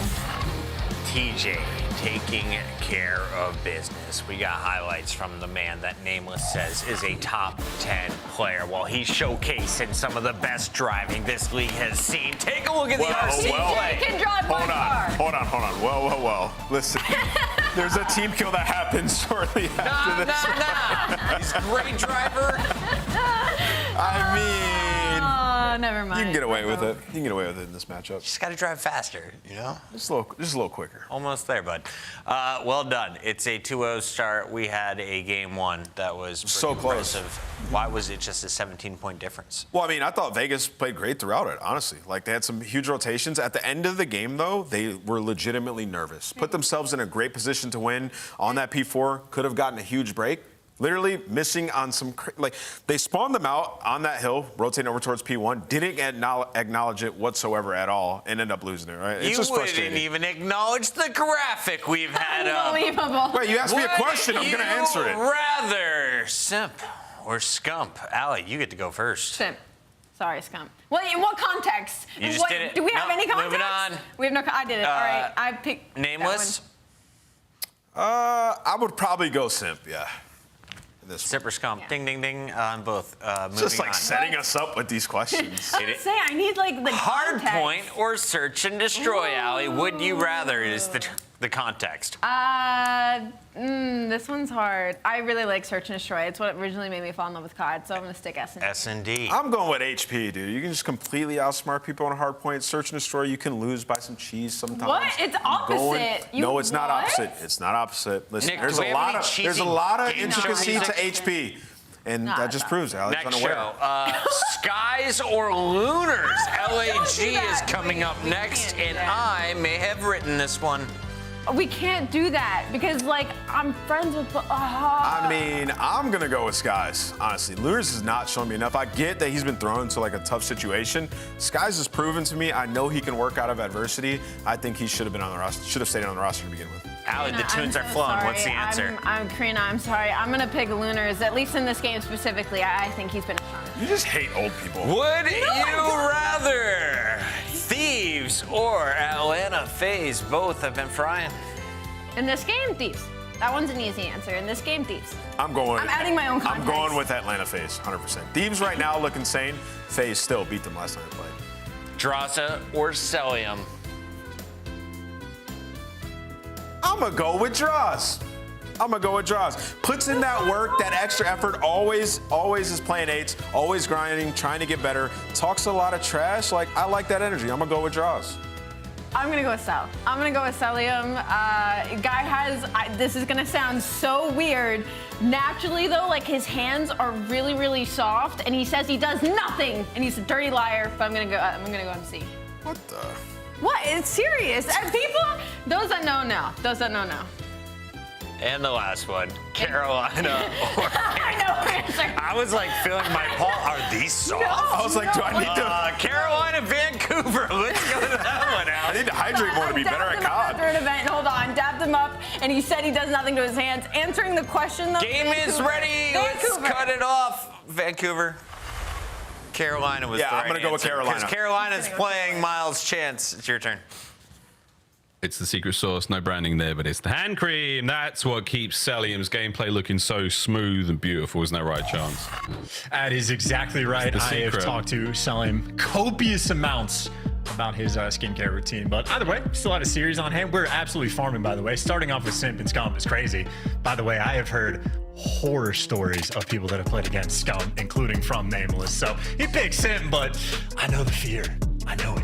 I've had ranked demons come into my chat and be like, I just played Scum, and I swear to God, he could spawn in right now and be better than most players in the league. And I'm like, that might be faded, but I can see where you're coming from. So. No, okay, not spawn in straight away, but I think genuinely, if you gave him like a few weeks, he'd be like top half SMG maybe. No reason why he wouldn't. No reason why he wouldn't. Control on stage 2 for Exnid, a 1.06. You'll take that, Chance. You'll absolutely take that. Defensive KD a little bit stronger, but we'll see if they can pull out something special here on Protocol. Offensive rounds seem to be the name of the game. We'll see if that plays true for our two teams here because everyone's different in their own special and very unique ways. That's very true. I mean, so away Scump is special and unique his longevity. I mean, he played a ridiculously long career, and he's always one of the better SMGs in the game. Exact same thing, 70%. I don't know. It is a fun question. Some of those are very easy, just like the break over towards the A zone was for Vivid and Slasher, because AR BZ from up top holding things down. Yep, absolutely. I mean, you could just call him Slasher, that's his name. Brought down by Exnid. Single segment, though, does go in the bag, and Exnid is still the king of top mid right now. Wixel joining him there in the feed, as the Falcons have nearly cleaned house. Good stuff. Slash is going to get right back into the point, not without a couple of love taps there from Xnid, as he is proven to be an absolute pain to deal with. Slam. Just like the SMGs on Carolina forcing the ARRs to play the objective. I see how it is. It's very cruel, and Vivid doing everything he can. Starts off 4-1, but unable quite to just break through. But Gwyn doesn't recognize he has an aims in hand, so he's still flying around, but he's made it to the zone.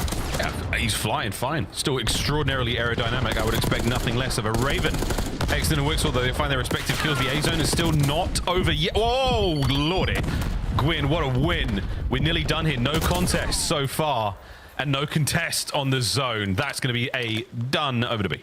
Yes, and now you have Falcons trying to push out and get a little bit of space. To whom from the middle of the map is going to be bottom trips, and another teammate going to be going for the spawn kills in X, and that's 3 down in the feed. TJ is the only man missing behind enemy lines, but the other 2 players on Falcons right now go for the spawners. Oh, yeah, absolutely go for it. Ooh, Wixel, Xnid find theirs. He's still roaming. He doesn't look left, but that's not a problem. Still alive. This is going to be it. Slasher battles his way out. A little bit of time gained there. Life count looking superb. Snaps in from King. Not enough for the kill. T's now trying to fight his way across top. He's going for the cut route as well. They're just missing 1 player. He's actually going for the spawners and bit off more than he could chew. King shreds him in that moment. They know Wixel's behind him somewhere, so Carolina are keeping track and playing a little bit slow. Vivid over towards the B zone, gets an entry, waiting for TJ to become the reinforcements, and they're trying to set up the conga line, but in the meantime, Wixel has taken the route, wins the gunfight, so Vivid doesn't have too many reinforcements, but Slasher from heavens above able to give you an extra kill. Carolina are keeping the pressure up. 9-7, 1 segment. Down at B. And aside from Gwyn, Gwyn, that's a problem. And he's going to be able to maybe catch another one. Wait, comms, no one called him out. Doesn't matter, they're all dead. That's right. Ravens across the top of the map. Now they go. Massive win out of Gwyn. Can he find another? Sure can. Gwyn for the win. Over towards B. That's going to be a triple stack maybe coming through. Actually, Slasher's just watching outers, so they're playing for the kills before they get the time. But if Falcons aren't going to actually challenge the time, it does make things a little bit easier to read. No respawns remaining, but Slasher's posted up because he wants the kills, and maybe a mistake. They got eviscerated. Dude, they did. Ravens just got bodied. And now over to the spawners. Wow, over to Tej. Falcons. The tiniest moment there, yalla, yalla, yalla, as they absolutely decimated the B zone on defensively. And I tell you what, if TJ could do this, it's a 2v1. It's technically not over yet. It's 15 seconds. He could actually get on towards the zone. Run to the zone. You got to go. He's trying to go through the middle of the map, maybe see if he can pick it up an extra kill. And unfortunate for him, King just makes the perfect sort of lay down play, get the information. If he goes through the B zone, you just double challenge. So Falcons, nice execution there. Got pretty spicy towards the end on the life count, and obviously the players on the zone, but maybe Slasher not actually hopping the objective costed them in the end.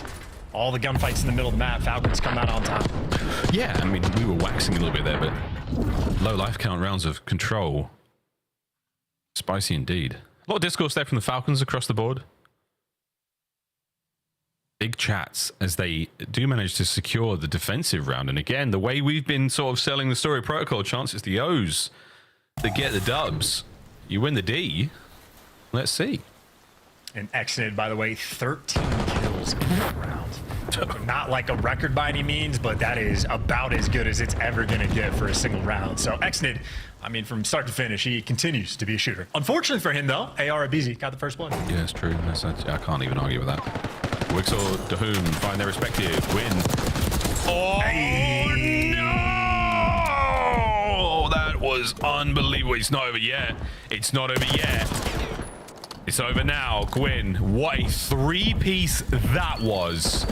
12 and 8. He's trying to catch up to Xnid. Vivid out here, common everything. Holy. Nice shots as well. Able to get that clearance, and might not be spawn trap central just yet, but TJ heads up. He knows the one side of the map that is open, likely to be captivated. If they want to feed him anymore, he'll take them. Well, this is a great look. Gwyn is just so oppressive in his attacks. There's nowhere for you to go. Another big set of wipes there. Falcons have been cut down massively here on their attacking round. A very, very significant life difference right now. The segments were much better for the Ravens. The kills have been unbelievable from the Ravens now. And that is also just the perfect setup. The thing dreams are made of to get a player over towards helicopters, someone get the sidewalk coverage, and Falcons in the end even just chalk it up and say, let's just try not to feed a cruise missile to anybody on the opposition. So Carolina, they struggled to set up the spawn trap just a little bit, but the second that they got it was over. And, yeah. Oh no, not in slow motion, please. King win for the drop shot, loses aim assist on the pillar, and Gwyn just gets to throw a little right step. That was a disgusting 3-piece, and he's laughing his head off with good reason. Gets to sleep in his own bed tonight. A wonderful thing. He does, he does. He even gets food, warm food on a plate. Unbelievable. Congratulations, Gwyn. Might even give him cutlery. Well deserving of 14 and 9. That's an old... That's a weird in-joke for the old Ravens fans. Also, I just realized XNA didn't get a single kill on offense, but he got the first blood against AR Abizi to kick off this one, so maybe XNA is just going to be the defense reaper. Maybe. Well, and Gwyn and Vivid having a nice time all in all. Slow cap on B. Again, just to pull some of the attention, and you'll take that from XNA right out of spawns, gets himself going, trades there. But not necessarily on XNA, as he is a problem right now. He's taking Vivid out of the play. And this is great. Vivid, surely you don't get this. Nah, you were pulled right into the open space that XNA left you. TG got it? You do not have it. Slasher? Just about. Good job. Now, Ravens keeping the attack up by B, but wait, here comes King over the top. Oh, speaking of over the top, yeah, Dahum was able to get the top trips in the meantime, so now you're going to have the Ravens forced to go over towards the A site, but a pretty good setup right now for the Falcons. I mean, they certainly got the pressure. You got King taking the route. He gets another kill just farming them against Slasher. And Gwyn, a man that loves the underground route, is dealt with. So Carolina, a little bit desperate. 28 seconds left on the game clock. Good news is TJ's going to stop it. And Falcons aren't swarming that direction just yet. Not just yet, but a little bit of love now towards B as well. So Viv's going to do that alone. A cleaned up. Here come the Falcons. They should be able to get him off this zone pretty quickly, but again, it's been a super solid round from the Falcons. No segments actually cleaned up just yet. TJ's looking to clean up B. Good luck, son. Absolute dominance here from the Falcons. And Dahum's over towards the helicopter as well. So his teammates are just, I mean, they have that B zone triangulated. Falcons are not giving away B at all. Life count just got a little bit wild. It's now 18 to 14, and that is a mad stack now. 3 players from the Ravens there over by A. That's gone, mate. See you later. Exton's going to get top grannies, but for all nothing. Might be able to catch a couple of players out on the cross here, and that's going to be helpful indeed. Oh, my word. Sortige as well. Vivid, lovely spot to be in. That's perfect coverage there from the Ravens. Again, good comms, nice awareness over towards B, and they've got a relatively healthy lineup to do so. Pretty good spot, and I mean, they're playing extremely slow, but in a decent enough spot to do it. XNA getting some damage off, and his teammates picking up all the kill. Finally gets traded because TJ, the long-range shots coming through, but I mean, they're funneling everybody in. Slash is the only one that's made it out towards the zone, and they know that Wixel's nearby, but they don't spot him, and that is Call of Duty timing at its finest. They cannot find Wixel. They just jumped over him. It's all right. Wixel can't find them either. He knows TJ's out now. Got him. Cut will go down. 14 to 7 once again, but you're still capturing the B zone. Gwyn wins the big one to keep that play going alive.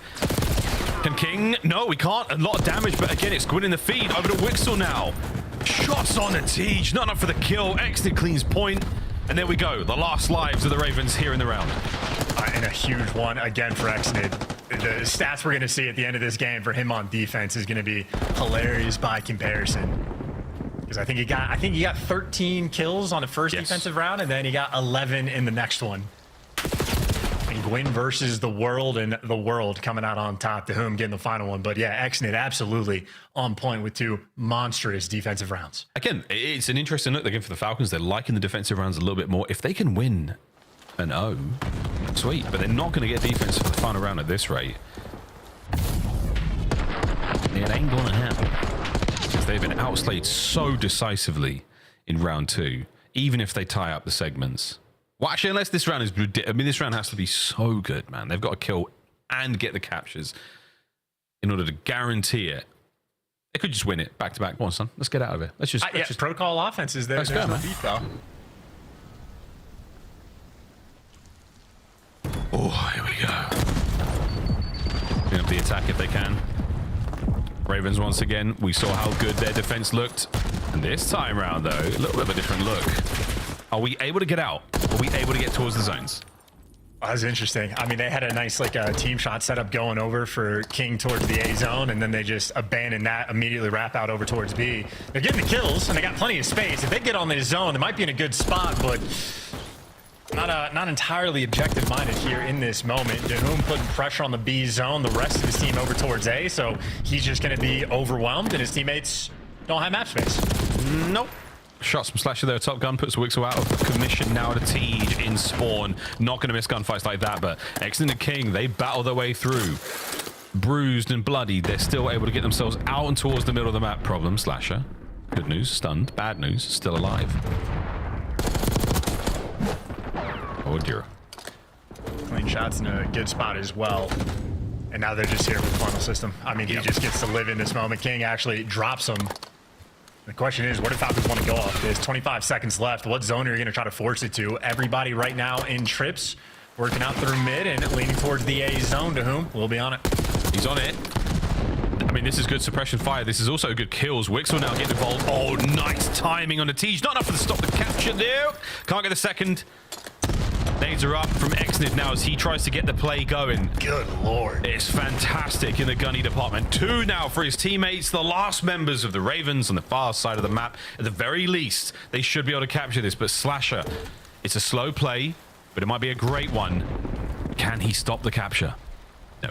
Yeah, playing for exit, so to speak, right? His teammates are just going for the full wrap. They want to get these kills and force him back in spawn. So Slasher, as patient as you need him, there for one. King, the last man up inside of trips, and he's on his 6th free in the meantime. Unfortunately, no cruise, and does get killed. I think that strat there from the Ravens was the right call. Play for the exits, get the kills, and reintroduce them back to their spawn. And a cheeky spot as well for Gwyn as the drop on Exnid and gonna take him down. The B zone for the moment under control. Falcons, 47 seconds though. Plenty of time to work with. Yeah, 3 life lead as well.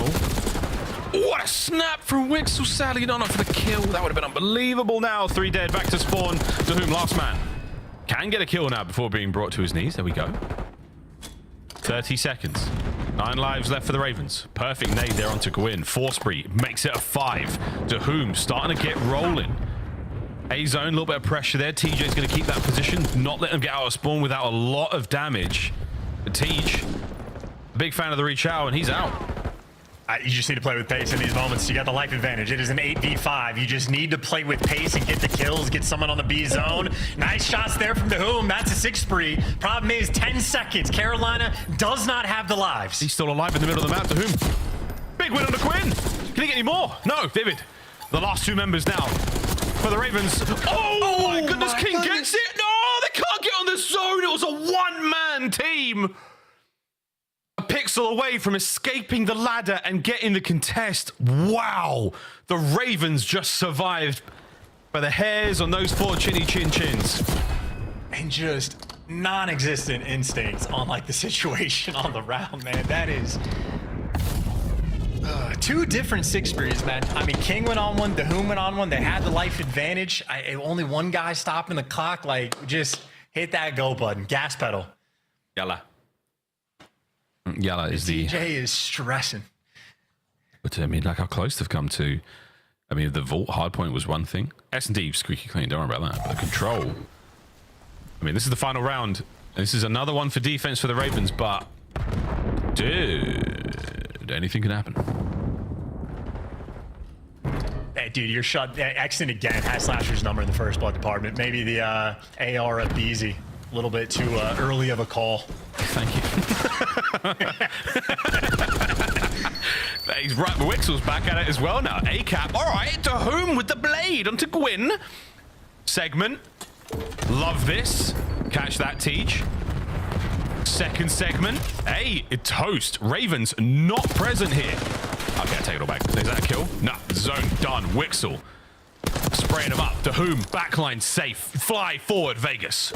Yeah, it's a great pickup as well. And they got the trip spawn, so they're actually going to be way up on the map. Timing's going to be a little bit different. Vivid's going to get dropped. And an opportunity for Falcons to apply some pressure. I mean, they got a guy over towards the B zone, got past the lighthouse, that is taking an absolute route never touched the zone, but he does get the trade, and unfortunate for him, he's now at this point more or less by himself. Yeah. Playing for kills. There's a serious congestion in the middle of their spawn right now. Oh, but wait, Exnid kills them both. So now you've got an open avenue to make your way forward. Bad news, middle of the map's got a lot of Ravens players in it. So one roadblock at a time right now for the Falcons. King, in and off the zone he goes.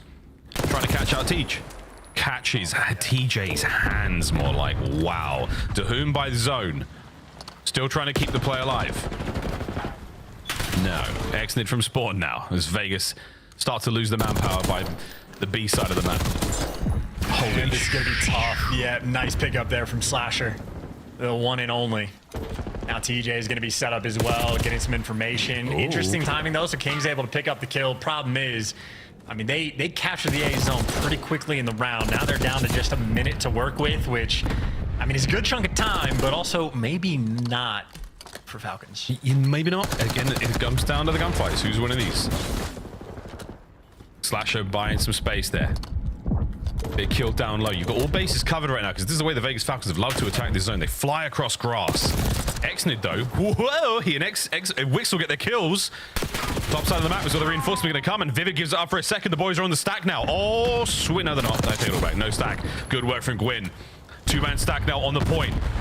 Exnid playing the close door. Great damage. Not enough for the kill. TJ over the top. Dealt with. The capture continues. This might be it. Slasher gets dropped as well. Dahum there for 2. Just get on the point. Everybody run towards it and stack it. This should be a map win. This should be map. Last hit. Ravens, they're in, and it's done. Vegas Falcons, another big control victory. Despite not being able to pull off the offensive rounds, we see another hard point in our series. I don't know how long it's going to take, but like the pieces are there, man. The pieces are there for this team to do some damage if they can at least get the S&D consistency up. Maybe Ravens a little bit too clean there on the protocol, but a handful of control wins they have on the year on 2 different maps now at that. Falcons, signs of life are there. Maybe a small problem, though. We're going to a hard point where they're 0-25 in. Brother. So not ideal, but ultimately great map there for the Falcons, and Exnid especially so on the defensive end.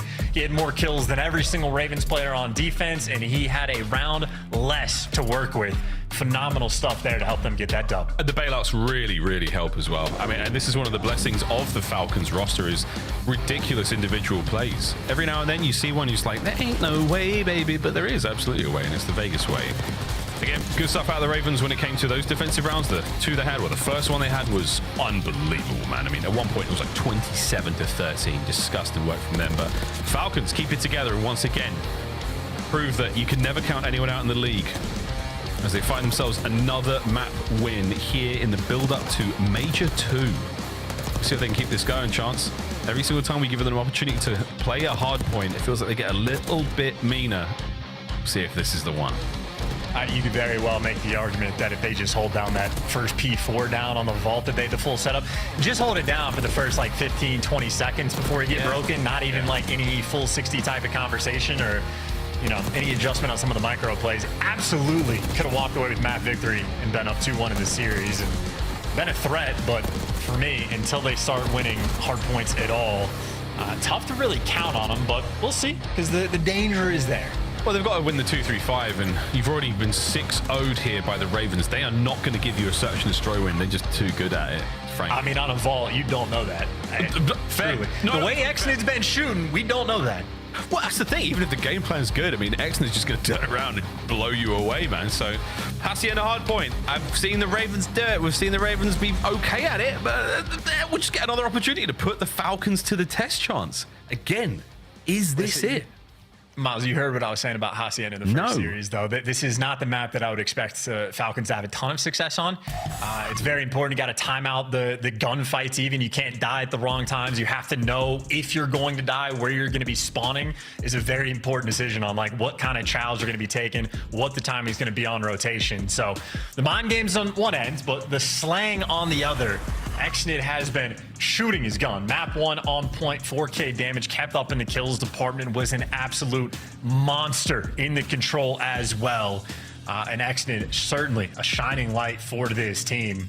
I mean, everyone just looks at him as being like, this guy, clear cut, pro level mechanical skill, absolutely there, certified shooter. Absolutely. If anyone's ever watched his stream as well, you know, I mean, he's just diving in the ranked games and winning them alone against, you know, the members of the general public. But Coach Clay in the back there, trying to keep the boys calm. I saw a lot of like hands down, you know, just keep it calm, fellas. Like, you know what you look at this. This is an unbelievable level of calm. Falcons, of course, a team that like to get very hot after a win and maybe overheat. Chance, I feel like it seems to be the case. Obviously, their map 4 record is no wins whatsoever. But can they keep it cool? Just cool things down a little bit. They've got the game plan here. And Hacienda has not been great for them, but 2-5 for the Ravens, it's not that great. I'm selling this, bro. I'm selling this. If we're just looking at the right side of those stats, you're looking at this as wonderful potential for the Falcons. Like, if you're playing against Ravens, their worst hardpoint map that isn't going to be like their auto veto, and a very solid opportunity. Especially so because the Ravens, I mean, the holds were okay, but the break's not there. I think I got that backwards, but either way, there are holes in the game plan on this map for Carolina. So traditionally, a well-structured team, if they're having flaws, you look to expose them off the opening break. King gets 2. You got Xnid inside the point. And getting more hill time. That's a 4-man wipe, virtually as good as it gets off the opening break. Little bailout moment and good time being collected. King just taking a bit of a route, getting caught unaware there. Of course, essentially the wrong side of the map you want to be playing for. And that's a lot of boys in the hill. That is, all the boys in the hill are all dead now. That's that. Well, you're going to still be spawning on the right side of the map for the time being, Vegas Falcons. You got a nice start here. Can you keep hold of P2? Starting to worry about it now. 20 seconds. Don't. Okay, no one screenshot that moment. It says Vegas Falcons win. Don't do that. Don't do that. They said host ended game. Don't do that. Okay, just saying. We will find out exactly what's going on here. Looks like something might have been a little bit wrong, a little bit up. But I liked what I saw until there was the break. The break was not great. The Vegas Falcons, again, finding kills when they need to, but it's just those little things about, you know, timing-wise. They start to make some wild and crazy plays, chance, and then spawns flip, and before you know it, you're down 60. Yeah, like having just 2 players on the hill on a P1. P1 is very difficult. I wonder what the most difficult hill to stay alive is in this game, because P1 for Hacienda is certainly a good shout. Yeah. I mean, you can get killed from 4 different windows on both sides. You got you that's open, and then like the rock hall jump up as well, and fire. So there's 7 different places you can get shot out of P1, so not ideal necessarily. I always ask pros, like, what's your ideal P1 setup on Hacienda? And I get different answers nearly all the time. That's the road to the Major 2 for the Royal Ravens. Again, a couple of losses against big teams. Ultra hitting them with a surprise smacking, but then Rocker, Optic, C9, and Heretics, very clean dispatches. Now the Falcons are taking them a little further than I think they wanted to go. This is the last matchup for the Ravens before they descend upon Texas. Before we go back to Allen for another good time, we're going to run it back here on Hacienda. The opening gambit there for the Vegas Falcons managed to pay off, chance, but let's see how things go in take number 2. Yeah, and in terms of ideal setups, again, as you pointed out, teams are going to have different ideas about sort of what you want to do, but certainly the rock hall control is going to be incredibly important. That's why we saw Ravens triple challenging it off the rip. You get control of that, get control of the rock section of the map, and you have the instant opportunities to go flank spiral, work your way over towards P2. A lot of different fun stuff you can make happen. So certainly the pressure on that side going to be active, and certainly the place where ARs want to be, but a puzzling map we've had so far off the reset, but maybe a team will paint a masterpiece. This will be the Falcons' Picasso. Nothing too abstract about it. Gwyn gets a nice 2. King can't. Flip spawns already. Yeah, we have indeed. Now Flipperooski. And that is TJ's in lobby now, finding kills. Gwyn on the reach out, not going to have it. TJ finds not only control, but no, a bit of a split. Whom still spawning on that side of the map, and he's going to be an issue to deal with, and I don't think the Ravens have identified this. They have not. So, that's going to be that. That is all dead, boys and girls. I wonder why, because his teammates spawned out like towards 10 immediately after, so I don't understand it. That's a tricky one indeed, but adds to the spiciness of a P1, where ultimately the Falcons, even off the reset, have a solid lead, respectable enough. Problem is, not exactly rotating. Somehow Wixel's the only one that's nearby. And it's going to be an interesting battle over towards P2 because Carolina somehow are going to get there first, but now it's tough for these guys to predict exactly when and where the pressure is going to be. And you're not going to commit as many resources to clearing out the front. It doesn't matter. It doesn't matter. Brakes are on. Oh, King, lovely etiquette with a trophy as well. Gets rid of that. Allows his boys to start throwing stuff as soon as they get in off spawn. So, Falcons, delightful stuff. Wixel, keep that gun up and at the ready. Not a trophy to be found yet for the Vegas lads, but that is not a problem. The nades are all good. Nothing really connects there from the Falcons, from the Ravens on the attack. And look at this, boys. This is absolutely tremendous. I mean, that's a 4-man wipe. You got to be able to take some space, make some plays off this, or at least hold down the final 20. Xnid now has a free and clear route for the rotation. He can get over towards New. King still playing a cheeky little spot over on the stairwell, and nobody's touching P2 on the Ravens. So they got there first, did not execute at all. And a slow start right now for Carolina. And Xnid, the man who is able to take the route well in position on a 4 spree. Fortunately, looking at the minimap, he is in between the entire squad. Carolina will get to the new time first. Indeed they do. Looking too hot. Gwyn's shoulder is absolutely mean. King's got a lot of work to do here. Gonna back on up. Gifts bestowed upon him from the pockets of the Ravens players now as we attack towards the point. TJ takes a tremendous amount of damage. Nice spawn awareness now. You're doing what you can here for the Falcons to maintain this forward position. Dohoom's got to do that alone, and now the rest of the lads there on the contest. Can he find a kill here at the very least? No. Gwyn slip slides in office and takes care of business over to TJ in the time. He's going to find his King once again alone. Hey, do what you can, son. As the Ravens now manage to stay alive, and this should be a solid chunk of time. Well, Xnid now to the spear, at least for the retake right now. Falcons going to be forcing it through for the old time. See if you can come out on top of the trades. They absolutely cannot, so you got to turn tail and hike your way over towards the new time. Now for Carolina, going to have to read these spawns. There's one guy by Lambo and 3 other players on the other side of the map, and by the looks of it, Vivid completely aware. Gwyn even checking the corners. Carolina right now ahead of the game. Yeah, really. Oh, the timing from Vivid. It pays. Gwyn should be able to trade this one out.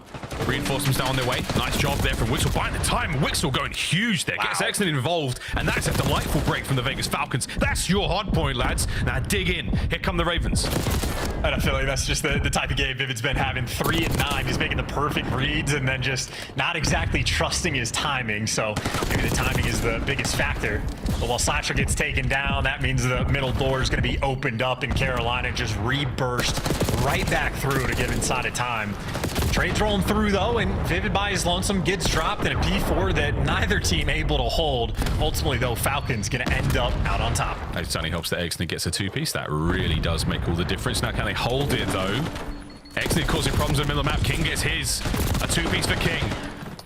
Gwyn, it's just absolute pandemonium as the Ravens there floundering on the point, and Xnid runs into the whole squad. Tons of intel passed over, and 100 points crossed as we go back into our second set. Vegas Falcons with the lead. His eyes lit up, counting those 3 players, but Falcons off the back of it. The energy still there. I mean, another kill feed that's looking great for him, filling in the green on the left side. And Gwyn, well, causing problems for Xnid, and yeah, that's what the problems are going to do. Make it look one direction while his team flood in from the other. And while Carolina get the re-break, not going to last for too long. TJ wins the gunfight. Thought the trade would roll through, but eventually it does. Falcons, right side spawns, into time, 40-point lead. I mean, their hard points looking good right now. Nothing wrong with this at all. Whom so close to the win there on a slasher. I mean, a bullet. A bullet would have got it done. That's 3 down though. Wixel now trying to make a big move. Ooh, I would have shot him as well, mate. Don't worry. Teammates now spawning in the back. These lads are absolutely twisted. Can we win the battle at the inside of lobby? You've got the numbers right now if you are Vegas Falcons. The hard point will pop open in a moment. Oh my god, and the Ravens will be in there. Entry kills now from Dahoom. Lobby. Can they win the fight as well? There is a lot happening right now, and the Ravens have got a lot of work to do still. They have the pinch though. Hey, is Wix on the pinch? Yeah, there's his second kill. He's able to open this up. If he gets the third, it's going to be huge, and he cleans it. Now you at least get the pressure, except not really. I assumed his teammates would be a little bit quicker towards the time, but I mean, I think someone just took a... Did he take a well route?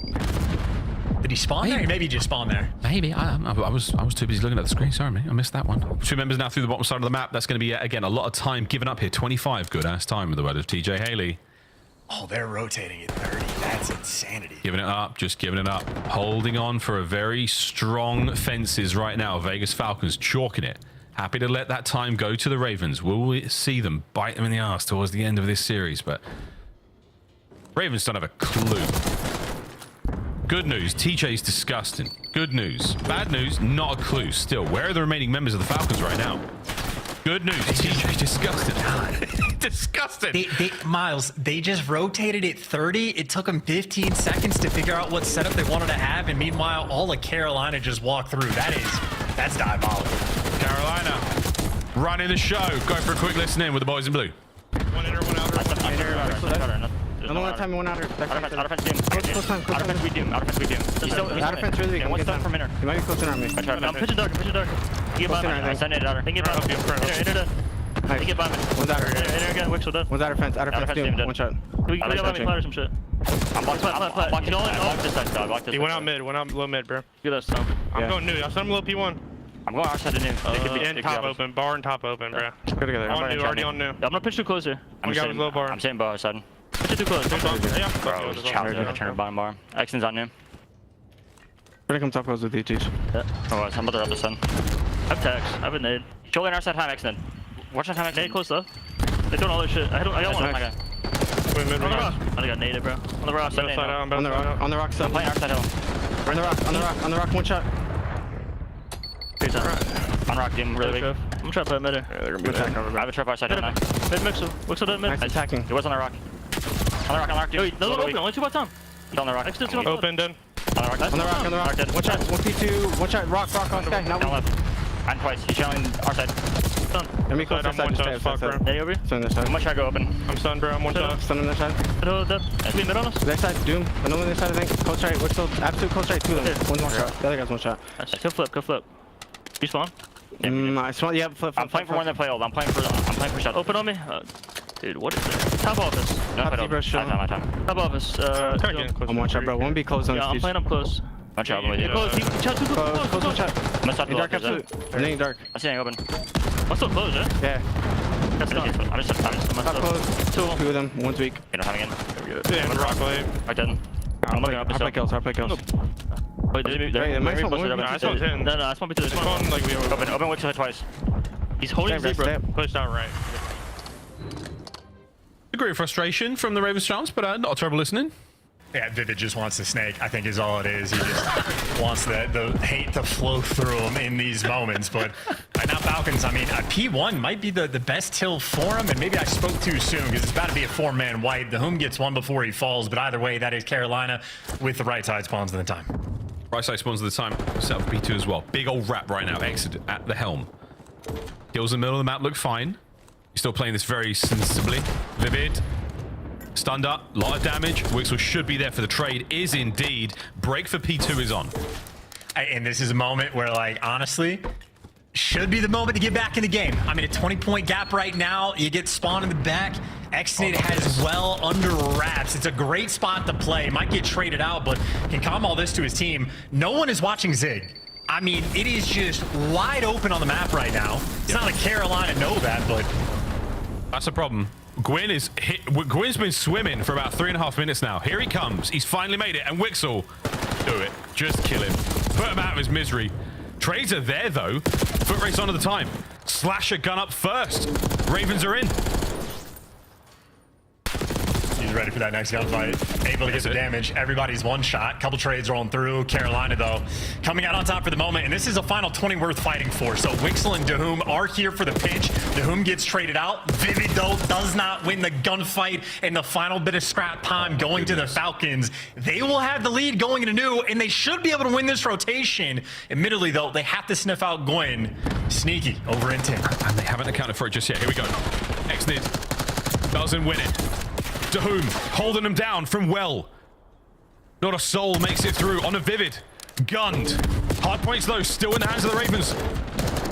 King fighting forward. Not a Raven to be found. Slashers there. Lead change on the cards. And there's no routes being taken. Everything through the front, but then Wixel does not react to his teammate that just died by Snap, so Slasher gives you 2. Yeah, big lineup there. A lot of damage though. Exnid should be able to get the contestant. Here comes the flank. Dahoom's on the flank. Finds himself one.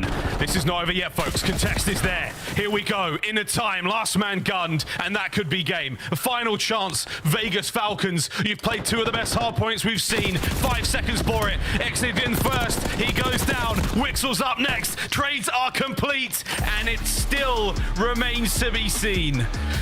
But the Ravens, another unbelievable sigh of relief. It wasn't you today to give the Falcons the win.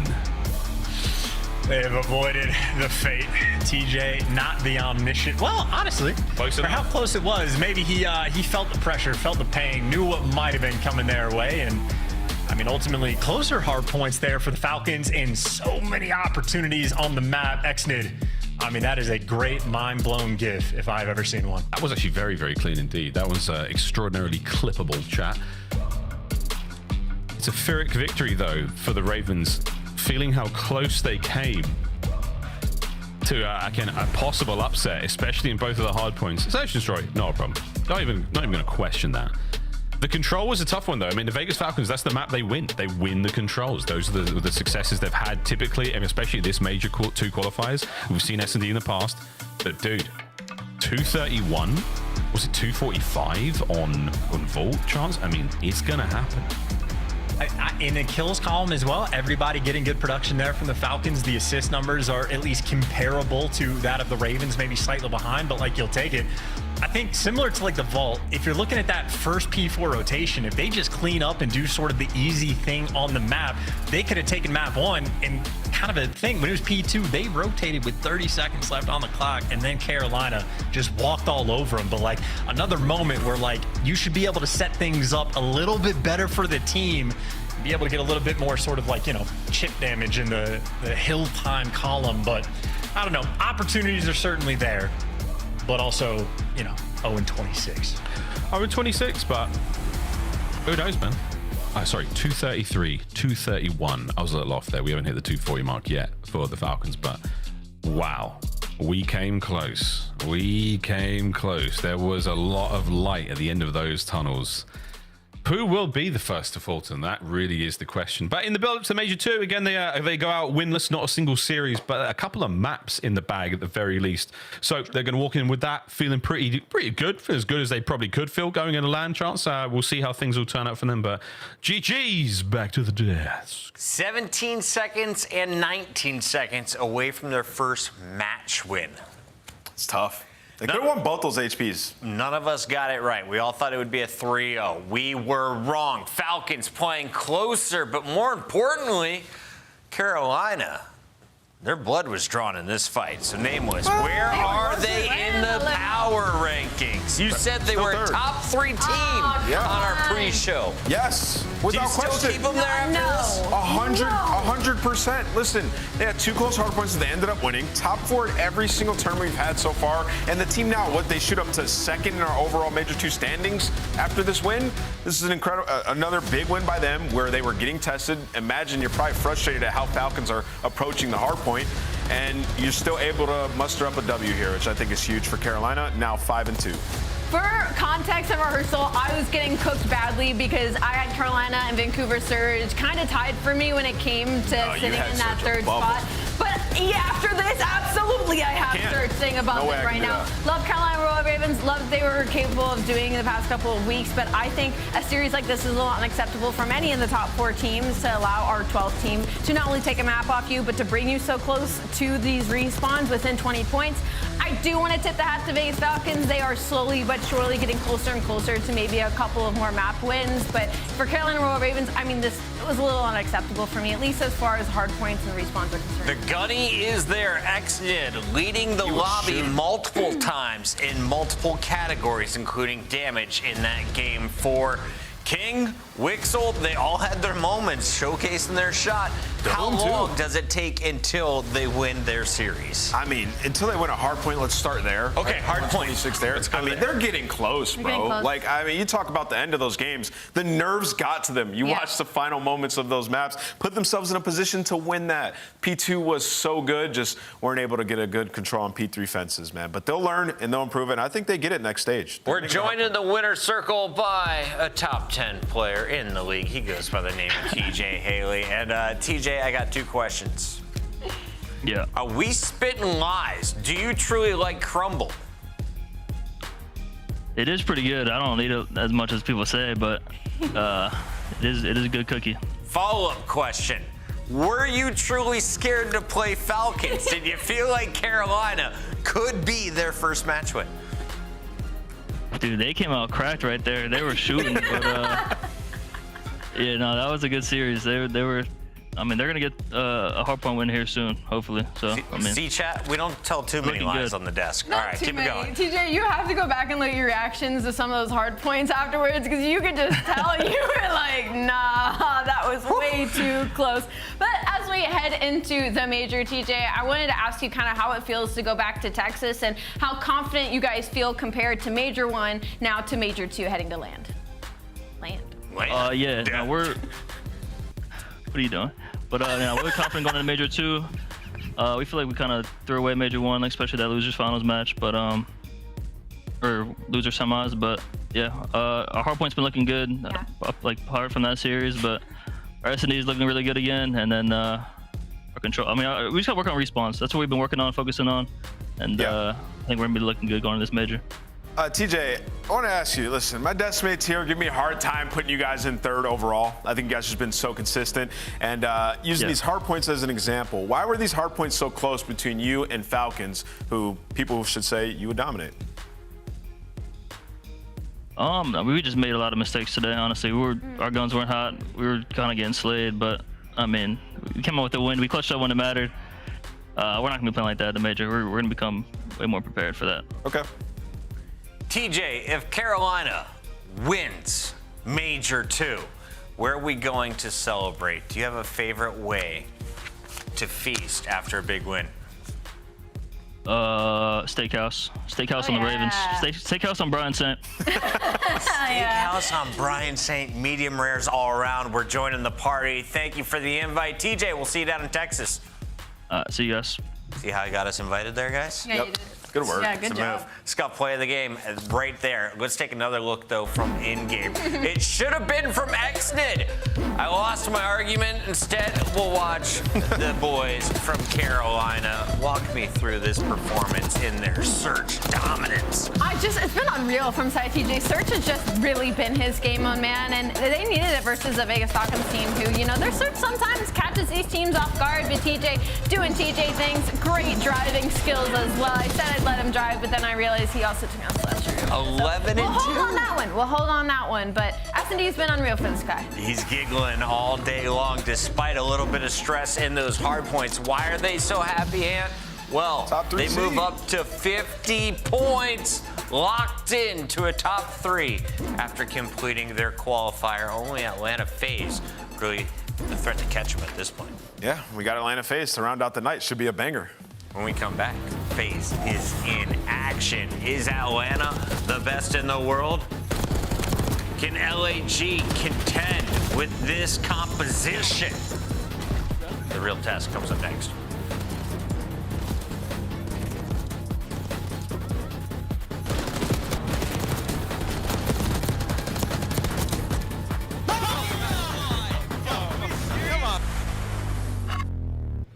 The Esports World Cup is an official partner of the Call of Duty League. Upgrade your game with the Scuff, the official controller of the Call of Duty League.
Blast like a cannon. Blast like a cannon. Big bang coming through. Blast like a cannon.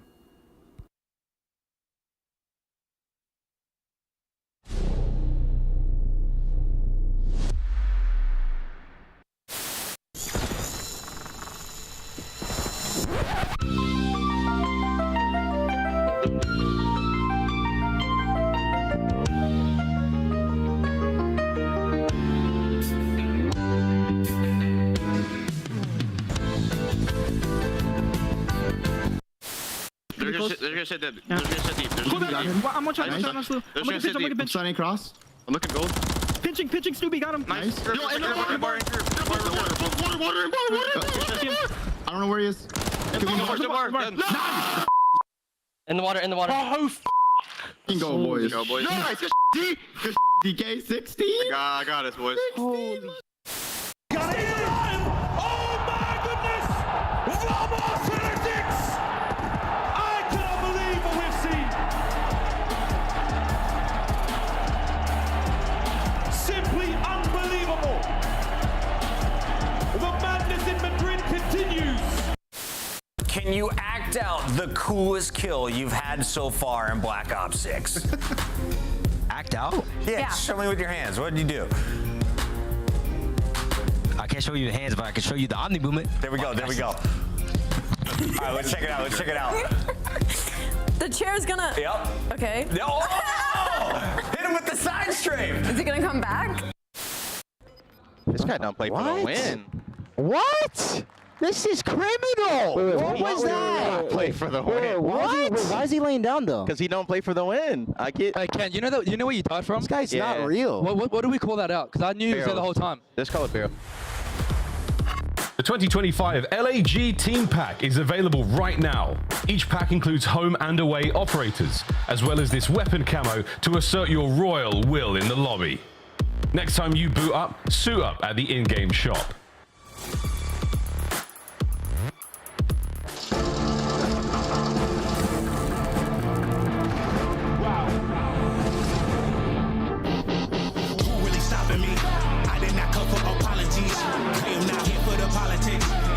Started with common sense. They gonna cry for acknowledgement. I got the team to conglomerate. Give it to Austin, not stopping it. I am the one, they not stopping him. No.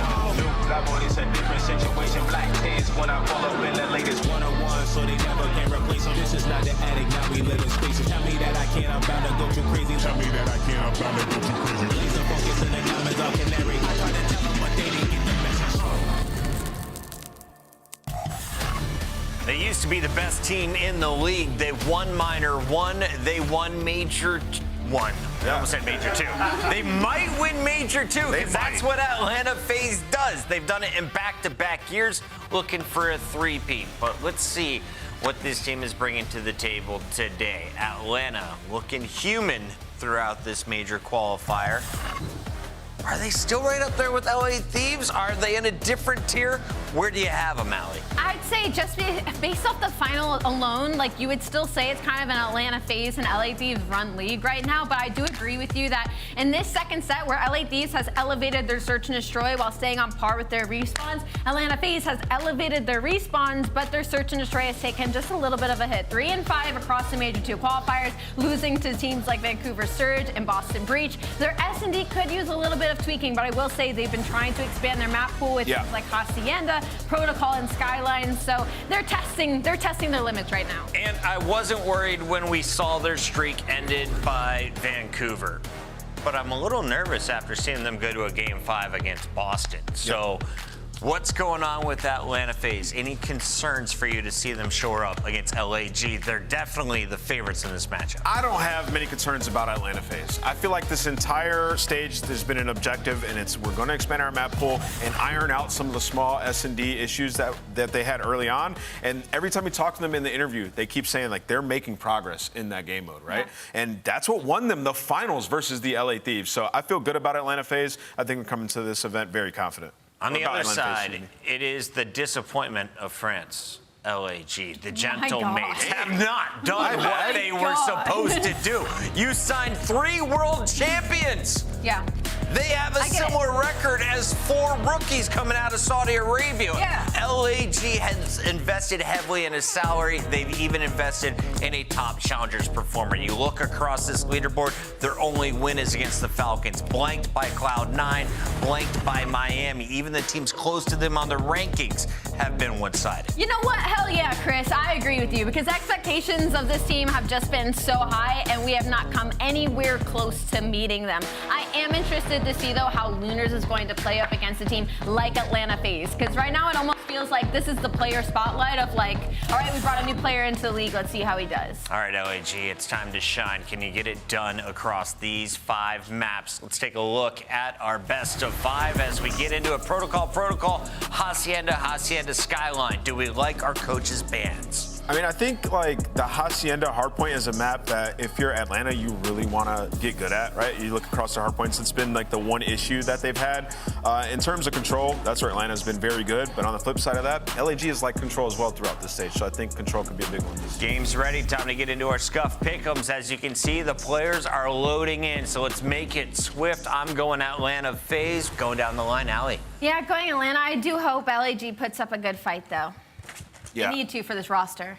Yeah, I honestly kind of hope LAG doesn't because I don't think the roster works, and I feel like they need to blow it up. So I got Atlanta 3-0. American Maven, take it away. Yeah, it's looking like it could be that way. But to be fair, FaZe, I don't know, part of the reason they've been maybe the most consistent team ever over the years is because they are always willing to work on maps throughout the stage of qualifiers. They always make sure S&D is as close to being great as it can going into a major, and it's led to success. The search hasn't got there yet. They're, 3-5 in this qualifier. But all they've said in every interview, every time, search. That's what we're working on. We're going to see if it pays off by the time the major comes. But at this point, with them winning Major 1, I don't know. None of this really matters to me for FaZe. Let's see how they perform at the major. Yeah, they're just kind of this sleeping beast right now. Yeah, they're just like, no. All the We're all talking about Thieves. All talking about Thieves. We're talking about Optic. Yep. They're just like, we're going to go 5-1, or 4-1 right now. Again, their only couple losses are to Surge, which may be a bit of a worry if they play on LAN. Like that, it if could it's be an a online thing, if it's a matchup thing, we don't know. But the fact is, I mean, they're kind of doing their thing. Again, the only thing is they had to slip up at Minor 2 tournament. If you're going to pick between the major and the minor, you're going to pick that one. Yeah, we all expect them to be there on Sunday. Probably in a final. Yeah, I mean, it's historically usually what they do. But we'll see how the series fares against LAG. You know, they're talking about being surprised that it went to 5 versus Boston. But yeah, they aren't great at Hacienda Hardpoint. They aren't great at Hacienda Search. They played both of those. I think when you said to me at the match, I was like, are they playing both? Because I expected them to do it again to work on it. We just get the Hasi Hardpoint here. We'll see if maybe it gets a little better. But yeah, we watched that last time. We were chatting through it. There were a lot of mistakes made, losing a lot of rotations, especially the P2. They are abysmal P2 sometimes in Hasi. So I'm looking forward to that if we get there. Yeah, if we get there. You know, and then on the LAG side, you know, it's just sort of time. Did it pay off? You had an extra week with the minor. You gotten better with this lineup. Priesta loves playing Atlanta FaZe, and it's just like, is this still the 4? That is the question mark. Yeah, even if you're maybe not expecting to win this, do you put up a battle? Do you look improved? You look better. Yeah, do you look improved? And we'll see if that ends up being the case as we fight here early on. Now up to P2. We'll focus on the battle over here. Simple be first guy in. And the reinforcements now pouring through. 2 to wrap the edge, though. So Beezy kind of runs into hell. Something to drop. Nice little sequence there from LAG. They should be able to rack up a little bit of time here. Yeah, draws to those 7 and 2. It's just nobody was top middle there for FaZe, so you couldn't cut off the reinforcements. Simply, yeah, he's in a great spot. But there was just a piece missing right there from that setup. LAG taking advantage of it, getting in some solid positions, now starting to earn time. But if you're FaZe, you know you have left side control, you have to break on in, and, well, that's going to be 3 dead. You know where everybody is spawning up now. They're still spawning out left, so still looking good for the P3. Wow. Oh, yeah, but it's okay. Everybody drops to the point, and that's the combo. Linz is sub, and a Simtex hitting. Takes out 3. They'll get the final 15 or so, and now we'll start to focus on the other side of the map as it'll be a lead for LAG, at least going into this. Kiz trying to get it rock and roll and not able to really get past the first. Linz being held at bay as he's still pinned out near Old. That's where the spawn comes in for the rest of LAG. So they got some work to do now to break into this P3. Oh, do they? Oh, Lindsay, my Lindsay, God. it's a gift. Hello there. Hi, I'm going to spawn up right behind you, number 6 in Abizi, and I'll see you later. Now, can they break off of that? Sometimes you have to take advantage of it, and this man right now is locked. FaZe, though, do spawn in the back. They did not block. So early reinforcements towards this P3. Kiz just hoping to get some time, hoping his teammates get there, but they don't. Yeah, you got to literally have someone all the way back steps, I swear, or it's coming in. It's open, and the spawn is there, and it leads to a bit of chaos around the point. Stabilization eventually comes in for FaZe, and they'll get the remaining time unless Kiz somehow pops a double or a triple. Maybe he's able to do just that. No, he's going to lose the fight to Abizi, but he frees up P4. Nobody going to be close for FaZe. All the early time to LAG. See if they can hold it. Yeah, we'll see. So what, you're going to have Abizi going all the way through. Everyone's here for LAG. Just going to wait for that to pop. You hit that time. Only down 10. You have the setup. This is where they have to be better, but just early shots, and that means Draza can go. That means Abizi can go, and it is just off one little play, just a couple of shots. That player has to back down, and Draza's like, let's go. We are flying in. Yeah, Draza is in go mode for now. And he's cooking. At 14-6, Chef Draza is cooking. What do you think he makes, like a mean SpaghettiOs? I guarantee he cannot cook anything. Yeah, it does involve a microwave. Yeah. Yeah, he could probably make a bowl of ramen, PB&J. There's absolutely zero chance Draza can cook. He's a cod grinder from Alaska. So you could probably catch a fish, though. Probably, Joe. But he's battling right now, and what, up 30 after the nice P4 setup. Remaining time to LAG. They'll take the scrap, and now to our second set. I mean, I guess if you're LAG, I mean, you're only down 15. Yeah, so I think, you know, a lot of that time was from that P2. They were able to break up a bit of the P3 and the P4, but you're very much in this. And then on this rotation, you find the first couple of kills. Can you start to earn some time? Well, they're in now. Not in for long, though, because Abizi's going to get here. I thought nearly winning that fight towards top window, but it'll come up short. You got everything you want for now. Still on the opposite side will be Priesta. They're trying to focus on him before they get on board. And Priesta playing a little game of hide and seek, staying up, dealing with players. And the longer they're dealing with him, the longer it's going to be before pressure actually applies to the hard point. Now they've dealt with Priesta. Now they'll try to get on it. But it's been a solid P1 for LAG. Now they're slaying well. Right, they're slaying well. If you look at the scoreboard, it's really just draws. Outside of that, everybody pretty pedestrian on the side of Atlanta FaZe. Pretty much the same on the opposite side. It's kind of lens. And yeah, and then Priesta just had that 5 spree. I don't know what it is. Maybe it's just like, those are my boys. I'm going to play. Always plays well versus FaZe. It's a Reaper against them. Well, Draza, the Reaper, currently out of a nice little snap, but Lunar's able to take down 2.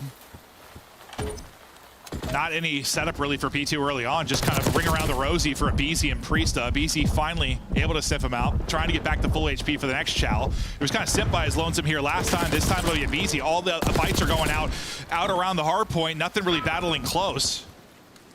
I was gonna say, when Lunar's got like 2 kills top middle, I thought maybe they had an idea, like Abizi was going to be near the hill, but it doesn't matter. They're able to rebound behind Lins again near P2. This has just been his area. Korea's found a couple of multi-kills that have led to a lot of time here for this LAG squad. Well, Draza's been the hot hand. He'll get back to work. Well, it doesn't connect on anything because Abizi's actually able to take out 2. We'll see if Cell can get the other 2. Cell gets absolutely fried as Kiz chows are on the edge, stunned up or tagged up as Abizi, so he can't really take the fight. Lead change now as LAG Might go split up. Spawn. Yeah, you're going to split here. So these 2 players are going to have to back all the way up. Try to buy time. Oh, well, that doesn't go where you want it to. Tries to bank it up top hall. Probably couldn't do that again if he tried. Tosses it right out the window. And that's going to lead to several kills here for LAG. They clean up everybody. You're still spawning in the back if you're Atlanta FaZe. Well, I thought you were. 1 is going to spawn out. 2 are going to spawn out now. So they'll have a bit of a split, and they'll try and pinch onto the point. Only person out deep in the backside of it will be number 7 in Simp. He's waiting on the boys to push through the front, but the timing seems to be off. LAG are dealing with this well. Beautifully done there as Kiz will hunt him down. And now maybe you kind of, if you do get shut out at P4, you may do such a good job at P3, it's not the end of the world. I mean, 9 kills in a row right now for LAG. Well, it was, but they are flying right now. They really got going a great break. LAG up 30 on Atlanta FaZe. Let's go to a listening. I'm gonna start taking you guys. Same time. Yeah, great time. I'm going top. They're gonna have new. They're gonna have new. Yeah, they're gonna all be around. Yep, right here. Do you have an AR? Do you have an AR, Tom? I have an AR. Get someone AR. I have an AR. Alright, fun. I'm gonna try your box. On top of the boat. I'm Trope.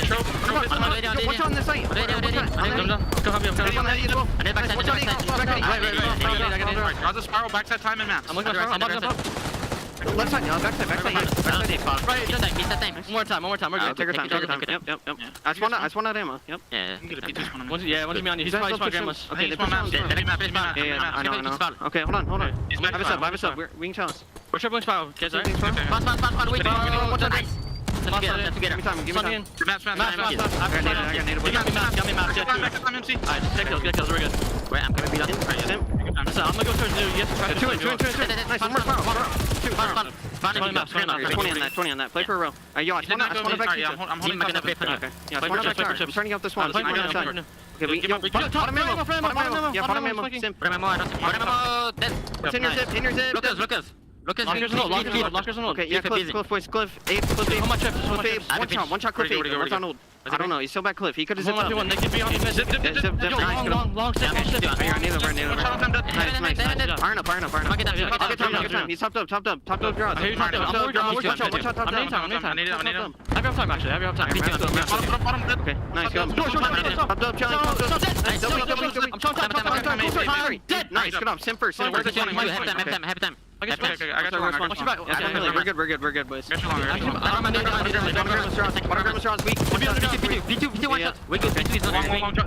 getting your mid gun. Yo, mid gun. One shot, mid gun. Nice, short draw. Yo, two mid gun. I'm trying this guy. I got one. He's red. Time. Show me short. I'm one shot. The comms are twisted. Priest is twisted. 5 in a row before he drops. He's been finding his kills and streaks, and he does it again there. They're winning battles on the hard point, but now comes the rotation. You got about a 20-point advantage if you're LAG. You can't throw this away. I mean, if it wasn't for the P4s, I think they'd be dominating this map. Yeah, true. FaZe able to stay alive. A big part of that is draws. Again, just production-wise, it's really him and Abizi right now, but multiple times around that P4, it's been all draws, earning them that time, keeping them control. But LAG playing well.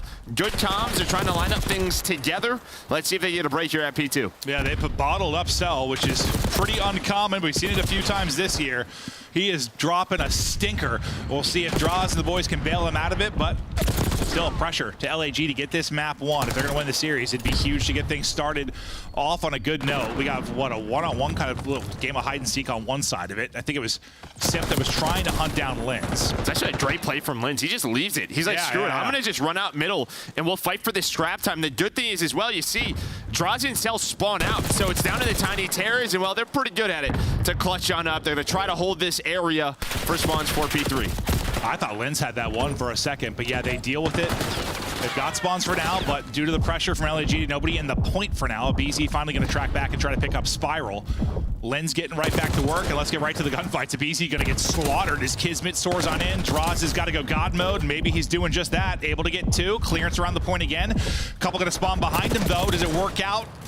Doesn't work out for Draws. He's going to end up dropping, but maybe Celium's turn to turn up. He's not had the best of games, but a great time to get 3.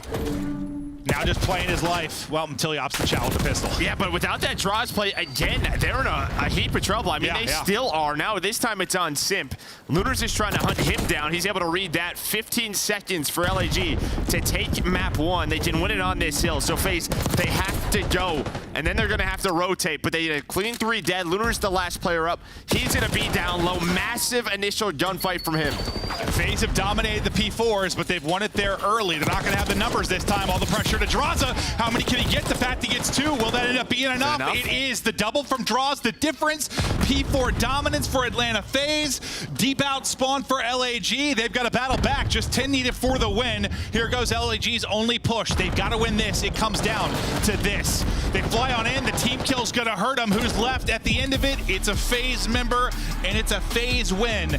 Not the cleanest hard point, but for LAG, you did a great job out of everything outside of P4. I just don't know how many points they actually get at P4. It's probably around like 10 to 20, and the other side is probably 100. Yeah, no, easily. Yeah.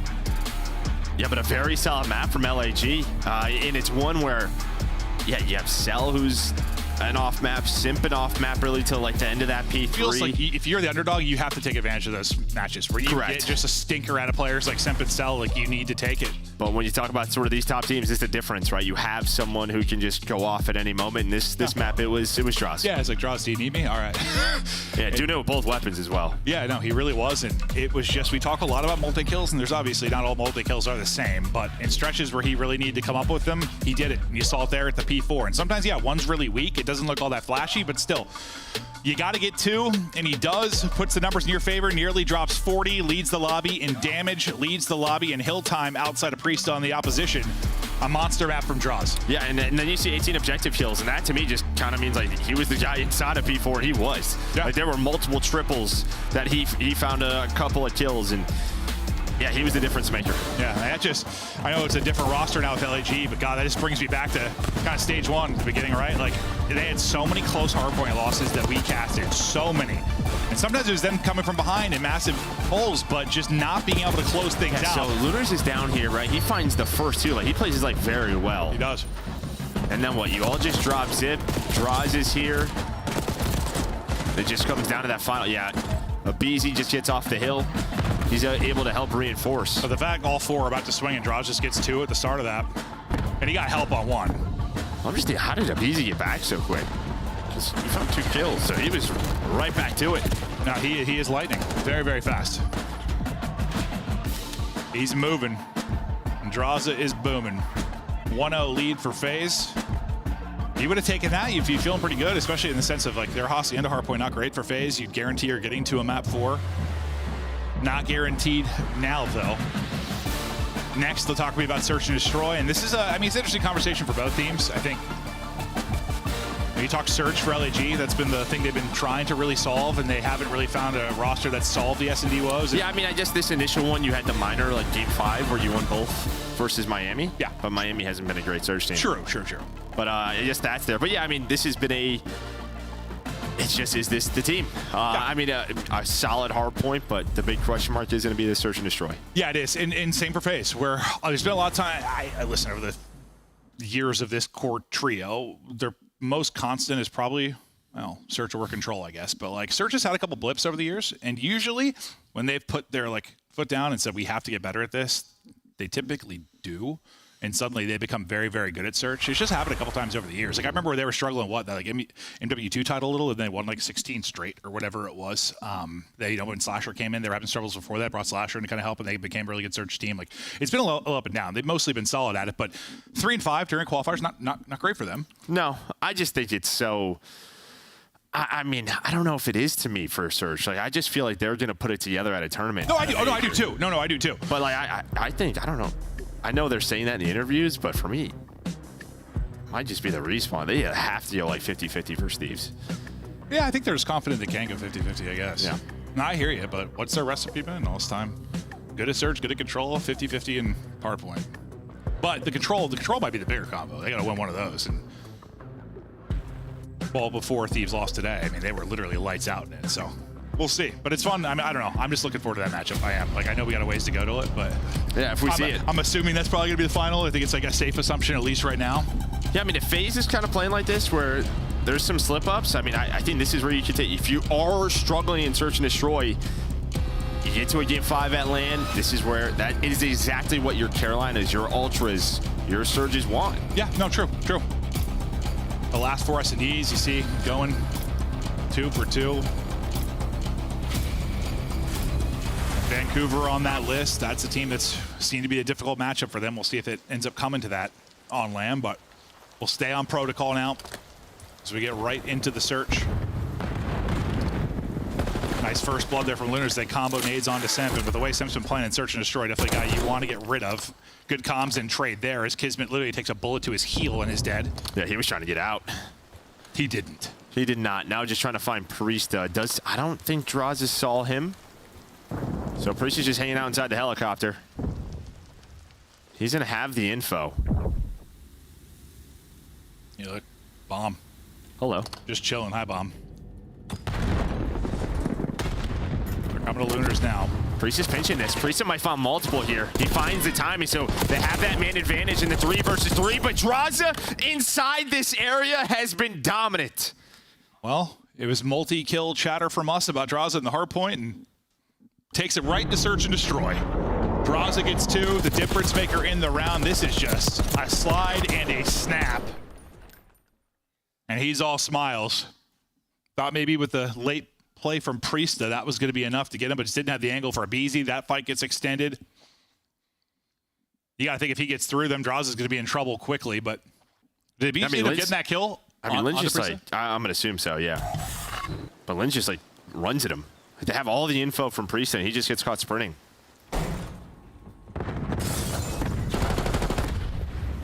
We've seen teams get so much better at working out towards this outer B bomb site.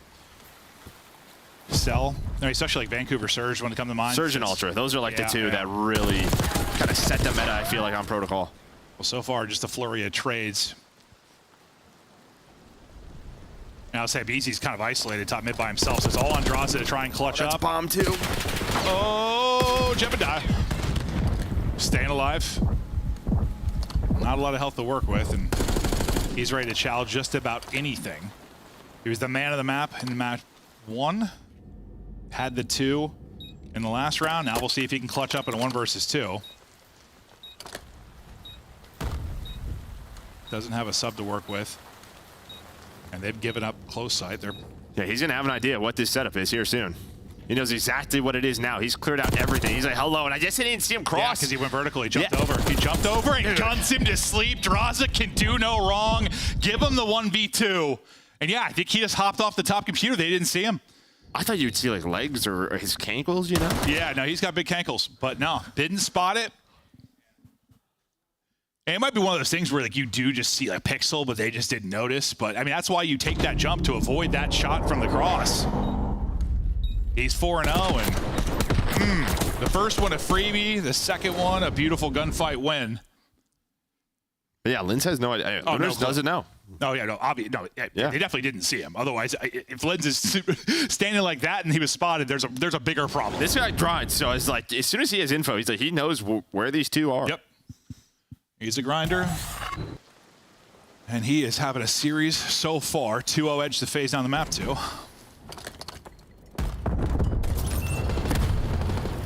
Oh, best of luck to Kismet. You can see there the angle. He jumps over the top. You don't see anything. I mean, that's literally why you do the jump to avoid. I'm sure if you mess it up, maybe you got some cankles coming out, but he goes vertical. Simp loses it. Lunar's double, not going to be enough. It'll be numbers still to phase. Priest, the last guy up, tags in from Cell, and now we'll see if Priesta can pull off the draws. Clutch up in the 1 versus 2. Nade might be good. Yeah, bomb was down. It is able to hit onto Cell, but doesn't find the kill. So BZ just found the info. And now it's just a question where they're going to be, and they just double up. They just double up. Yeah, that looked a lot harder to deal with. Just both up to the PC heady, and he's got no chance in that. Got him dicey there for a second, but ultimately, FaZe able to take the round. And honestly, a match like this, probably a good test for LAG. They're working on the search. They're trying to improve. See what works against FaZe. So far, I mean, it's been some winnable rounds, just not able to close one out. It's been a winnable match, just draws it. Well, I mean, what was we had like a 4-minute protocol last series, right? Wasn't that the 6-0? Yeah, five minutes. Yeah.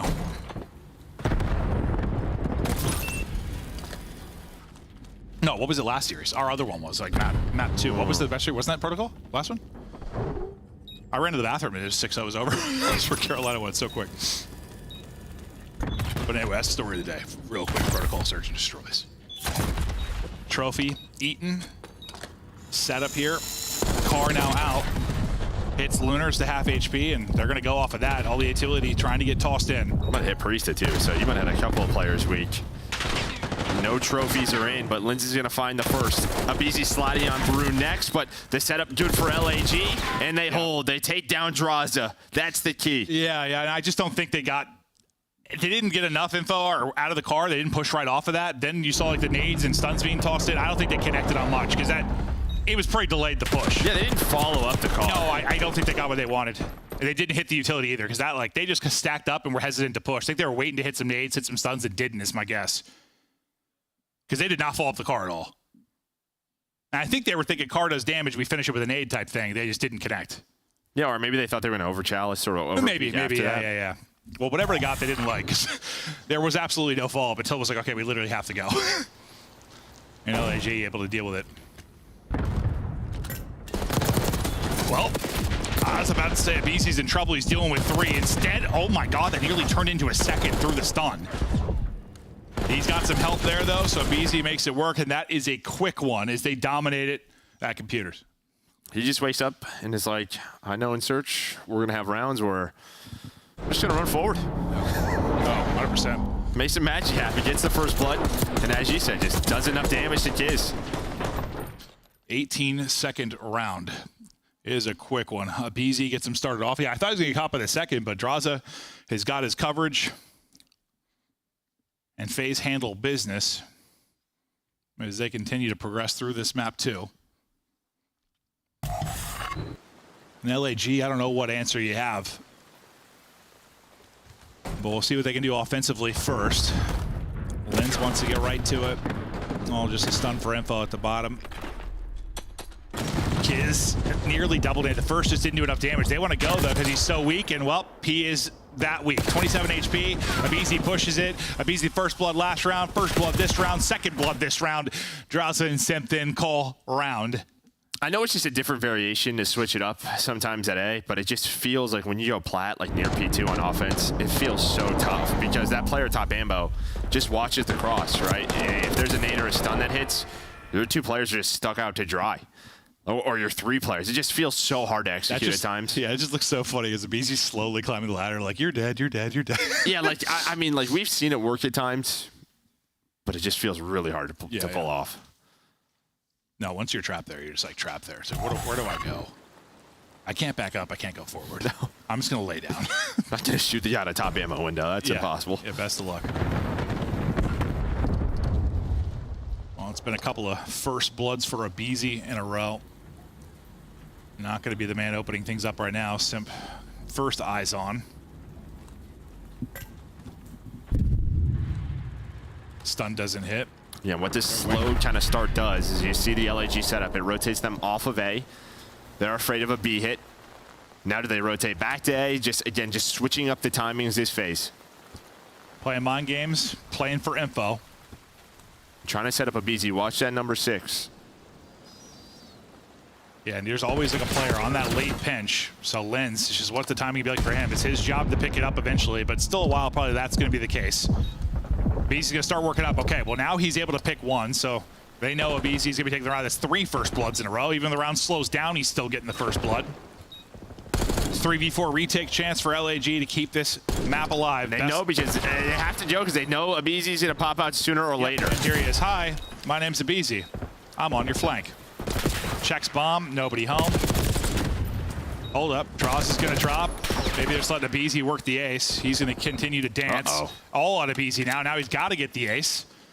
At least one more. True.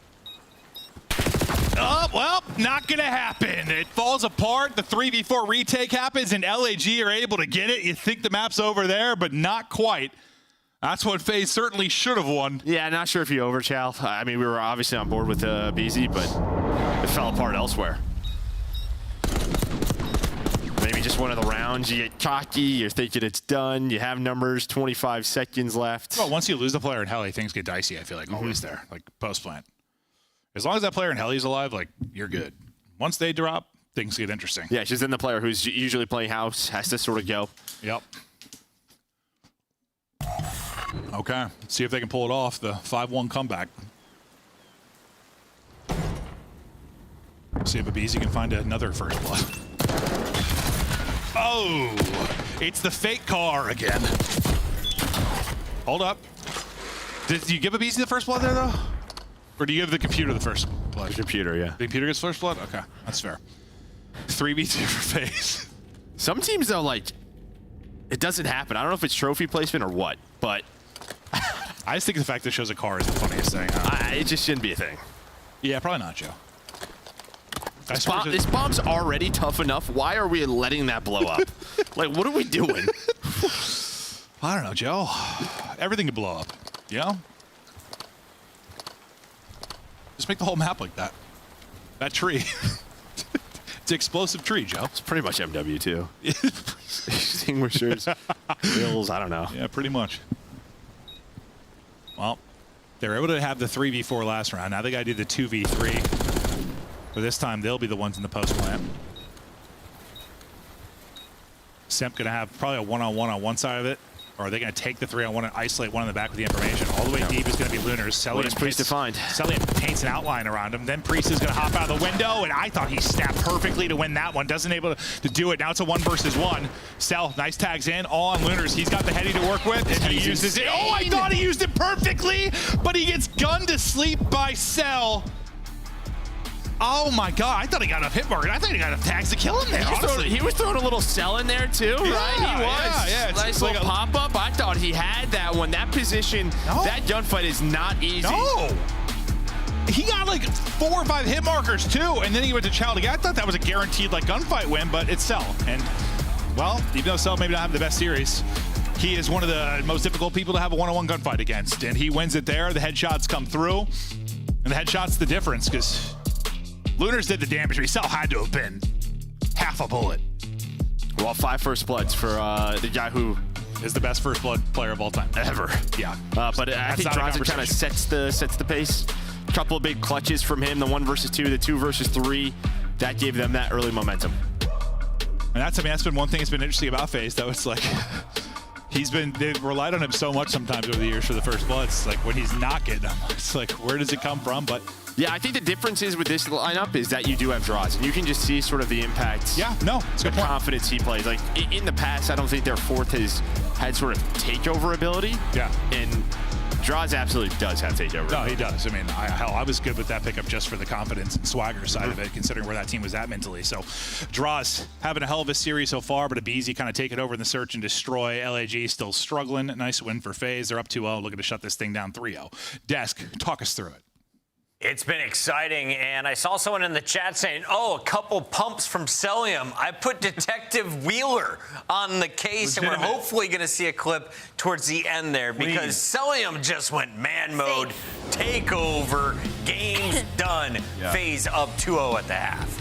Yeah, I mean, the story of this game was just too much space given up on the side of LAG. All the rounds that were bottom computers just getting bullied. The huge 1v2 by Draws. And Atlanta FaZe realizing that like halfway through, like, hey, they're giving us the full map. We can just get aggressive. You saw one round in defensive push. Abizi just flies all the way up towards Lighthouse, finds the first blood, drops down, gets another one bottom computers. That's when LAG was trying to like split it up and slow it down. So Atlanta FaZe making adjustments when they need to and taking the map away from LAG. Yeah, I'm going to be honest. Protocol and Vault are probably the two maps I would not want to play Atlanta FaZe on at all, especially when Abizi is looking like this. There was one really good attacking round from the side of LAG that I was like, okay, like we might be in for a really good game. They did really, really well on bottom computers, playing their trades and their angles. And then from then on, it was just the Atlanta FaZe show. They just played this map so interestingly towards this bomb site. It kind of forces LAG to get creative as well, and unfortunately the mid-round adjustments just were not coming through. Yeah, it was like the least creative round from LAG that won them the round. Yeah. Which is 4 stack down low, let's have them come to us, and anytime they try to do something different, it just doesn't work. In the last round, like Chris said, Cellium hit just shots only he hits. Well, he wasn't hitting them in game one, and you could see what happens when you play it close. 250, 240 in the hard point alley. Did you draw some conclusions? I am going to be drawing some conclusions, and this was kind of hard because this was a banger of a hard point. I think both these teams played this hard point incredibly well. It was just Draza with a really lucky pistol headshot and a couple of unfortunate team kills near the end, but this was just a really big moment of the communication and just the talent from the side of Atlanta FaZe. So first, let's talk about the situation that we're in. We're over on P2 right now. Atlanta FaZe has an incredible setup. Now, the players we're going to really worry about, that's going to be number 3 from the side of LAG. This over here, number 6, this is going to be Abizi. Number 7 is Simp. This is the iconic duo of Atlanta FaZe. And to let you know, these two players are underground. So Simp has no idea what is happening right now. And what happens here is Abizi gets, I don't know, that he's literally Spider-Man. He gets Spider-Man tingles. He gets a vibe check. I don't know what he does because Kismet has not shot yet. So as I play this clip out, out. BZ is going to turn for this kill onto Kismet. He is literally going to save Draw's life in this situation. Now, Sip hasn't seen anybody in a hot minute. He's like, I'm sitting in mid. I don't have any pressure coming from this side. They're all hitting the front side of the map. So what does Simp decide to do? Simp is going to make the choice to go and help his team once he gets the comms of the pressure. And after he does that, makes the play of, okay, everybody's going to be off spawn. I can push in and take control of building and try to force this spawn to flip because we still got about 30 seconds to work with. So letting this clip go through, Simp turns, he goes and gets a kill at the front of the hill, immediately sprints towards this building because now he knows it's free and LAG are focusing going under. He's going to find another kill and he's going to push out spawns. He knows there's a player spawning in the back here and he's not going to win that gunfight. What does he do? He backs up. He goes towards the outer route of this side where number 4, Lins, is just not looking for it. He's thinking he pushed towards the side. Simp then flips spawns, gets them this new time, and bang, Atlanta FaZe win the match. Bang! Well done. You tired? Yeah. That's pretty good. exhaustingly That was awesome. Can we talk a little bit about LAG, though? Because as tough as I was on them in the pre-match, they played very close in the first hardpoint. Yeah. You look at the numbers, FaZe is the 3rd best hardpoint team on the season, especially doing well here in Stage 2. So is LAG close to catching up to the top tier, or is the top tier starting to struggle? I mean, I think if you look at like the context of this stage, I would say absolutely not. You look at Atlanta FaZe, like they've had a couple of close protocols, like the one recently they had versus Minnesota, a 16-point game, right? This is the nature of how that map can be. For LAG, 1-7 your last 8 hardpoints, a close map, but still a loss is not going to swing my opinion on you at all. Control coming up. Maven's ready. Let's head on over. I'm absolutely ready. Here we go. Maybe a 3-0 to close out the night. Early Saturday, Joe. We can go on a date. Sure. Where you want to go? Honestly, I want to go home, go to bed. All right, fair. Maybe play a game a little bit. Yeah. I don't know. That makes sense. Early bedtimes for me. It's getting nicer out there. We'll go on some walks soon. I can't wait. I'll take good care of you. We started golfing again. Well, okay, we started golfing in general. Yeah, we'll get doing a lot of that, but we played 9 the other day, and whoo, we got some work to do. Chris was with us. Chris cracks me up. He's all about golfing. You know, we talked about this for the whole week, basically. Chris shows up. And he goes, do you like my Goodwill shirt? And I'm like, what? He's like, well, I didn't have a polo to wear. I was out, so I ran to Goodwill and got a golf shirt. I'm like, and then Chris, I think he hit like the ball off the tee about 40 times, and he was out of energy by like hole 3. Yeah, we were playing one ball. Chris was playing like 12. He's my favorite human. I just like to watch him. It's like I'm like a bird watcher, but I'm a Chris watcher. I like that. I love it. He is hilarious. But now we'll focus on the control. Yeah, don't worry, folks. I know. It's people are probably, what are these 2 idiots talking about? I don't know, man. We cast every week. We talk. Just about let us be. Every week. Sometimes I see you talk about not calling COD, but now we're starting the map. Now I'm ready to go. Yeah, and I think what's scary is, I mean, this is FaZe's best hardpoint. They're undefeated. I think, you and I kind of talked about, are they still going to be rolling with that sort of 3 to 4 sub strategy? There's some switch ups. Again, Hacienda very much going to be in play versus LA Thieves. Raza still very much shooting. Dude, what was that little hop and snap over the fence? What in the world? He is snapping right now. Only one with a kill for the FaZe team, but their offense started to try and build. I thought worst timing for Cell, but he had some help there. And it won't be a solo chow. Ross, does he check it? He does. Here comes the 3 off spawn, trying to battle back for LAG. But you're finding the kills. You were trading. Again, Priest is able to find a double, so even if there's a player on the point, it's only 1. If only given up a tick, and now you can kind of clear B, be ready for the transition over towards the 8 points. So far, so good here for LAG. Yeah, I like that for Lunars, and I think Priest will play there. Like, just don't overchild, wait for your teammate to come. Like, there's one person, like, don't, but you always say that. There's one person on, don't panic. You don't need to send it to clear somebody out, unless it's like, the final centimeter. Correct. Take your time, don't solo chow, like we've seen teams do pretty often. Well, and this is a map, like, the way you get caught on defense is like over-challenging B. Because what ends up happening a lot of the times is, once you get to this B point, where do you start spawning? You start spawning near P4, and you just reinforce top halls, and then like a pinch develops, right? So that is where defensive teams have gotten much better, sort of just controlling office, top closed, while forcing those teams maybe to overchal off B. Oh, they absolutely have, but this will be the next effort from FaZe to capitalize offensively. Pausing the clock with one person on B, hunting mid is Cell. He's able to push out the balcony. Now I thought for a second maybe just get 2 people on this, but he wants to focus on the fight. Instead, he gets smoked. I don't even know if he connects with a bullet. If Easy wins his, but he's so tagged up that he gets traded out. The other 2 are spawning all the way out towards P2, and this is going to be so tough. I mean, again, you're playing pretty darn well. Even like the Searcher was 6-2, but 2 of those rounds you should have won if you were LAG. Could have been a much different scoreboard.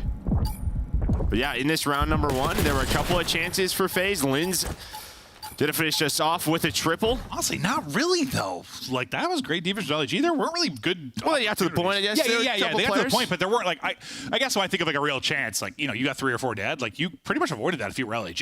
Yeah. You didn't make any misplays, didn't overchow. Yeah, no, I hear you. I guess every time you're kind of fighting around the objective, it's a chance, but I just think of it more like, how do you capitalize on the 3-4 dead type thing? And, well, there were no opportunities to capitalize on. Good stuff from LAG. Yeah, I just feel like every time around B, especially, I mean, FaZe is like, it's just one player there. It just turns into a double. Yeah, no, true. They can, but it didn't. Let's see if they can match that defense. And, yeah, usually you see them, like, sometimes with the 4 subs out, like, just relentless pressure on the point. Like, that didn't really happen. And sometimes because they had them spawning out so far, and they got pretty staggered for FaZe. They can do it on defense as well, but usually off the break, you're at least going to have 1 or 2 out on the AR side of it. Nice little shimmy there from Priesta. Cell wins his fight, too, to delay this. Priesta, I thought, going to get tucked in the corner and maybe catch one through the door, but can't quite get to his spot.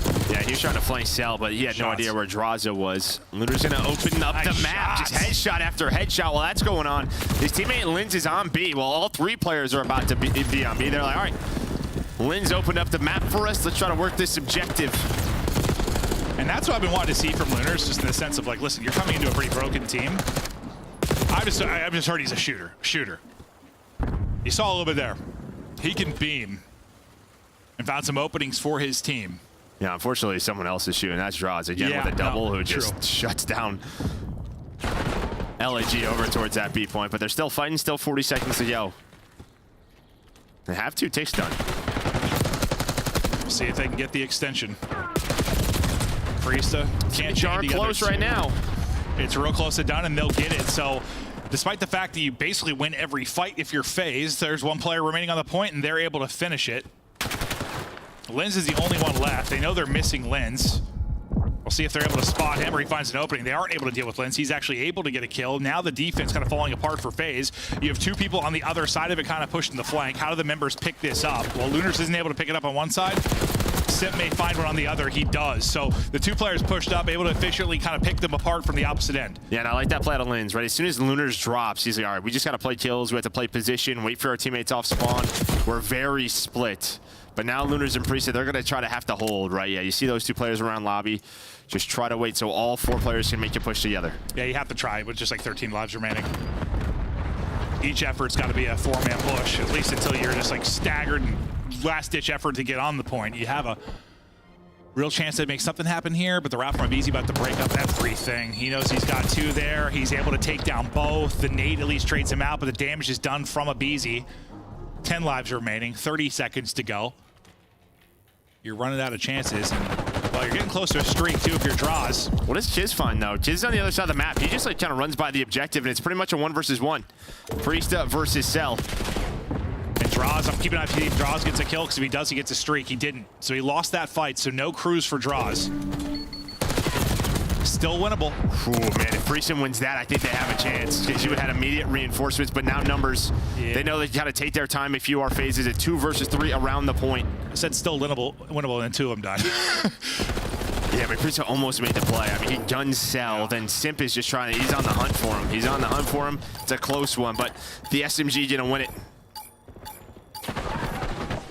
All right, so far, defense is getting it done, and yeah, it's like LAG, it feels like the map 1, you really had an opportunity, like you had a real poor game from Simp and Cell.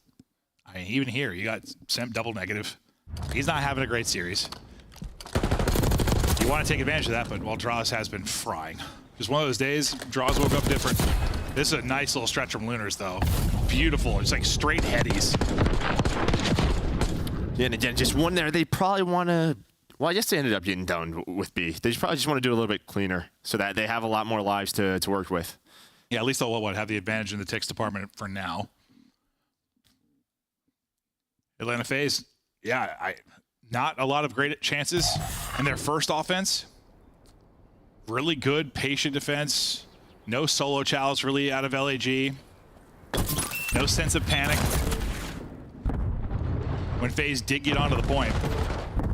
I don't know, I just feel like you should always feel that way playing as FaZe and controlling. They always put one body on it, bro. They rarely ever stack. If they're gonna put one person on it. Well, speaking of that one person, it's going to be Draws's 3 dead. They're trying to find Linz. Linz is on the hunt, though, for Cell to help his teammates maybe get out of spawn. He's going to do just that. Deal with Cell, and yeah, you get nothing, not even a tick. Just take your time and get back. They only have a body on it. Once again, the defense looking good here from LAG. It's that opener. I think if Draws wins that on Kiz, maybe that looks a little bit different, but great little slide chow from Kiz. I just have to rethink how you're trying to approach this in pure FaZe, because holy, just been absolutely bottled up. The tiny tears. Well, that's what I'm saying. They're just not shooting very well, it feels like. No, yeah. I know BZ had a great surge, but the respawns, not great for them. Maybe Simp gets it going now. Well, he's just going to surge out and drop. 30 seconds to go, and still, I mean, your best look was like the opening break. And then they can't get anything going past that. Avicius gets slammed, and then Kiz gets draws as well. What was that from Kiz? Well, I have no idea. Kiz is shooting. Yeah, Beast is like, I have no idea how I lost that. And while Kiz is shooting, finds another double.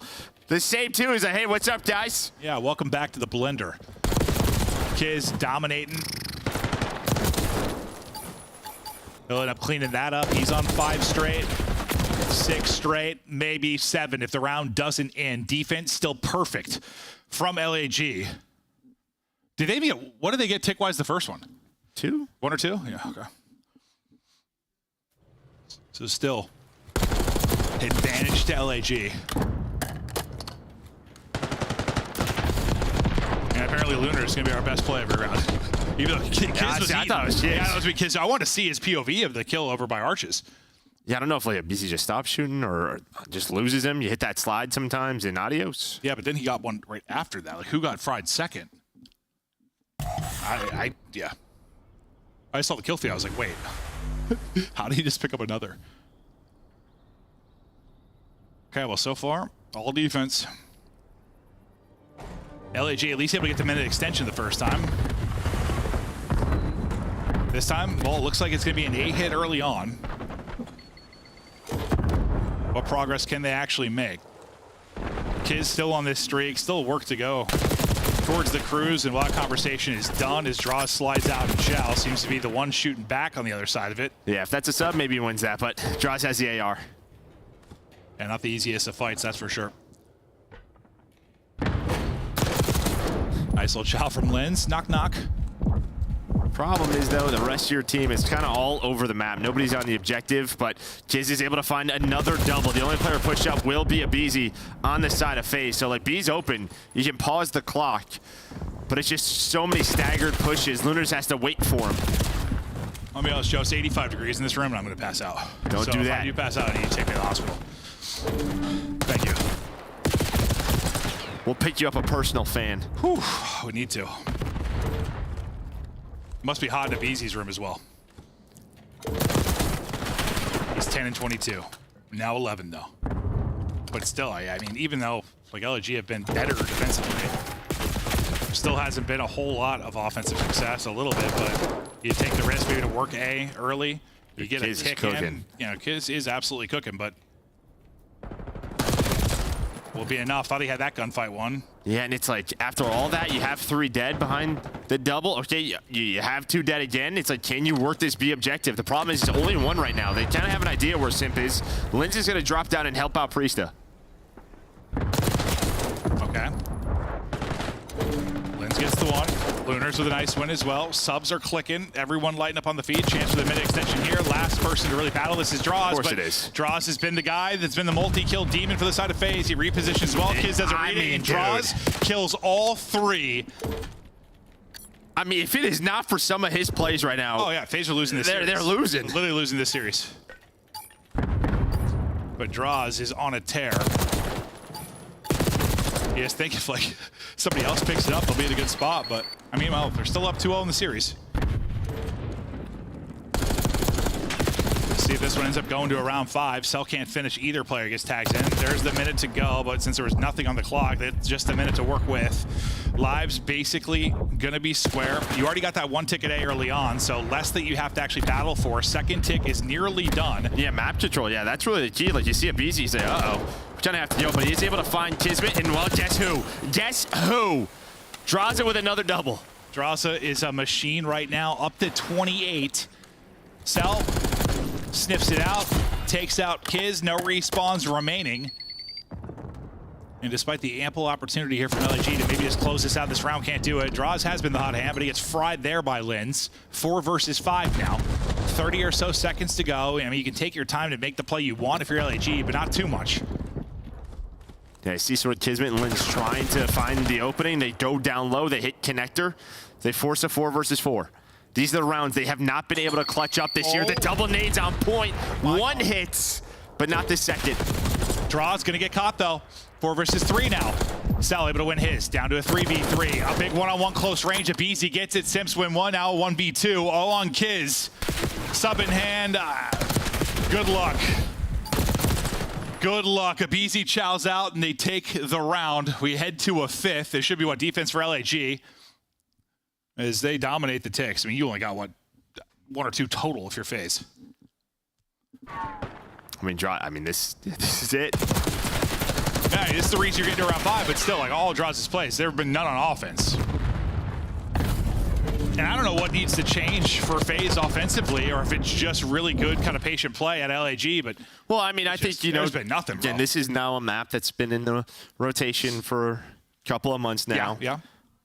FaZe and Thieves, you're just sort of watching the VODs. What are they doing? FaZe were ahead early, for sure. How are they playing it? Team's just starting to catch on. Now they have to execute, and they just aren't. No, they haven't been at all. And well, sometimes just, winning a couple gunfights is they need to do a couple of situations, those skirmishes, they win one more fight and have an extra body close. Might go differently, but it's been pretty effectively traded from LAG for the most part. You want a nice opener.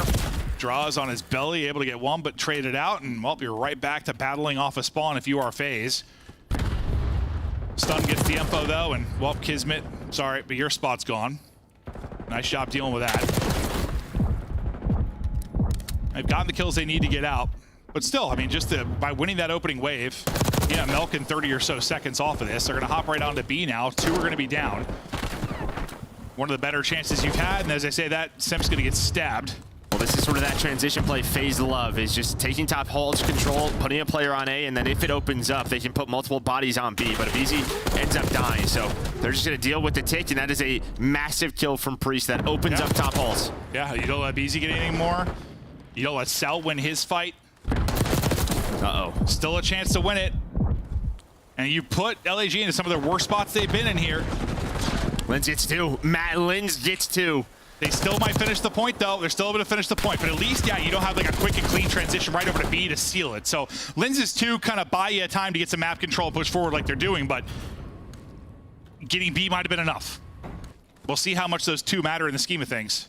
You got to be a little careful. I mean, there's nobody. They're like gambling this. There's nobody P4. If those 2 players garage just run out, like, it's wide open. Well, the gamble might pay off. They both hit lobby. Yeah, this is a crazy read. Oh, the read ends up being perfect. Nice setup from LAG. Abizi, the only one left, but they still got a minute 10 to go. Lives pretty balanced. But the fact that you're able, I mean, those 2 kills are why you got to this spot, right? Linz gets 2, and that's actually led to the next minute of gameplay. Like you said, though, they go rock.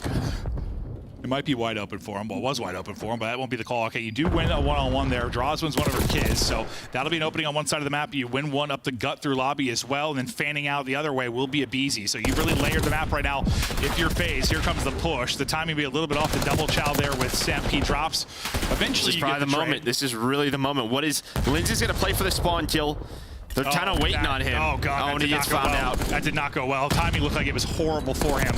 But Droz was the one player holding down Plat, so Plat is open. That means everyone else is on the point.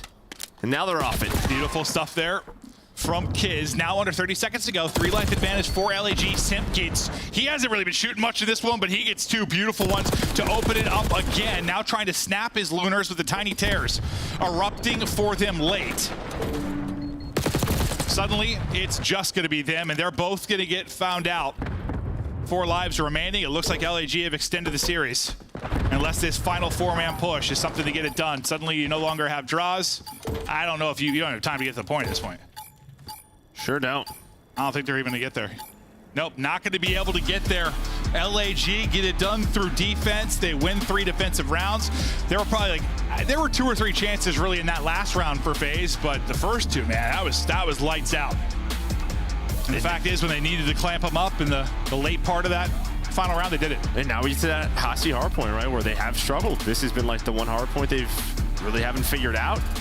No, it's series is open the way that some of these FaZe guys are playing, and LAG, I mean, probably outside of the Miami one, best they've looked in some time. Yeah, no, absolutely have. And this map 4 is winnable.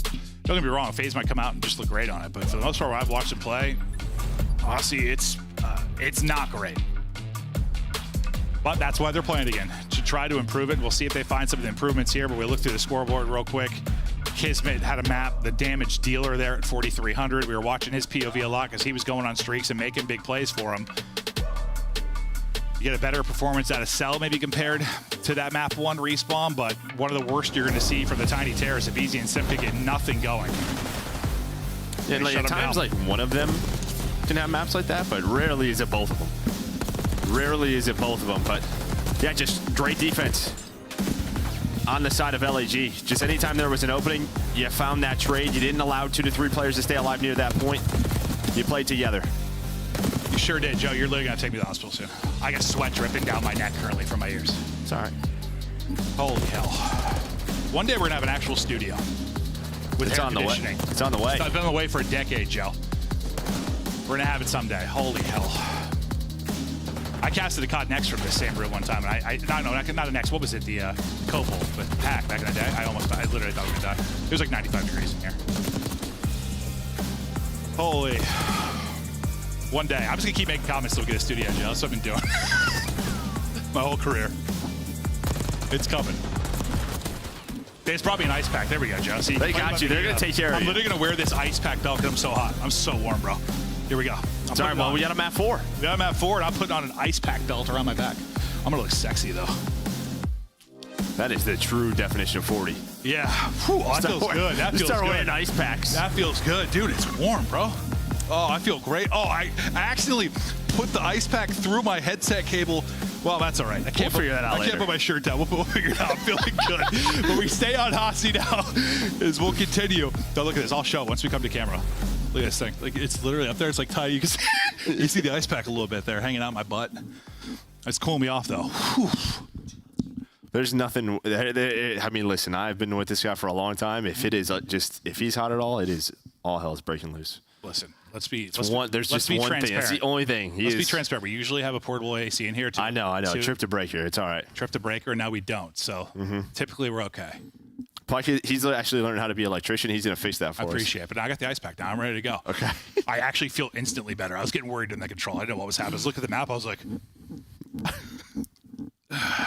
all right, Joe. Locking it back in here for the map 4. Who's going to take it? Is LAG going to push it to a map 5? I think they are, honestly. No, the way they're playing, all 4 players really stepped it up. They're playing sound COD. And they just got to slow down draws right now. We'll see if they can. They weren't able to through the first 2 maps. As Draws was making the plays. I mean, he made a lot of them in the map 3, but not quite enough. It just feels like, yeah, this is one of those series for LAG, or just for like FaZe, where you're getting some poor performances. You can take advantage of this and get a win. But can you actually do it? You nearly got the first hard point done. You end up losing that one by 10. Protocol search, even you said, like, 6-2, but wasn't really a 6-2. I mean, it was, but it could have been a much closer map. Should have been a much closer map. Yeah, you had the 1 versus 2, you had the 3 versus 2. Yeah. A couple winnable rounds. Maybe that looks different, but it doesn't. It doesn't. That's kind of been their year. I know, it sure has. For me, I mean, I'm just really focusing on, I mean, it's phases, P2s. They're horrible. They're horrible. Every time they have early setup, they're just instantly broke. I don't know how they're so bad at holding P2, but I swear to God, they're horrible. We'll see if it's better on this one. Nice little two-man game there. And they'll be the first to fight now into the point as Abeezy's trying to take the route up through mid. He's going to be able to catch maybe 2 freebies. It ends up being a little more awkward than I thought it was going to be. Great little slide prone from Lunars. Yeah, it sure is. And he gets there right after his teammates get picked. So the timing not on for Abeezy. Nice stuff there. And movement from Lunars. That looked insane from Abeezy's POV. But you still have the P2 side set up. Taking a route's going to be number 2 in Priesta. Picking it up is going to be Semp. And, well, he picked up some bullets. You got the read there, but you just get buried. Now it's going to be all on to Draws. Knife out. He stabbed a motorcycle. Definitely didn't hit the player on the other team. Somebody's going to have to change that tire. Now it's on to Semp, trying to battle for a contester on the point. Damage into a second, so the trade does come in. Trophy going to gobble up the stun, though, and it's P2 early setup for LAG. Well, you talked about it. Just P2s have not been great for They're horrible, but to be fair, yeah, Semp had the read that he's got gunned. Like, Priesta just fried him. Well, yeah, he's got the AR. But no, they are, brother, I'm telling you, P2, I don't know. It's just, whether they're trying to break or hold, it's rarely good. Maybe a chance, though, to break. Simp was in for a moment, has a little bit of help from Cell, but it's really just a two-man game. Draza with some great shots. Yeah, clears them out for a second, but you only have 6 points up right now if you are FaZe. They're going to need to answer back into the P3. Simp, double, triple. Gets them some time. That's honestly, sometimes for them, he has been the saving grace on this map. Like, you think of like the Rock play, or you think about what the Winners Bracket final, he had like a 4-man and a 3-man, like on Rock to get them time. But you shouldn't have to rely on that. Time inside the hard point, but you get bottled up at P2. P3 rotation is here for LAG. Some early picks should lead to an opening around the hard point. We'll see if it actually does. You're collapsing and pinching on this right now. As Simp gets one, your entry comes in from the other side, the way of Cell. You jump into Lunar's bullets. But once the dust settles, you still have a body here and it's Draws. So, will look good for LAG. You fight back if you're FaZe. Yeah, nice little transition there from FaZe. Yeah, that was one where you could have maybe comboed 2 hills together. Still have a chance to contest some of this time. This is what they did well on Protocol. They kept the game very messy. It was just a P4 that really hurt them. And while they're doing just that, Priest is able to find a double, some great shots with the AR. Abeezy the last player here that's going to contest. The rest of his team going to rotate. There we go. They're able to find it. He probably did his job, though, right? You kept 3 players at bay. Took down 1. How's his teammate to get there? This is usually where FaZe has been a bit better at Rock. Better than the P2, at least. Well, that's for sure. We'll see how it fares here. So far, so good. Easy and draws it through, and there you go. I don't know why. It should be easier to hold P2, but they make Rock look way easier than P2. Well, I think like what's difficult about P2 is you're just spread very thin. You are. Yeah. It's just you have to hold off that. Up, easier trades here. You have to hold off the first push. It's really what it is with P2. You do that, you know where they're all spawning. You can get into your setup, but if it's like 2 lobby, 1 out towards well, 1 front, it can get messy. It's a lot of individual fights. Where this, it's like we just stack up and calm and fry. I just don't feel like that's like the script for most teams, right? Like, make it P4 look easier than P2. I think like P2 just can be tough. Yeah, it's just that first push. We've seen it all the time. Oh, no, you're right. Well, basically a tie game. You go up a little bit here at the final few seconds if you're FaZe, but a tight one. As we get into our second set, we're back to mid-map, and Draws is on 4 straight. Seems like the gun's getting a little bit hot for it, and we're getting the best map you've had out of Simp so far at 14-8. They've mostly shut him down throughout the course of this. Yeah, Draws had so much hill time as well. He's got a Hellstorm, so a little extra utility for them to work with. We'll see when the Hellstorm gets used, but some big kills there over that sequence from LAG, so this is a great set of time inside the P1. No aim assist there for Draws. You see how he flicks up. They're looking to chow this out.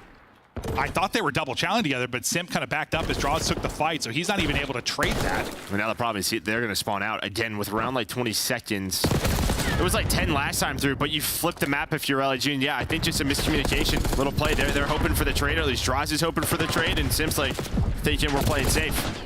And then Kiz gets 3. Kiz gets everybody. Simp, really the last guy up. P2, though, about to pop, and it's early.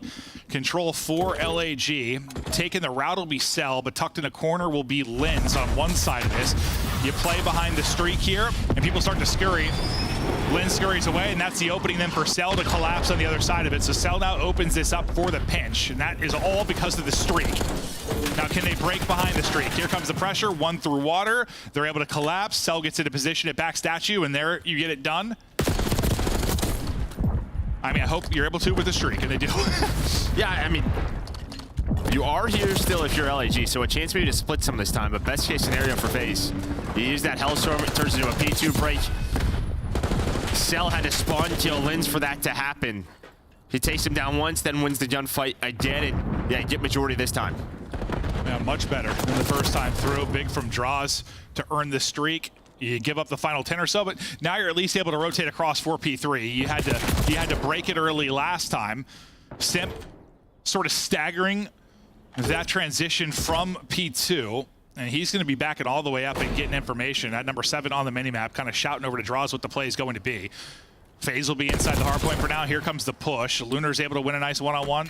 Yeah, I think Draws is just like hoping to find one because he should just kind of tell off the info where that push was coming from. But FaZe right now, not playing their best COD. Let's go to a listen with Atlanta. And it's bottom, see on me. Run away. He's on close, he's close.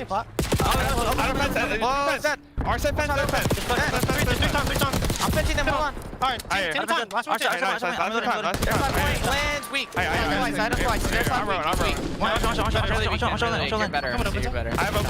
two just bang on. I'll give you a fire pinch. I'm going rock. Yeah, I have their open. I'll see the rock. Open. Done. I'll see the low fire. Zach, I'm giving you up. I'm getting in there. I'll see the in front of me. MC get a line, bro. I'm trying to pinch, bro. I hear you. They could be on the 3 on their side. What the fuck? They're on me. I'm nading. They're all here. They're all like their side. I naded one. I have a trophy. I'm on their side. Guaranteed. I'm team shotting. On top. I'm nading in the shot. 2, 3. I'm putting. They're all weak. That guy's weak. Nice. One more. Their side. I'm going to film it. Yep. I'm fine. Close. 2 front. On line. There's 3. Oh, wait. Weak. Okay. Alright, let's nade to hit this. Pardon? I'm actually down to hit it. I'm down in it. Rock? I'll do the contest. I'm starting. I hear rock. I'll do the contest. Oh, I'm pretty weak. Zach, look rock. I hear rock. Wall maybe? Rock. Stay down. There's 2. I put. Alright, you're good. There's 2. One's gonna be on your house somewhere. Yeah. I'm trying to get top wall here. Last one. I'm watching her pinch off both again. I'll see him over. Office. What's open on me? Cyrus power pinch. Office. I'm holding. I just got office. Open, looters. There's fire right on you. He's fire. I got that. You're good. Fire. I'm close. There's 5 boats. I'm trying to block. I might see one second. Make sure you block. Secret. I'm trying to block. He just. Let's go secret. Let me off. Secret then I'll spawn, okay? I spawn one. Office that. I'm trying to get time. I don't see him. He's secret. Alright, listen. Fire open on me. I have top office then. I have R open, Tyler. Just stay down. Yeah. I'm just gonna hold it. I'm top power, just look down. Nice, good job. You're starting to find out. Yeah, it's fine now. What's new? I'm challenging. I try to challenge. Rock. He's gonna hit all five. I'm getting funded. They give me well. I'll tell you. He's gonna be above you, Tyler. He's gonna open. I spawned out. I'm going to you. Let me back on you back. Zach, I'm coming. No, one's fucking you. You on old Lens. Have your back, Zach. I'm playing tight. Zig. One shot, Zig. No, back in the back of the hill. He's on top 2. One shot. Big kill. Alright, I'm gonna go.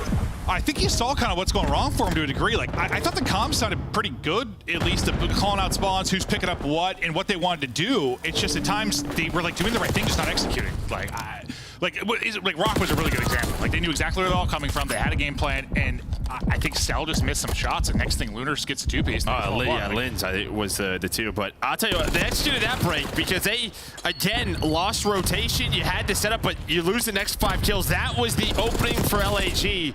Can they finally get into this hill? Because that was such an efficient break there from FaZe.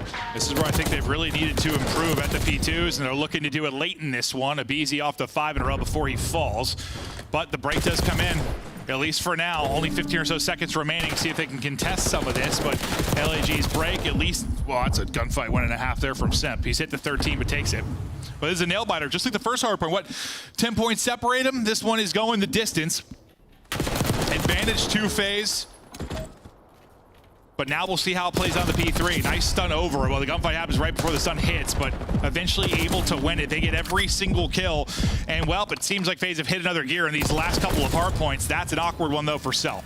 Yeah, you know, the close range, less aim assist, and it gets a little bit messy. So, yeah, it was looking nice. You had the break. You still have a couple of players here, but LAG, they find the first 2 kills. They're just flying on through, but maybe the man of the match in Draza, keeping it even there for FaZe. Yeah, I mean, assuming they win this, absolutely the man of the match. A much more balanced effort from the FaZe side this time, but he has been leading throughout the course of this one. Cell playing for info.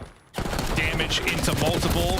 Good battle on the point. Priesthood does get one, and Kismet's able to win his fight as well. So you get onto it, but again, it's just been this kind of winning for scrap time with these last couple of hard points, and the lead for FaZe has just slowly grown. Granted, it's only been for like 5 to 10 points at a time, but the fact is it has grown. Now we get to Rock, where they dominated the first time, got busted through the second. How does the third one play out? They're only going to need 10 now for the victory. This is your last chance for the push for LAG. Here we go, and there they go. Winning the big fights to get in battle. Easy's double not going to be enough. FaZe swept off the board, and LAG still fighting. Yeah, Priesthood not having the best map, but he wins the one-on-one from Office. That starts the pinch. He gets that first kill, and FaZe just kind of know we're about to get choked out here at this P4. So this gives them a chance, but then you need a break, and guess who at Rock Kill? It's Simp with 3. It just feels like every time he has to clutch up at P4, the man does it time and time again. Oh man, they heard they were getting choked out. They decided, Cell, it's time to get freaky. They choke back, they break them at Rock, and they win the map.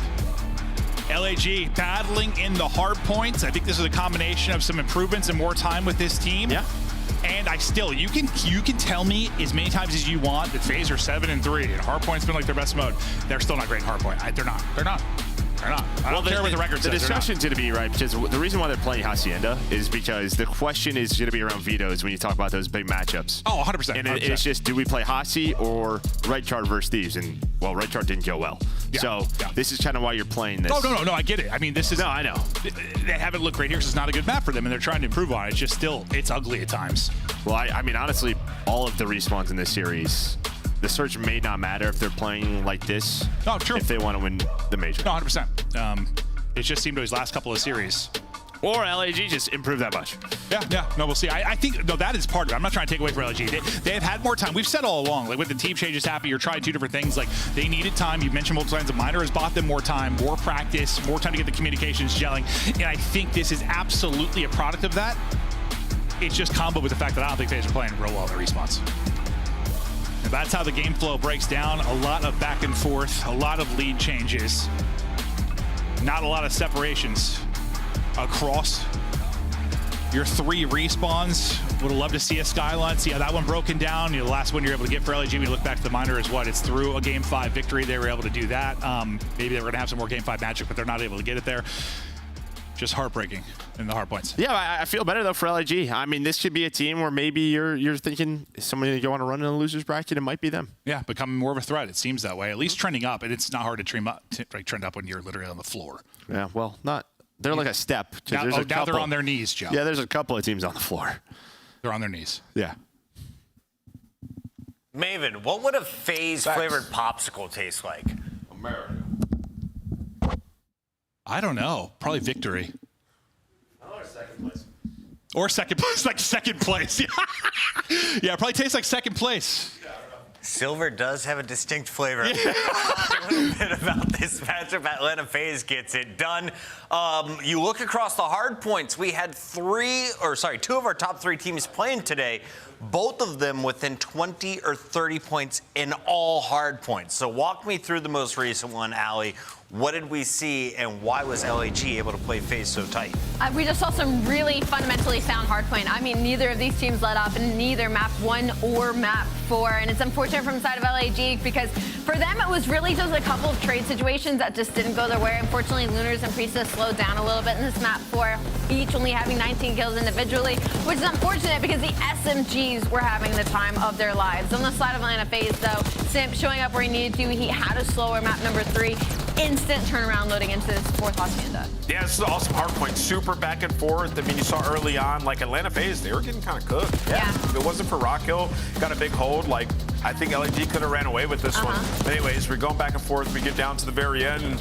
Same situation. It was like LAG have control. Can they hold on? Nope, it's FaZe. Simp breaks on it. When they need to make a play, you just have the guys who are going to be able to come in and make the big play in the big moments, like we saw Celium in the game too. Yeah, and it's unfortunate for that vent hill just because it was like a natural pinch, right? You got 2 people spawning out and 2 people were already playing for the rotation in the back, and so you get this natural situation where you kind of have to have your head on the swivel if you're LAG, but I'm kind of excited for the major and seeing how this roster can perform on LAN.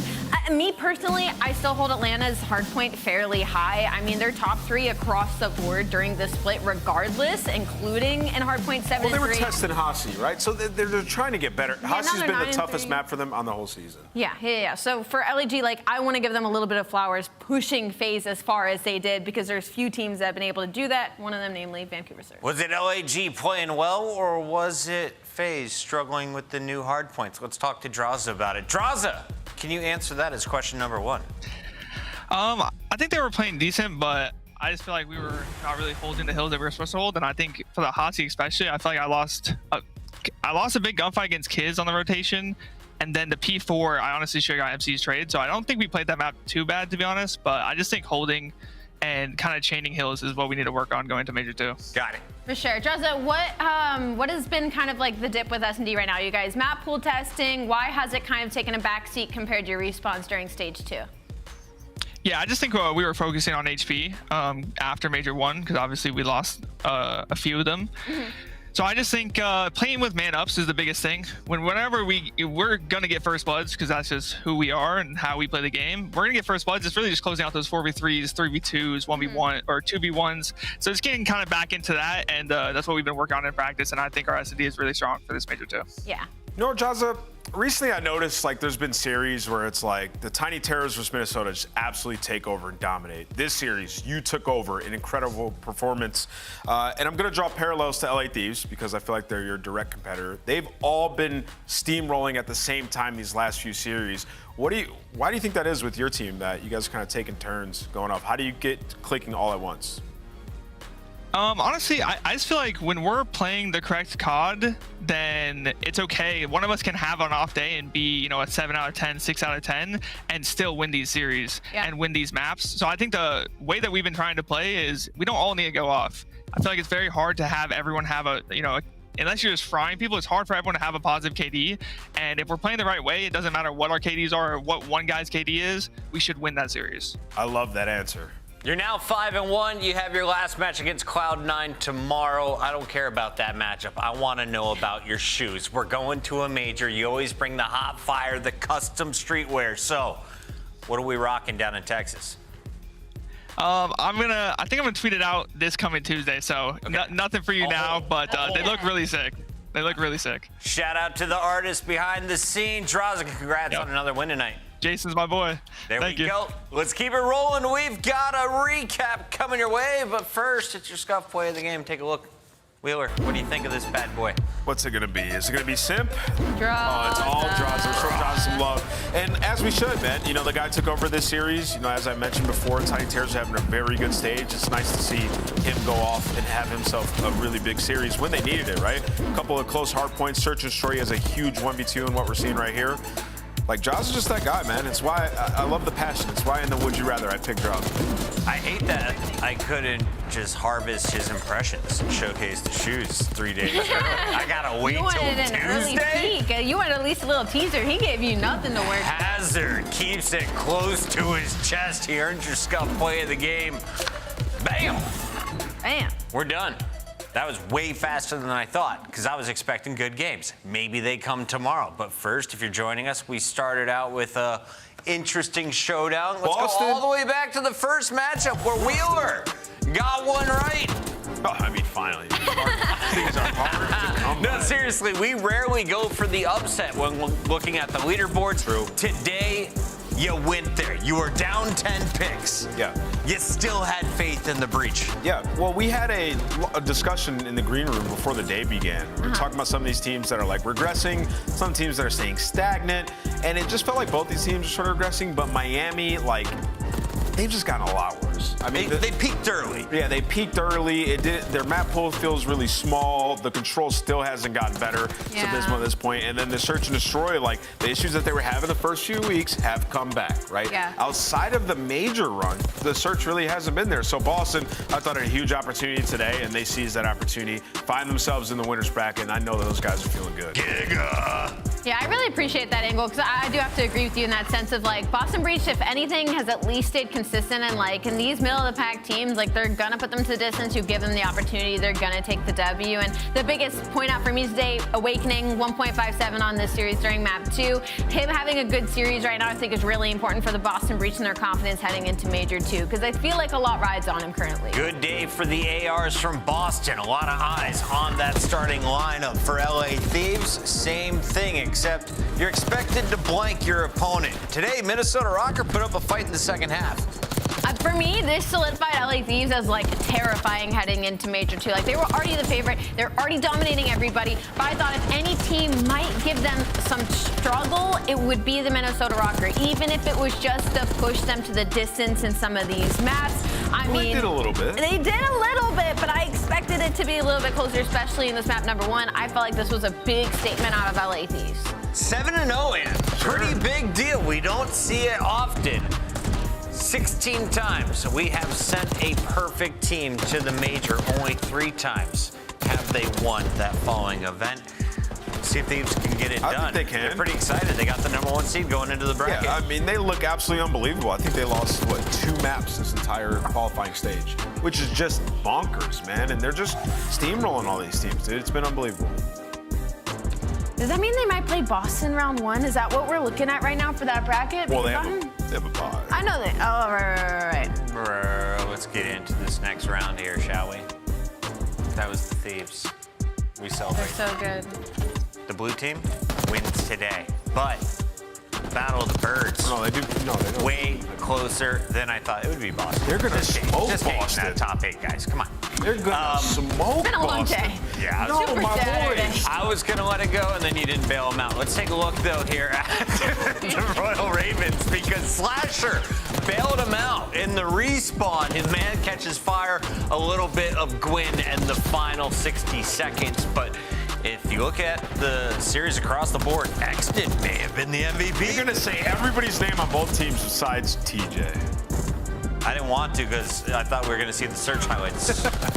But we skipped him. He went 11-2. Honestly, though, Exton did play really good today. He did play really good. I was impressed by the Falcons kind of all around. Boom. Like, I feel like the Falcons had really good hard points in this series. Of course, it's always heartbreaking that they weren't able to pull it out and they're on this insane loss spree, but, like, they're getting better. Like, we have to acknowledge that in some capacity of, like, they are getting They're going to win a hard point closer. in stage 3. TJ said it himself, and I believe him. Who was your favorite team to watch today? Minnesota.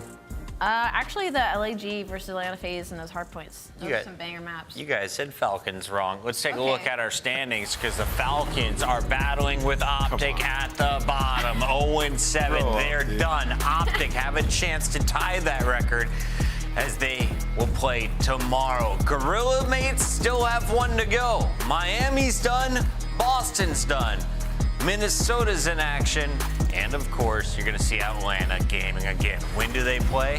Well, all 3 matches happen tomorrow, Allie. I mean, I think we're in for a long day tomorrow, guys. I'm going to be honest with you. This match 1's going to go game 5. 2's going to go game 5. 3, we might get a game 4. We might get an upset in the last game of the day. Cloud9 been looking pretty good. It's all about seeds. We know our winner's bracket. The question is, who's facing off in the opening round? To find out, catch the matches. We kick off with the pregame show. 2:45. Games begin at 3. See you then.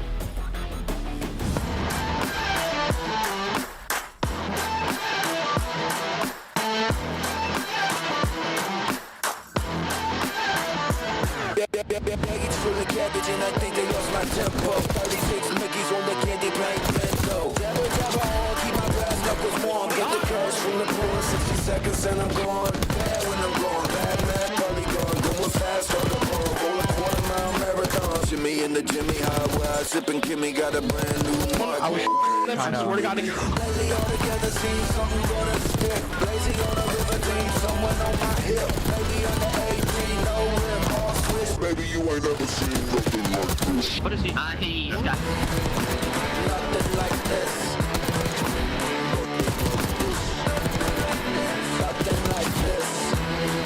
Nothing like this. Like this. Nothing like this. Maybe you ain't never seen nothing like this. Nothing like this. Nothing like this. Baggage full of cabbage and I think they lost my tempo. 36 Mickeys on the candy paint bento. Dabba dabba on, keep my brass knuckles warm. Put a crash on the run, get the cash from the pawn. Nothing like this. Nothing like this. Nothing like this. Nothing like this. Baby, you ain't ever seen nothing like this. nice. No, bro. Oh my God. Yeah. He's slid in, boys. Yeah, I don't need him. It's one more real. Quick, it's real. And level. Checkers. I'm trying to get mid, boys. Nice. I can help you. I'm nading it. Nice, good shit, bro. Nice, good shit.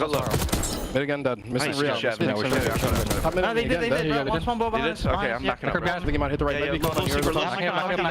Yo, top, they're top hole. One shot, one more there. Last guy. I have a streak, okay? One could have come in. Lucky, well done. Nice. I'm playing top one. They might try Sean close. one shot close you. Yeah. Nice. Yo, I'm Nitron. I was them. I swear to God, I didn't get a kill for 4 minutes. Good job, guys. Bro, good shit, bro. Thank fucking God.